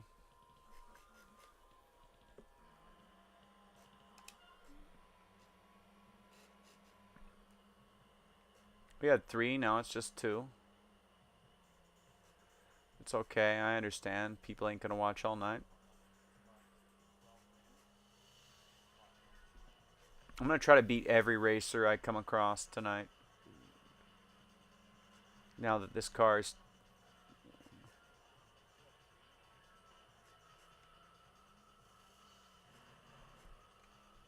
Well, there goes my bodywork. Good thing there's no visual damage. This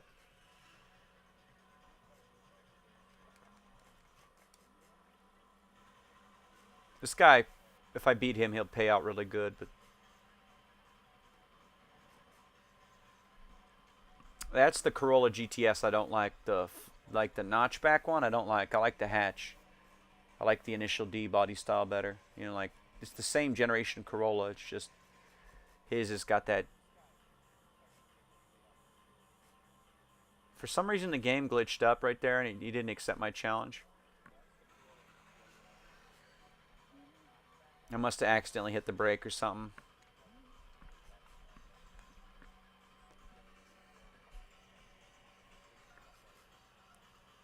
Come on. Haha, Savage Steve. Goodbye, sir.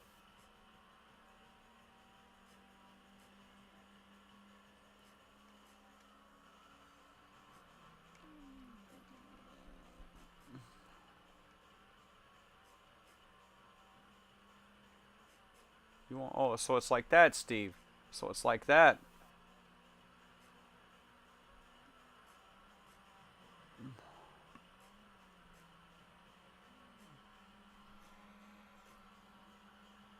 Now I can't catch him because I hit that. Or unless he wrecks, I'm not going to beat him. I'm going to have to challenge him again. I'm a glutton for punishment. Either that or a first-rate idiot.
He's going to have to brake really hard.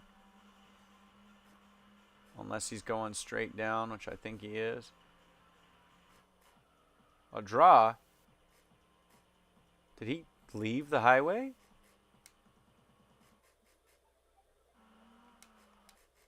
He must have taken the exit. Sometimes they will leave. Oh, I can't go there yet, can I? He went somewhere I can't go yet.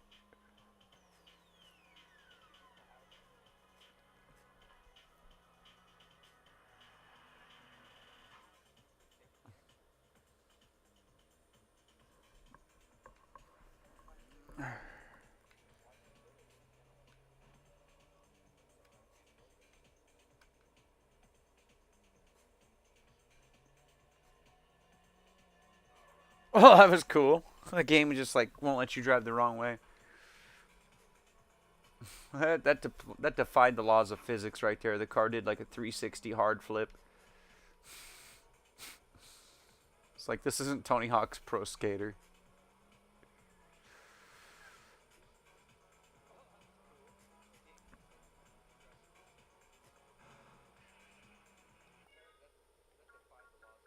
Turn to garage. Let's see if I get a new title. Let's see the new cars available for purchase in the car lot.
W30.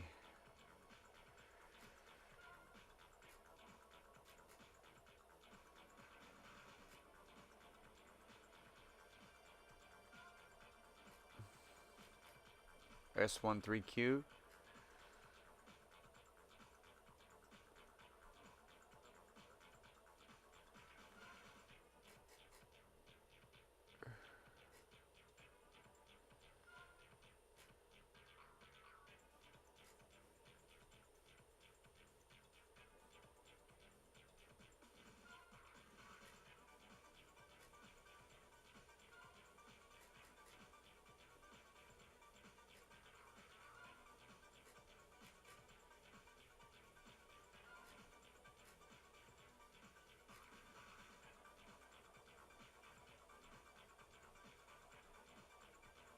That's a French car.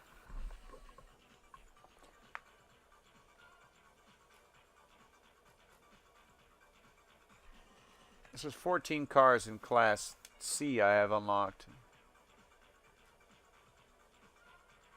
FC3.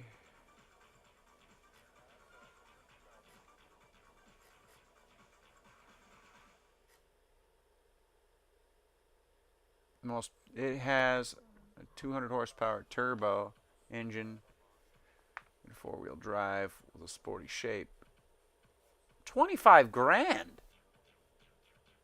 That's expensive. It's more than the FC.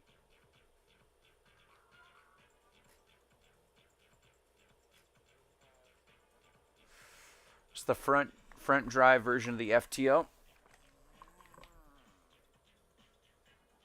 Oh, no wonder I can't catch it. It's 200 horsepower.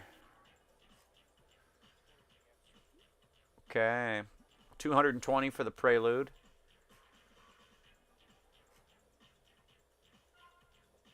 The Accord.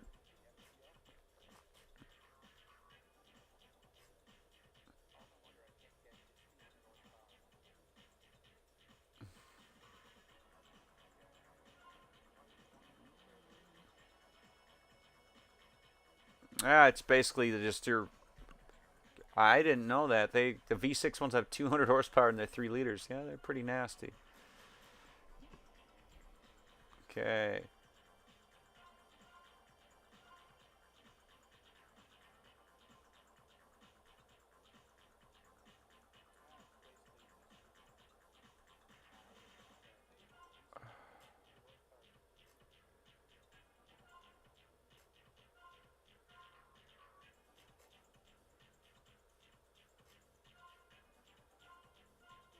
This thing's heavy.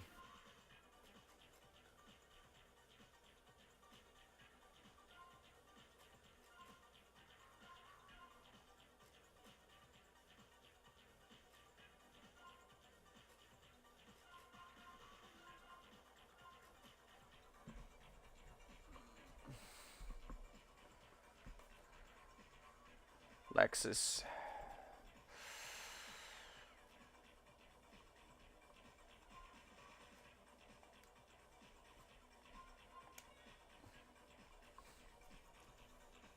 Ooh, Supra.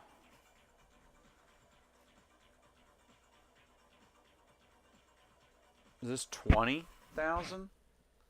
Oh, it's 200.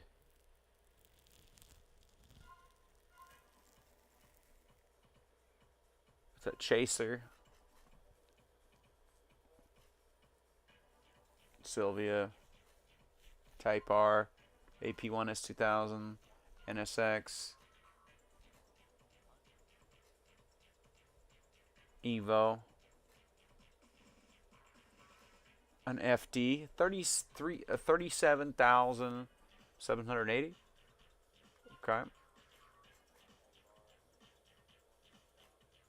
Okay, Subaru. The wagon Subaru.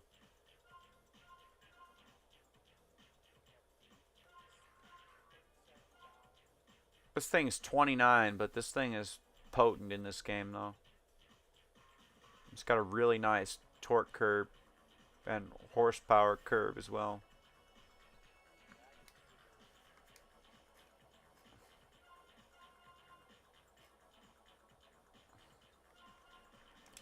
I'm going to dial it in, though. I think I'm going to do is I'm going to lower it just a little bit. -2.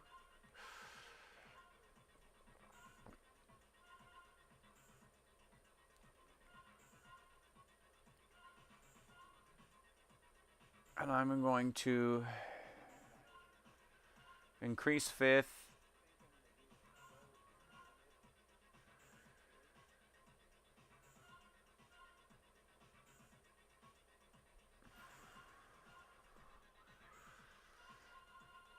And I think I'm going to lower first just a little bit. Increase third. Second, and then maybe increase third.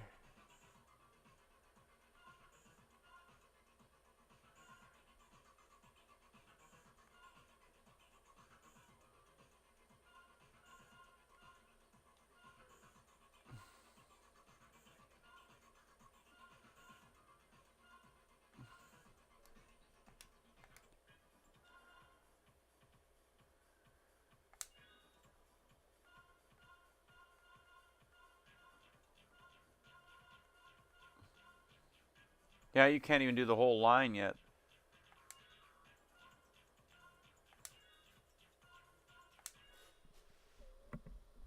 Unfortunately, I have not unlocked permission to go down the rest of the Wagon line, because that's where you get all the fast cars.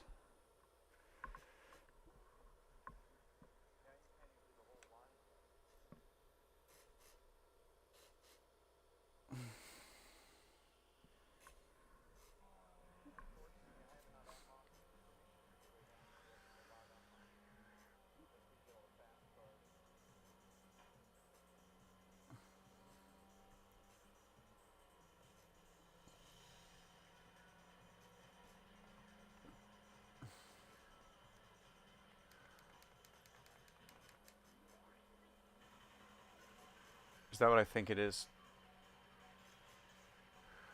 Nope, MR2. The Corner Master. Ooh. You are the Corner Master. Might want to change your name to the Corner Amateur, my friend.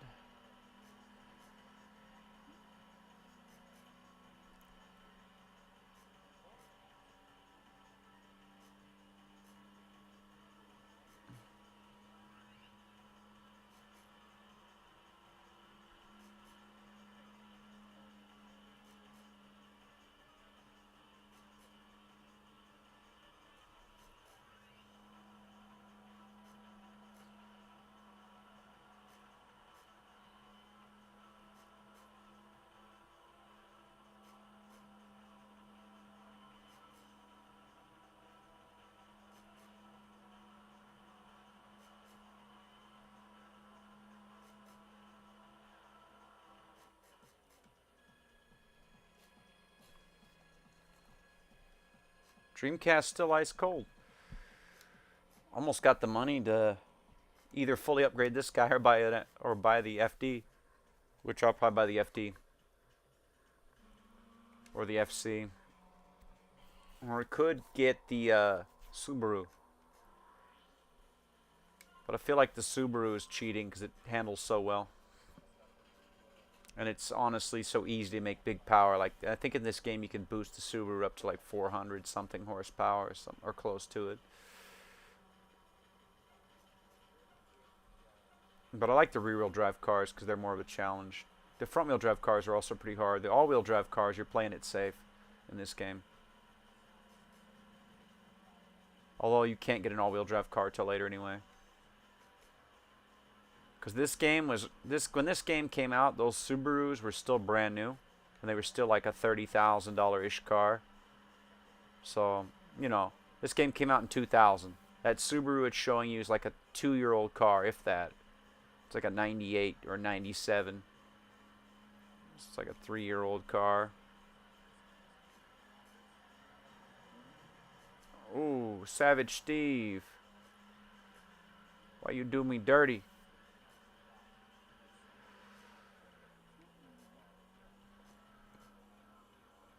Oh, come on, taxi driver.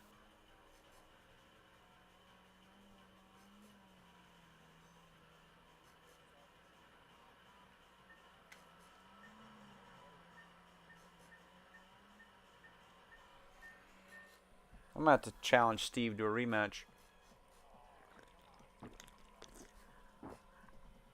Ah, yeah.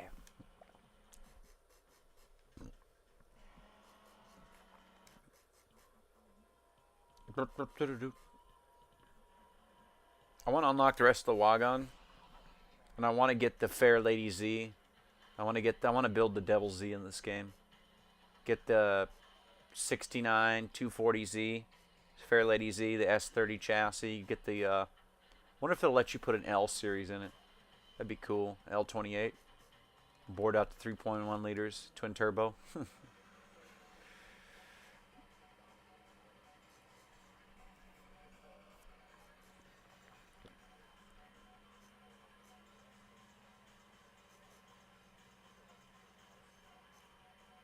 Okay. Okay, Savage Steve. If I can push him into one of those abutments, like he tried to do to me last time.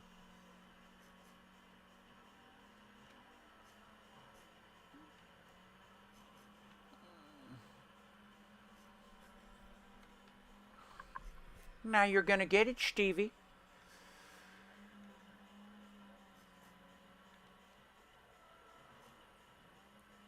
Oh, he rubber banded right into me. Oh, you can't get me, buddy.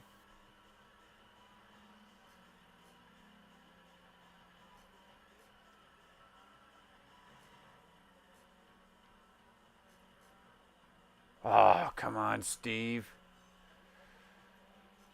Which way is he going to take? He's going to take the,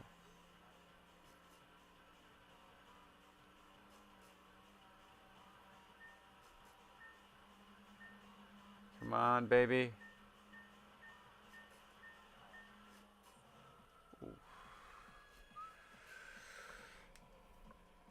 Steve. I just can't keep up with him in this car. I'm going to have to go with one of the just random rookie racers and just take their money. That way I can just not worry about Steve and just get one of those blues. Because I'm really close to my goal for the FC.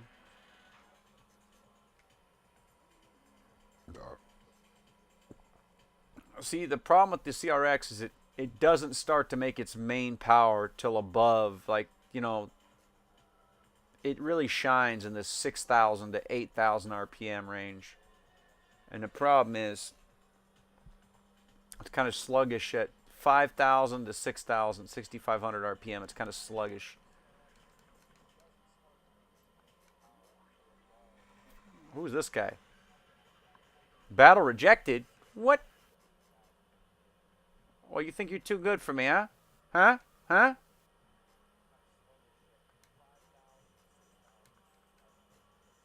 I'm gonna be like Joe Pesci in Casino. What? You're too good to me? Huh? You're too good for me? You gonna... What?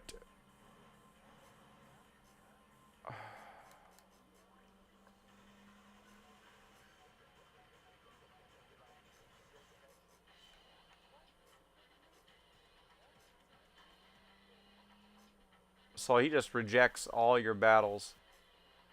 He's like, you're not even quick enough to keep up with me, so I'm just gonna reject you, or what?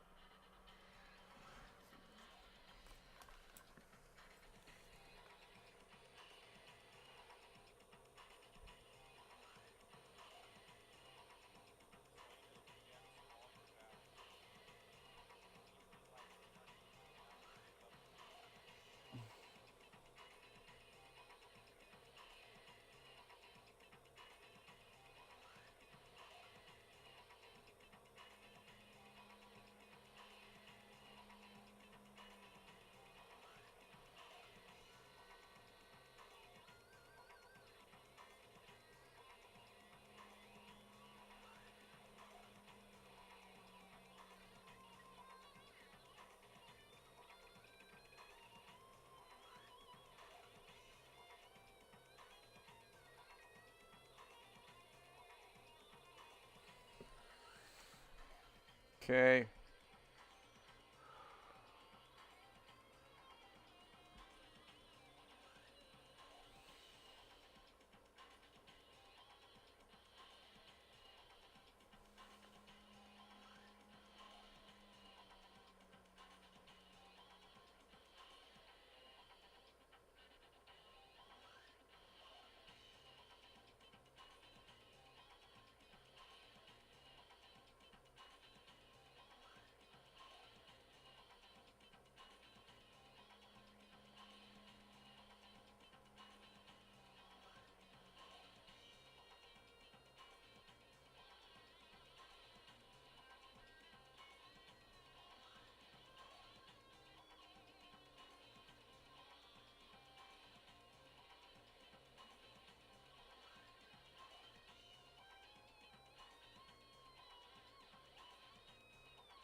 Think he'll only race me with a certain car.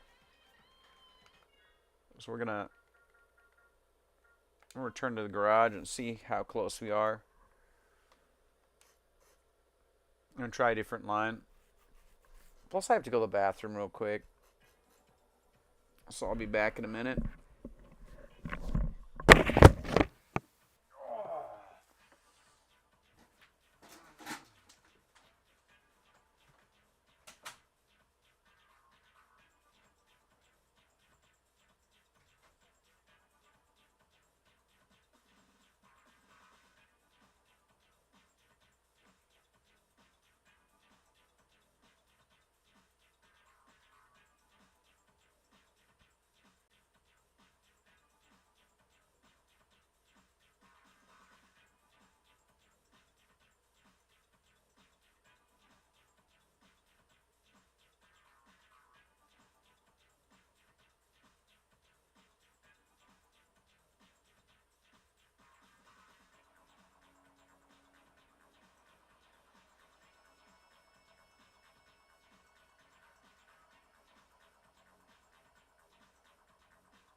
Knocked over some of my DVDs here.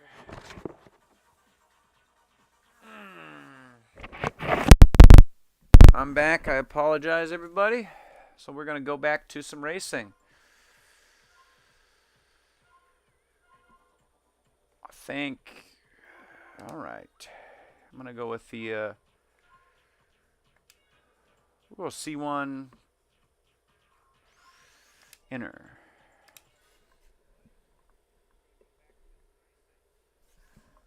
I had to go to the bathroom and to get a second pillow because sitting on the floor hurts. I've been at it since like 11, or maybe even. Oh, the first stream I tried to do it at like 10:30, but I couldn't figure out how to actually make it so you could hear the mic. I've only been using OBS for a little bit, and this capture card. How hot is the capture card? Not too hot. Okay, cool. I really like playing it on the original hardware. It just feels right. And, you know, I don't like emulators. They never run as good unless you have a high-end machine. And then it's like, I'm a retro gamer. I'm not really an emulator guy. I mean, I do have a PS5. I'm staring at it right now. It's right in front of, underneath the TV as well. And I got a PS3 down there as well, too. Got a GameCube in the corner. Got an N64 in my cabinet over there. Fantastic grape to be. Oh, Supra. Oh, he's got the hood from the Fast and the Furious too. He's got that. Is it a Veilside hood? I forget. Is it Veilside or? This game came out a year before the Fast and the Furious came out, by the way. So the Fast and the Furious came out in 01. This game came out in 2000. So that hood, that was before it was on the Fast and the Furious car. So how am I faster than a Supra? They must be a terrible driver. Or maybe it's a 2JZ non-turbo. It's not a turbo.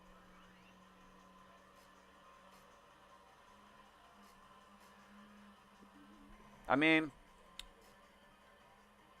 they must be a really bad Supra driver. They must have crashed or something. Or got stuck behind a taxi, because there's no way I should be beating a Supra in a CRX, but I guess stranger things have happened. The Surfer Chick. I will take your Surfer Chick money, thank you. Oh, baby. New car available for purchase, alright.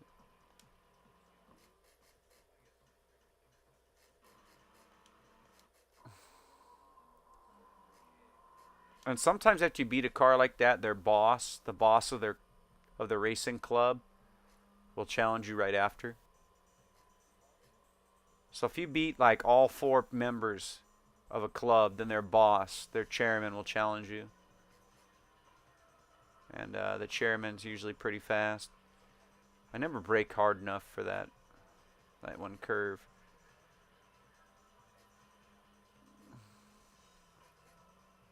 What do we got here?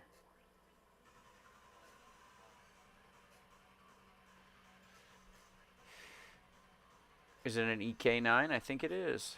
Professor Jets. Okay, Professor. Why you doing that, huh? Why? You're in an EK9. What possible need would you have for shoving me like that, bud? You've got more displacement than me. I still got a 1.6 in this. But I've got all the handling upgrades. You know, I've got the strut tower bars. I've got the full cage. I've got the coilovers. I've got the dual clutch transmission upgrade and the limited slip diff upgrade. I've got the better tires. Stage 1 engine.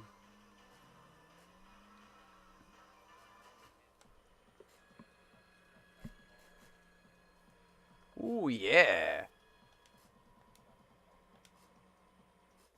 We're almost there. But I'm going to race until I start losing. No, and then I'm going to switch to a different car. But once I get a car with some real power, it's just over for some of these guys once I get the RX-7 and get enough money to upgrade it as well. It's just over for them.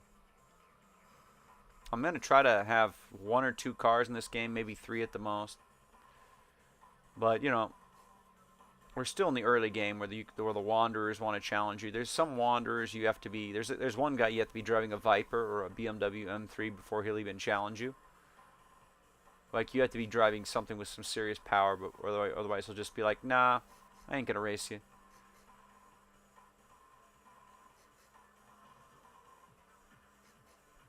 Like, if you pull up next to that one guy I was trying to race the Wild Man in this car, he'd be like, nah.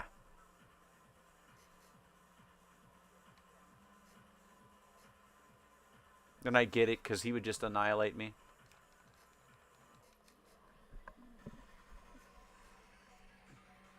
Who's this guy? He's a wanderer. What's his name?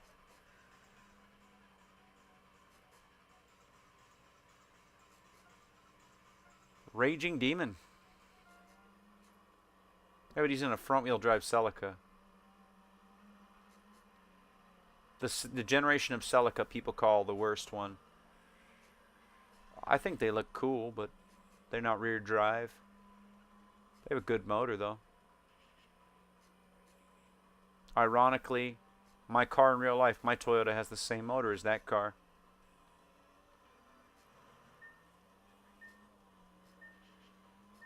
Oh, the Raging Demon escapes me. I'm going to have to race him again.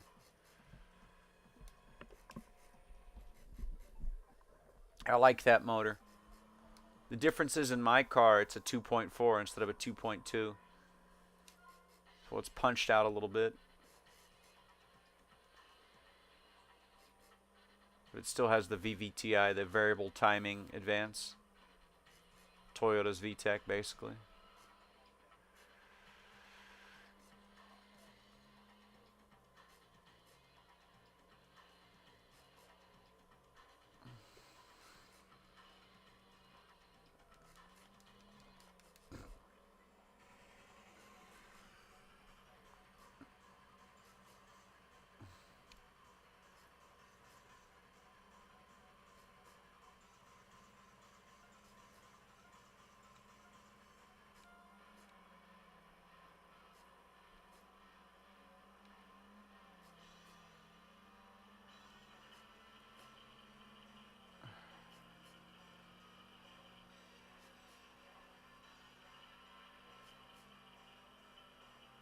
Oh, he's all over the place.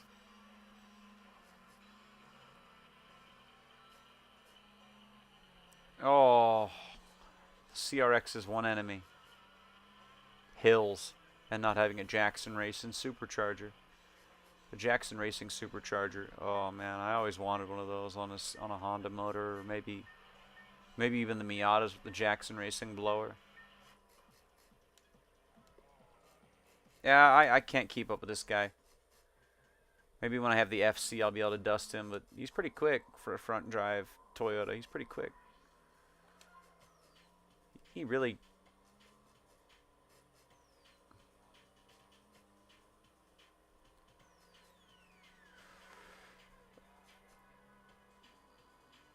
And he's really aggressive, too. He does not like to let you pass him, even if you're trying to get by him.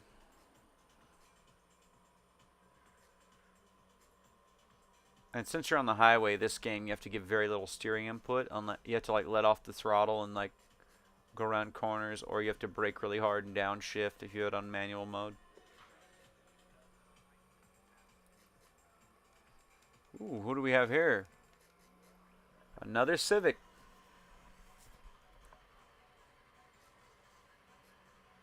EM1. All right.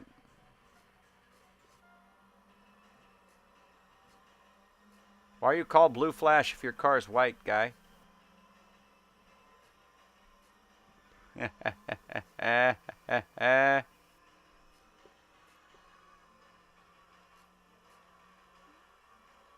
like how the EM1s look, but I've always been told they're kind of slow compared to the EKs and the EGs. Some people claim that.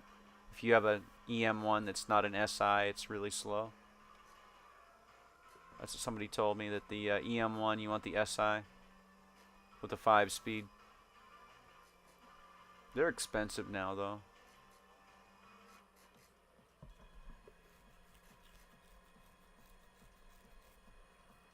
Ooh, 10,200 credits, baby.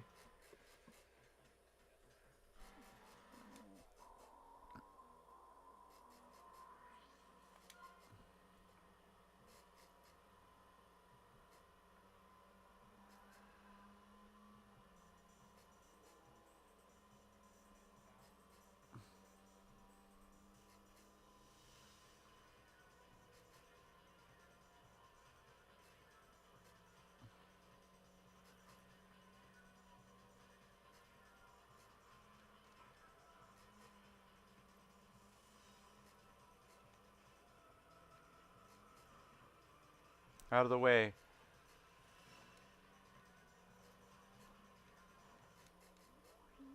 A yellow one. Have I challenged you? No, I have not.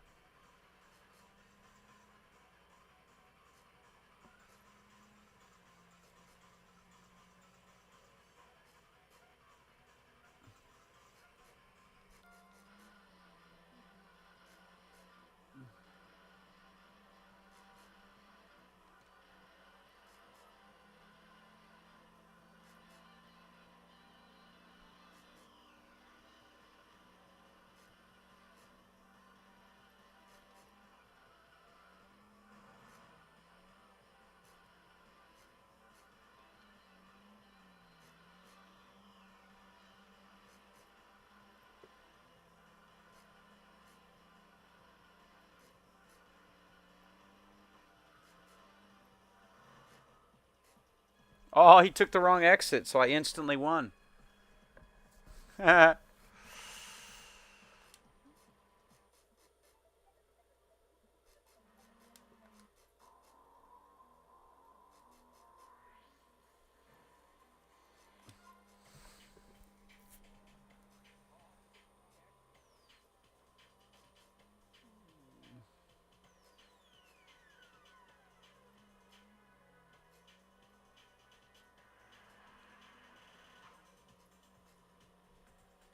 So all the pink ones are ones I've lost to.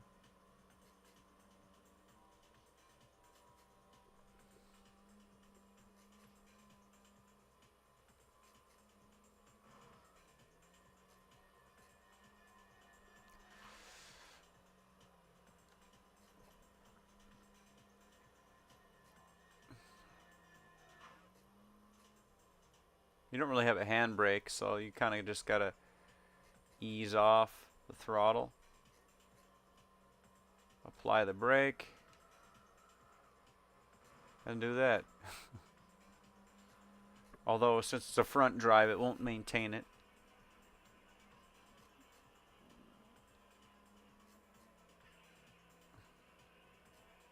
If I had that Subaru, that thing would be a pretty good choice too, but that thing would be playing it safe.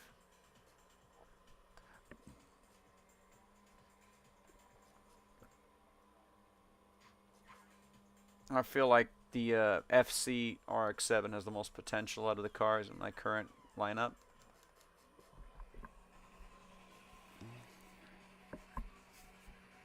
Oh, how are you, Panda? Turbocharged Panda? What's happening, bro?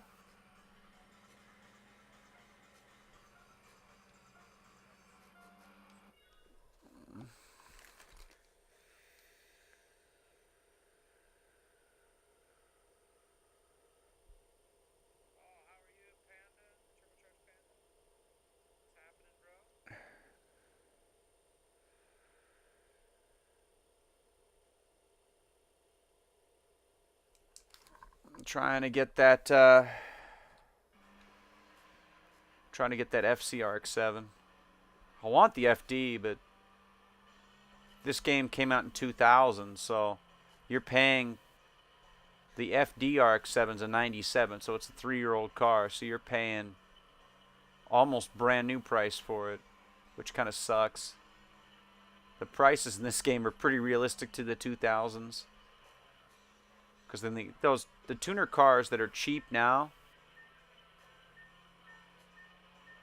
they weren't always cheap.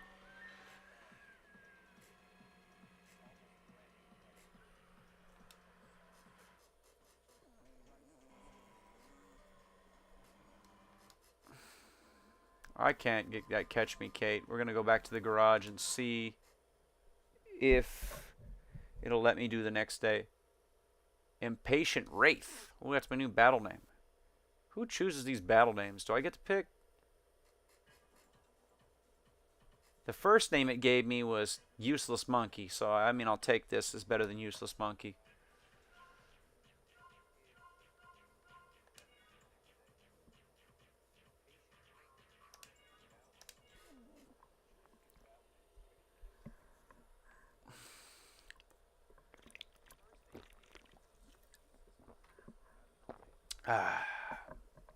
Liquid Death. Sparkling water. I really love it. Buried Alive. It's one of my favorites. The berry one. Cherry Obituary is pretty good though too. Grapefruit. The grapefruit one. I like that one a lot too. Don't like the mango chainsaw though. And no, these don't have alcohol in them. They're just water. I'm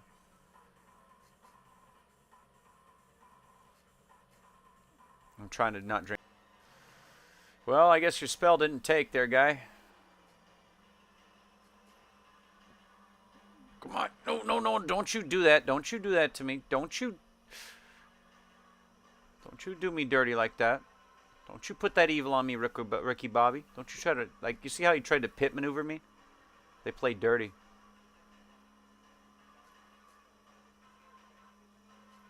They played dirty.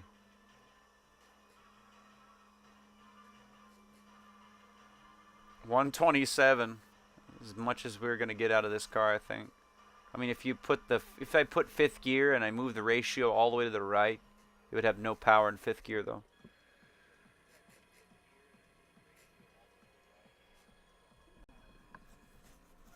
Oh, dude, we're almost there. I think we get like 14,000. It'd be really good because then we could put $2,000 into the FC. Because the first thing I'm gonna have to do to it is suspension. Because they're a little loosey-goosey. Oh, you again? You again? Oh no, it's my nemesis, Savage Steve. Except this time he's chasing. I'm not chasing him, he's chasing me. Hey, Steve. Hey, Steve.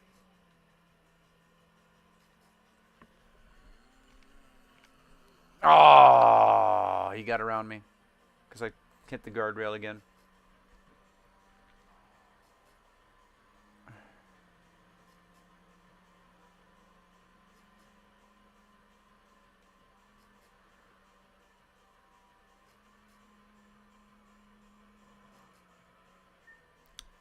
You can't sell your first vehicle until you have enough money. At least with the RX-7, you have an option to put a turbo on it, which means that it has a little bit more get up and go with the turbo.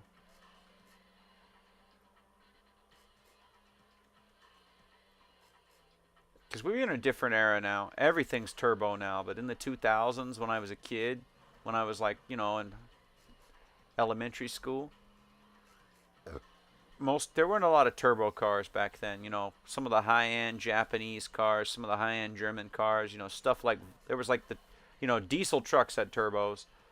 Volvo station wagons had turbos. Some of the Subarus had them. Porsche 930 turbo. You know, some of the Lotus cars. They were still kind of exotic in the early 90s, late 2000s. Like turbocharging has come a long way and it's a lot more common now. Those EcoBoost Fords, for example, they made a bunch of those with the turbo.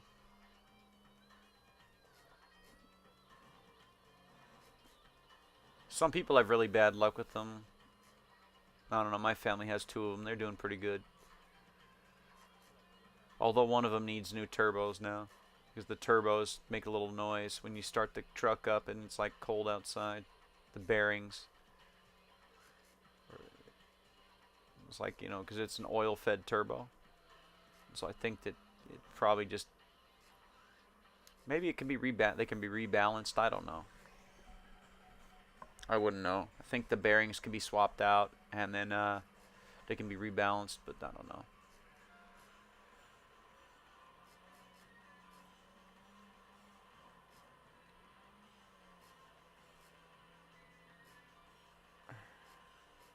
Had a little bit of a slowdown for a second. This game pushes the Dreamcast pretty hard though. Because this was near the end of the Dreamcast's life. Because here in the United States, the Dreamcast was discontinued in like 01. So like a year after this game came out, they were basically... Oh!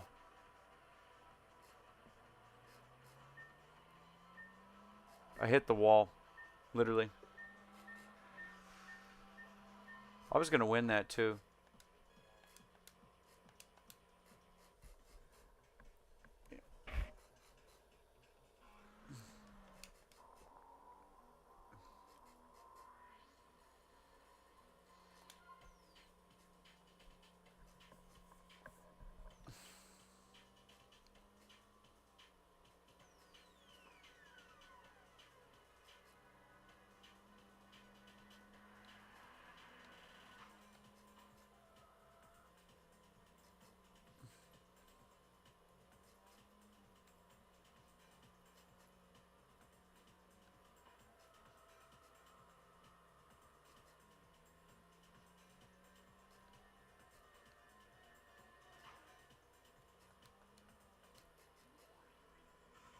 Oh, it's an Evo.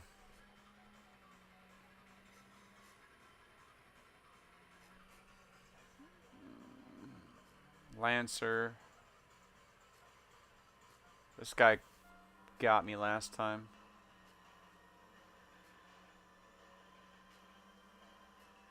He's quick, but he's all over the place.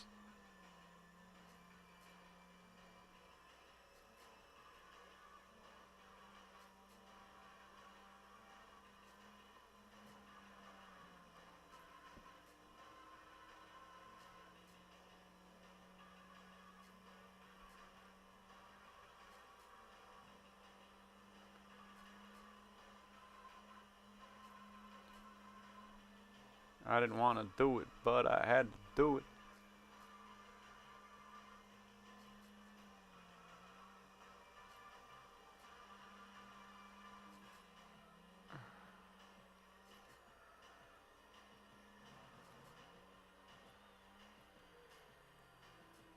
Oh, did he hit the taxi cab? Brilliant, he did. Oh, come on. Get it.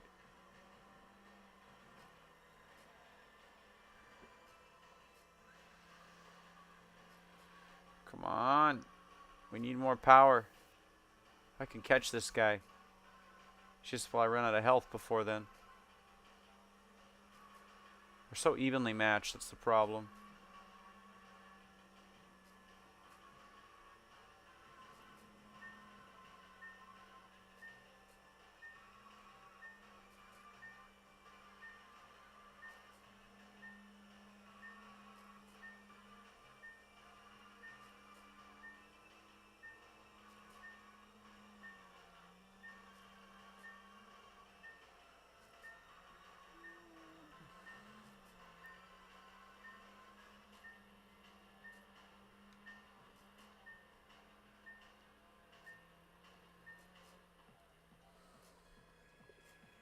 That was so close.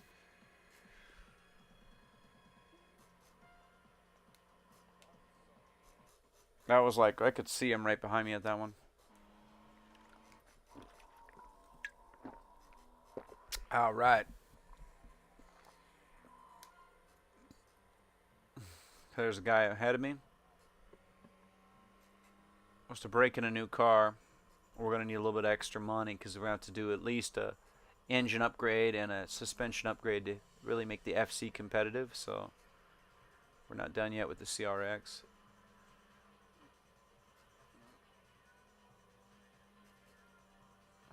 And I probably won't even sell it. I'll probably just have the FC as well.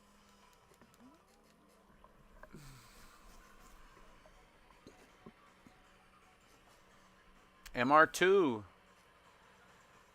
Dreamer.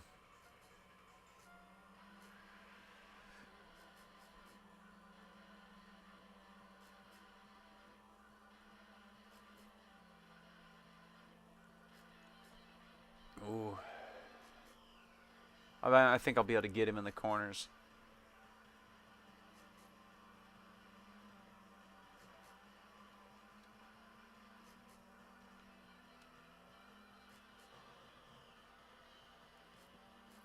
I always just hit the wall there because it's really hard to slow down enough to make it. Whoa, buddy. See, he tried to do a little Ricky Bobby NASCAR stuff right there. Tried to do a little shove me out of the way. That's not how that works, buddy.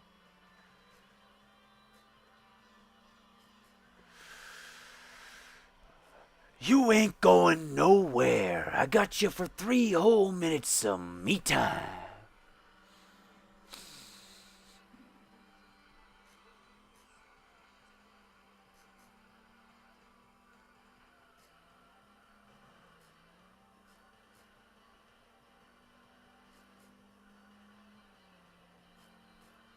Oh, you.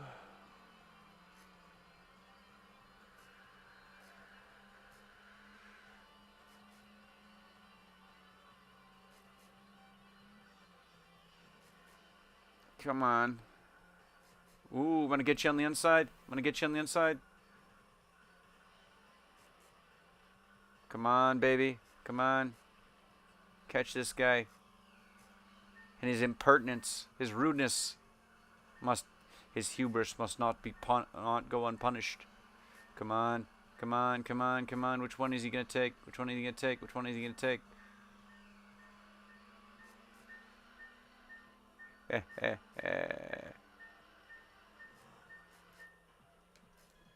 Yeah, just barely.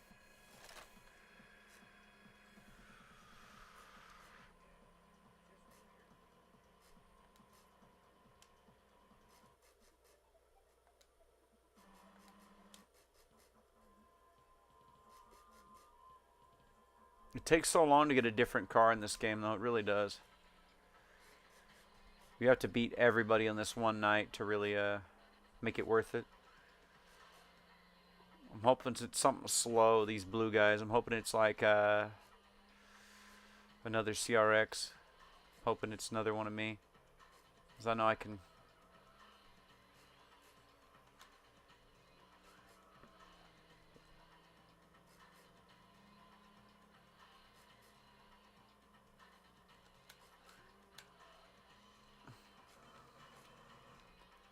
What do we got here?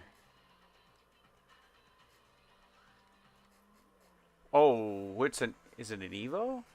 With a light pod on the front? Oh, yep, it's a Lancer. Lancer Evo. The comeback kid.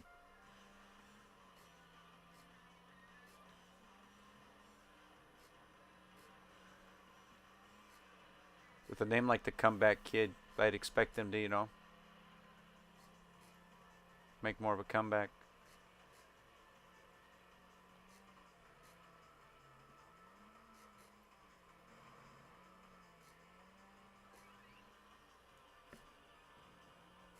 Oh, yeah. Definitely the comeback kid, but he's also the I almost lost control of my all-wheel drive car kid. See, this the problem is after you play this game, you can't go for a drive on the highway no matter what country you live in because you're going to try to battle everybody. Well, everybody else has a car like yours.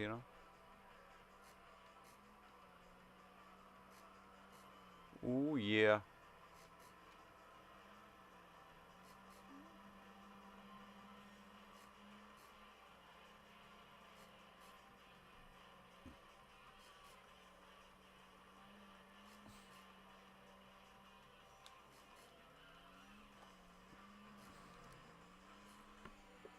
So this game is that hard. I'll tell you what, I've been playing for 4 hours. And so whatever car you pick, you're going to be in it for the first 4 hours of gameplay at least. Because they only give you 15 to start with. But you can't buy the FC to start with because you don't have it unlocked. So it's a catch-22. You want the FC, RX-7, but you can't buy it until you beat it in a race.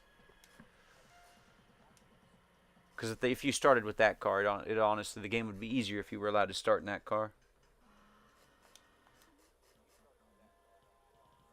I mean, the first game, you start in an EG or either an EG or I think you get to start in a Miata or an EG or a AE86 Corolla. Those are your three choices in your price range.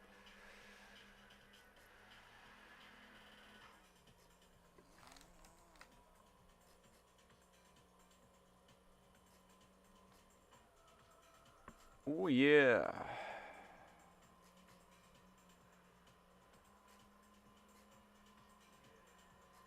What we got here? A chaser.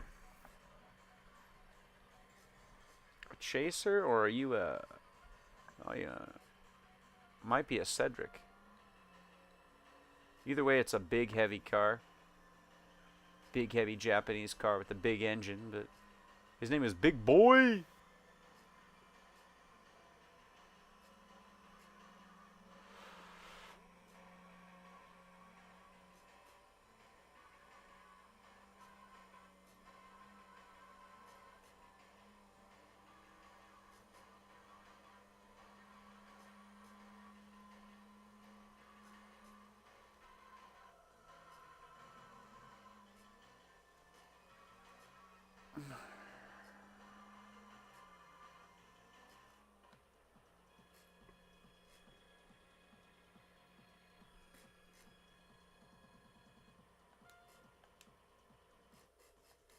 I'm gonna get challenged by somebody I have no chance at beating. Watch. As soon as I go back to keep driving, it's gonna be like one of the Wanderers. Oh, 300 miles on this guy so far. Can you beat this entire game in a Class C car? That's what I want to know. The answer's probably no. Or maybe it's like a challenge run. Has anybody ever done this game in the starter car they picked and like actually beat it? I only talked to one guy that ever did that. He claimed he beat this entire game in the starter vehicle he picked, but I think he picked like a Miata, which would make sense. The Miata would probably be able to do it.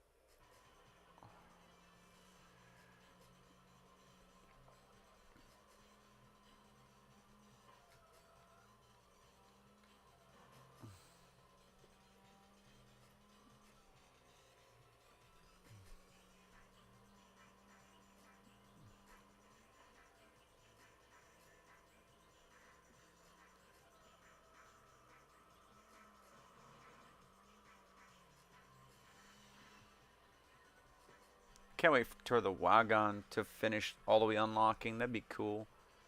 Do a top speed battle. Like the entire Wagon run, like in Wagon Midnight, the anime, and like also like the Midnight Club Street Racers used to do in the late 80s or early 90s. Do the entire top speed run. The entire run. The bridge run. Ooh.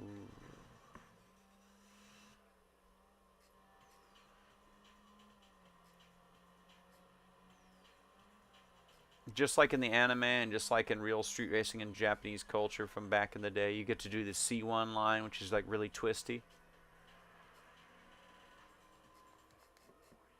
What we got here?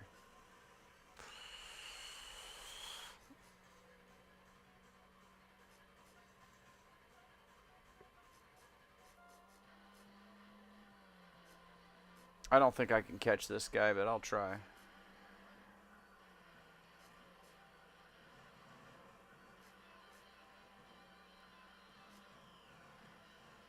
Buddy. He is ramming the crap out of me.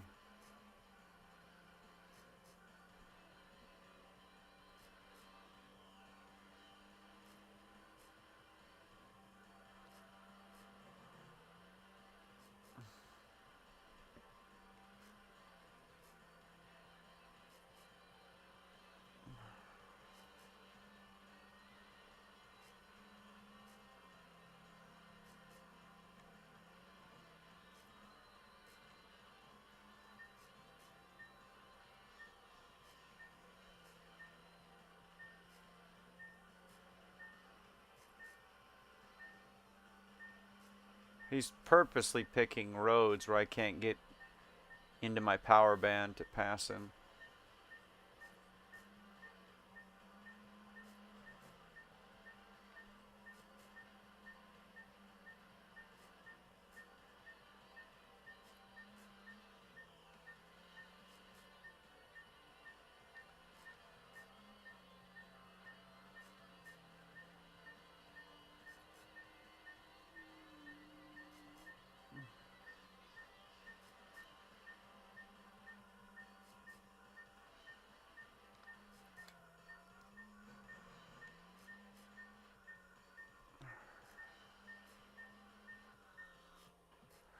Ha ha ha. That was a close race right there.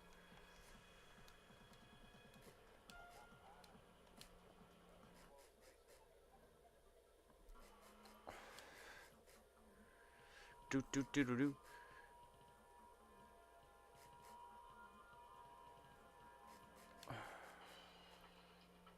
Okay, we got 2 more blue on the map right here.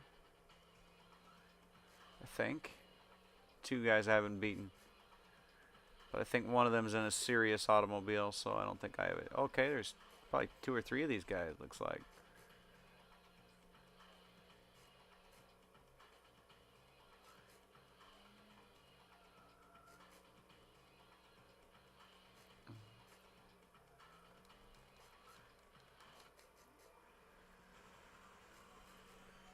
Oh, he's in a big body car.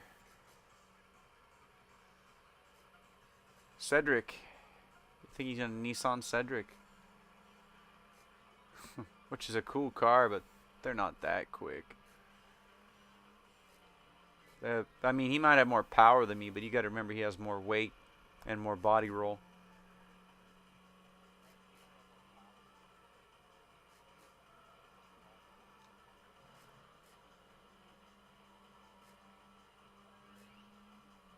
Also, this Retro Fighters controller, while it's better than the original, not having a spring-loaded joystick feels weird, so you have to get used to it. But it's a really, really, really responsive joystick. But some people might prefer the original.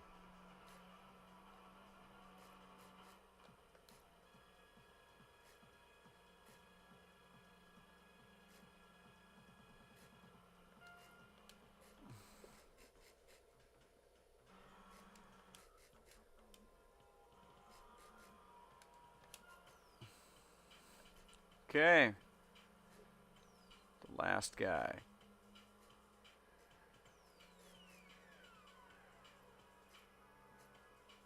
I like how the trip meter goes up and so does the odometer. It's kind of cool. It's a nice feature in a game like this.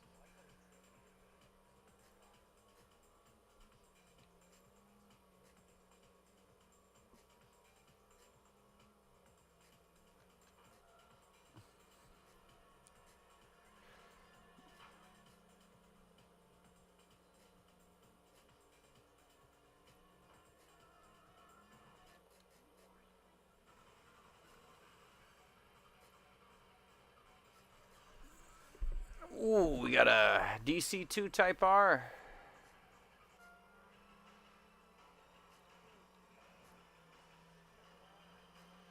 Come on, Integra. Come on.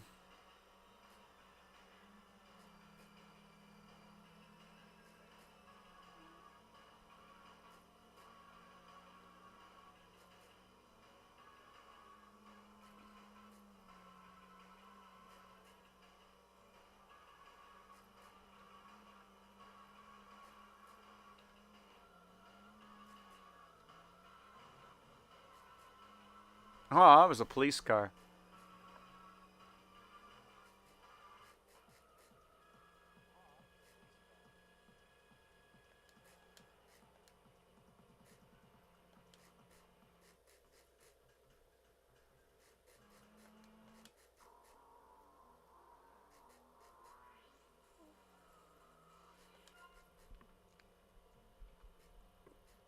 Got one more blue.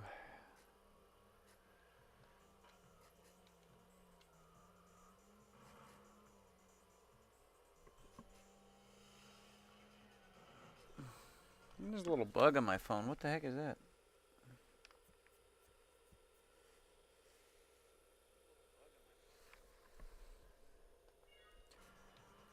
It's like doing the fancy cha-cha on the touchscreen because the light. It was like doing like circles.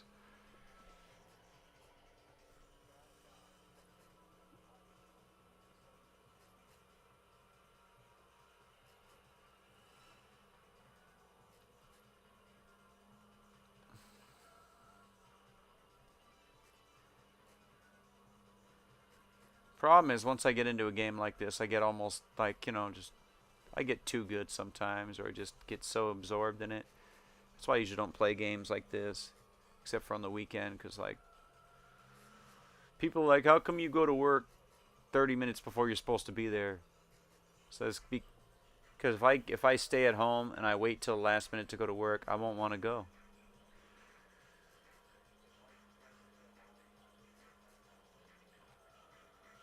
I mean, when you're a video game collector and you hate your job, then you'd rather just be at home doing YouTube stuff or like, working on cars.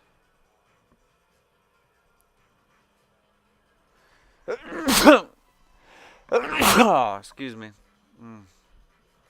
Ah, I just sneezed there.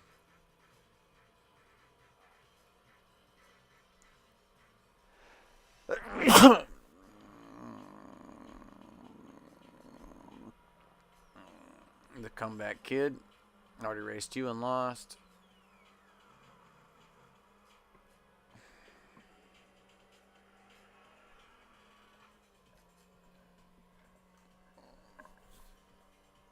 All right.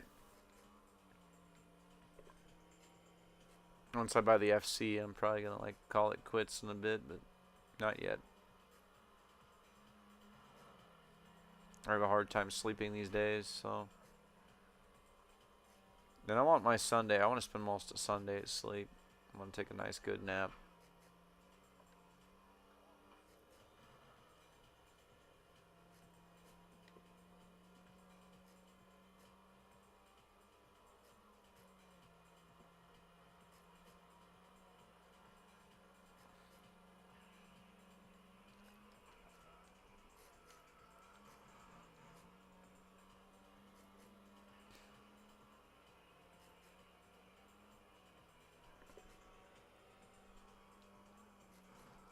Okay, who is the last blue racer in this night?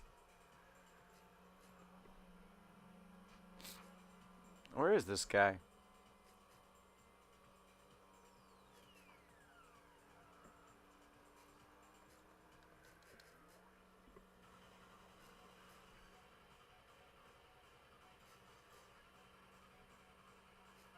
Gerardo.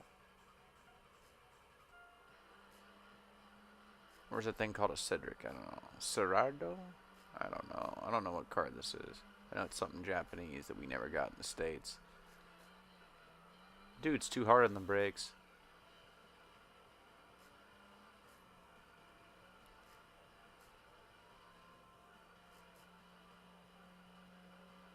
Sometimes the AI is too good in this game, and other times they're just goofy. They do silly stuff, like brake too hard or weave all over the place and crash.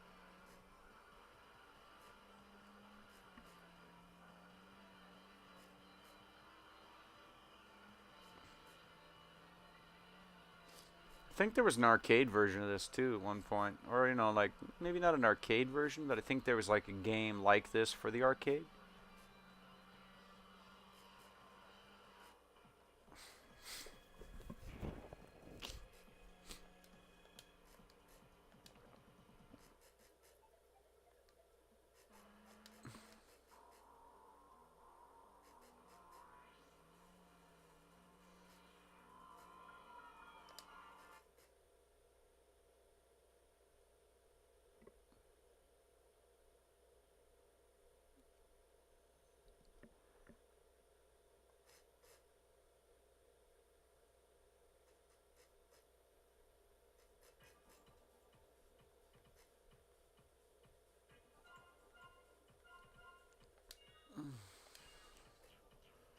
So these cost too much.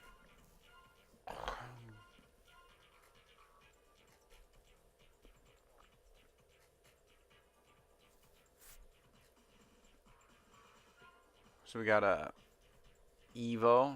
I'm not sure what. Oh, it's like a 6, I think.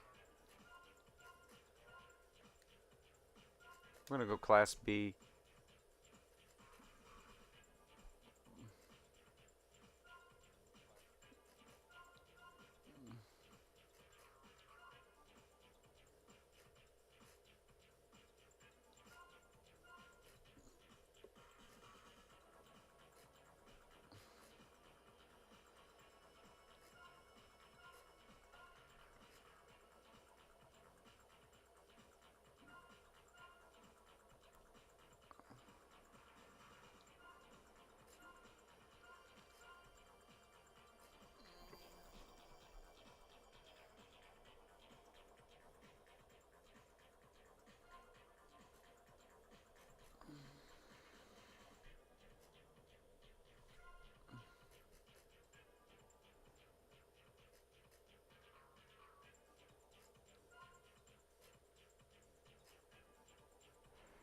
That's an expensive cart.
Okay, what are we gonna call this guy here?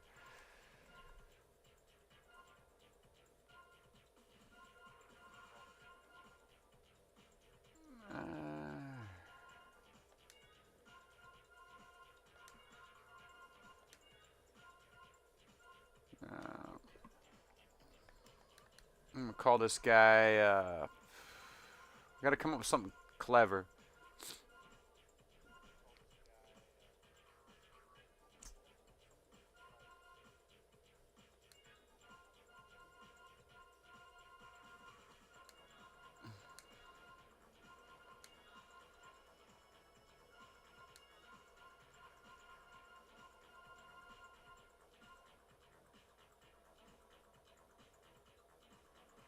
Underground.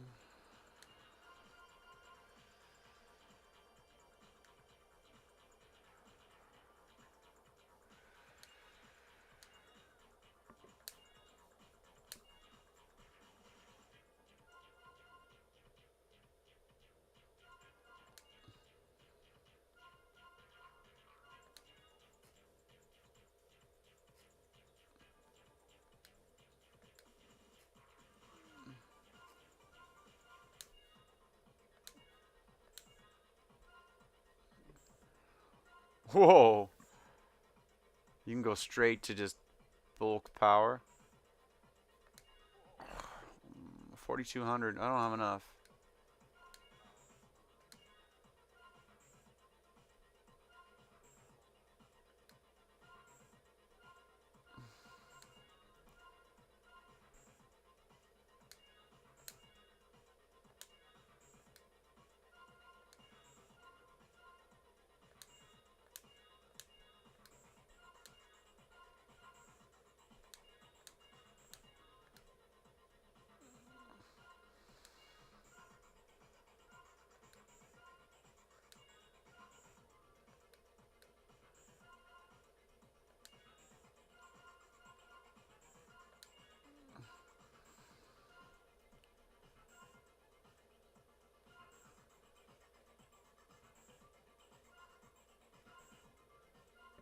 So we got this fiberglass vented hood that's kind of cool, but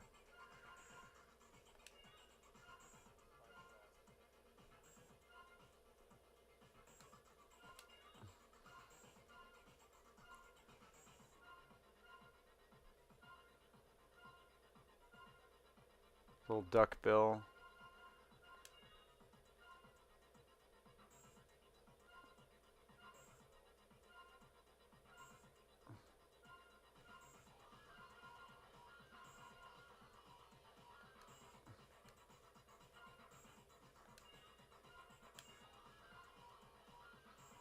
Oh, you can have them like in like that. That's kind of cool.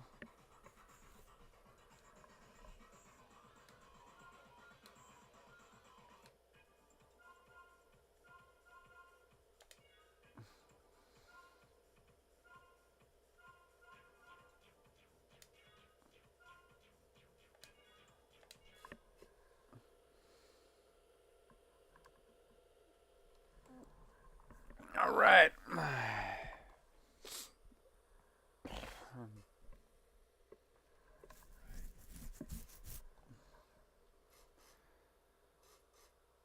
Now we're in the FC. They only took us 4 hours to get.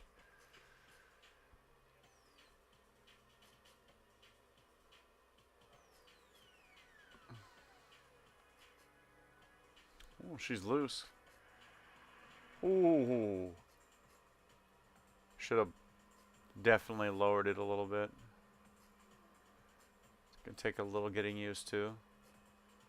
Got good power though.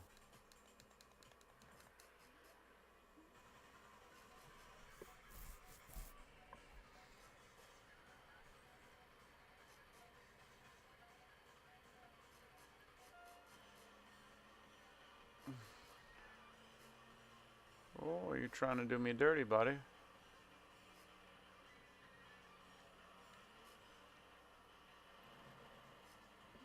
I don't know why I keep losing control of it like that. Ooh, I have a little bit of slowdown right there, but then it speeds back up. This game does have a little bit of frame rate shut every once in a while. Especially when the AI doesn't know how to respond to certain situations. But the first game had the same issue. But I don't know if the PS2 versions have the same issue. I think the frame rate's probably better.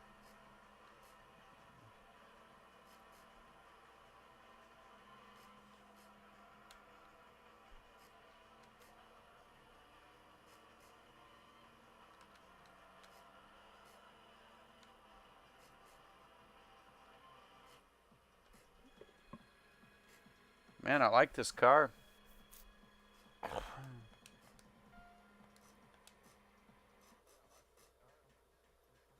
Really likes to drift, and it's really nice just to be able to tap the brake and just slide around stuff.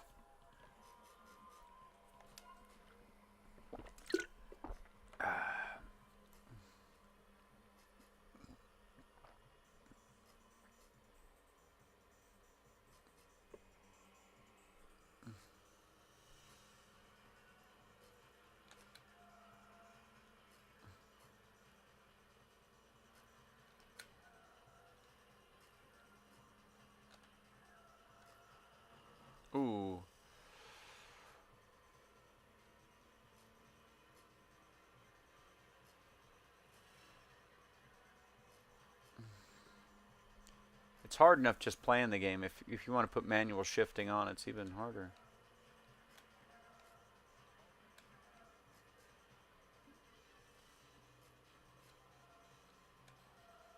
And you can just double tap the brake and just kind of point this guy where you want it to go, and it'll...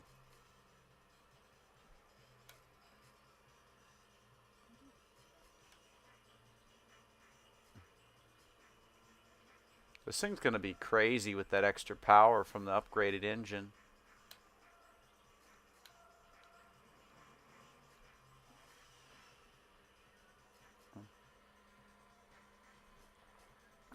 This will probably be one of those cars you can beat the game with. Other than if you... There's certain racers where you have to race them in a Viper or a BMW E36. There's this one guy, he'll only race you if you're in a certain car. A few people are like that. There's like he'll try to challenge him in a car that they view as beneath them. They won't race you for some reason. Even if you're faster.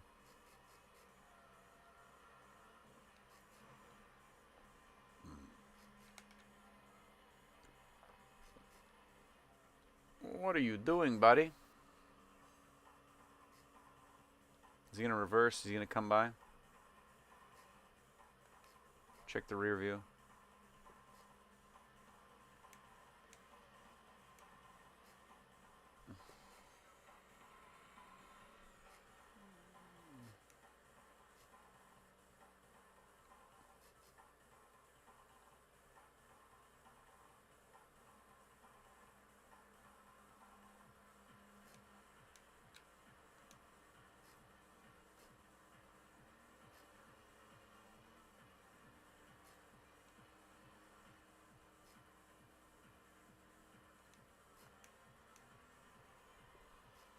Guy must have got off the freeway.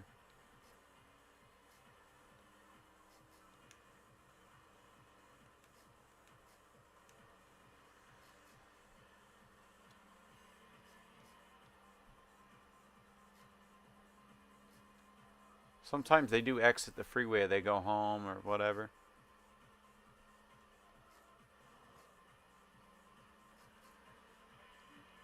Just like a lot of these 90s racing games, if you're not playing with a racing wheel, it's a lot harder, and you're going to rubber band off the walls a little bit. Where'd that guy go?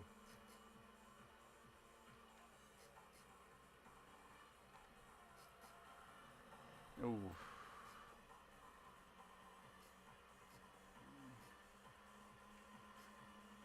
Rematch time.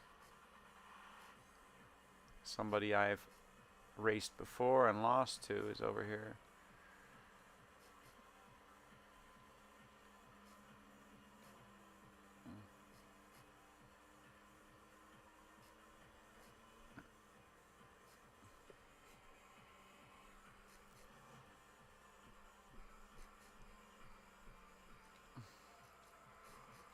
Oof. I'm getting tired. That's also why I'm starting to suck. I'm gonna hang on as much as I can until I get too tired. Then I'm just probably gonna hang it up for the night.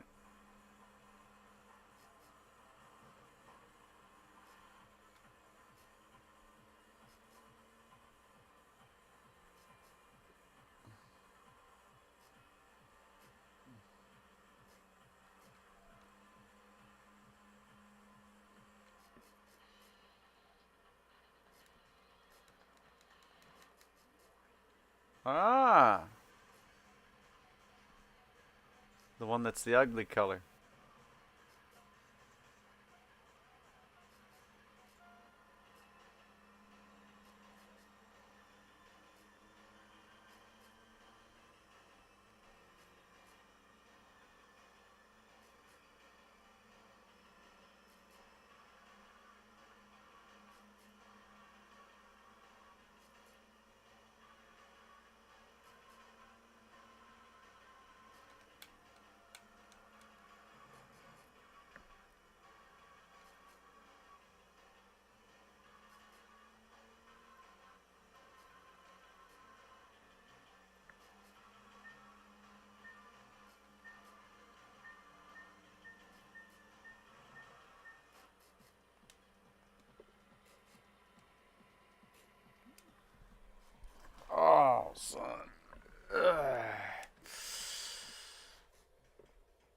realistically, I'm so tired.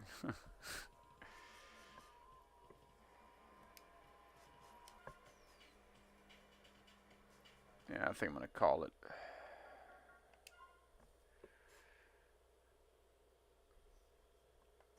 Thanks everybody for watching, but I'm tired, man.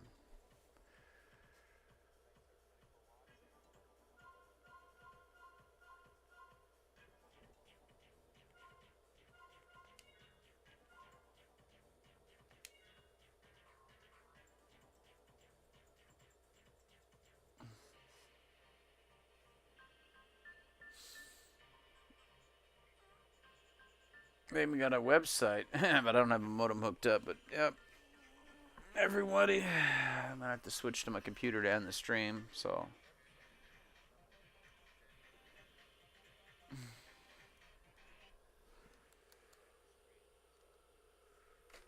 Trust me, I don't really want to, but I've been. It says I've been doing it for 5 hours and 23 minutes. I think that's long enough to play Tokyo Extreme Racer 2. Have a good one, everybody.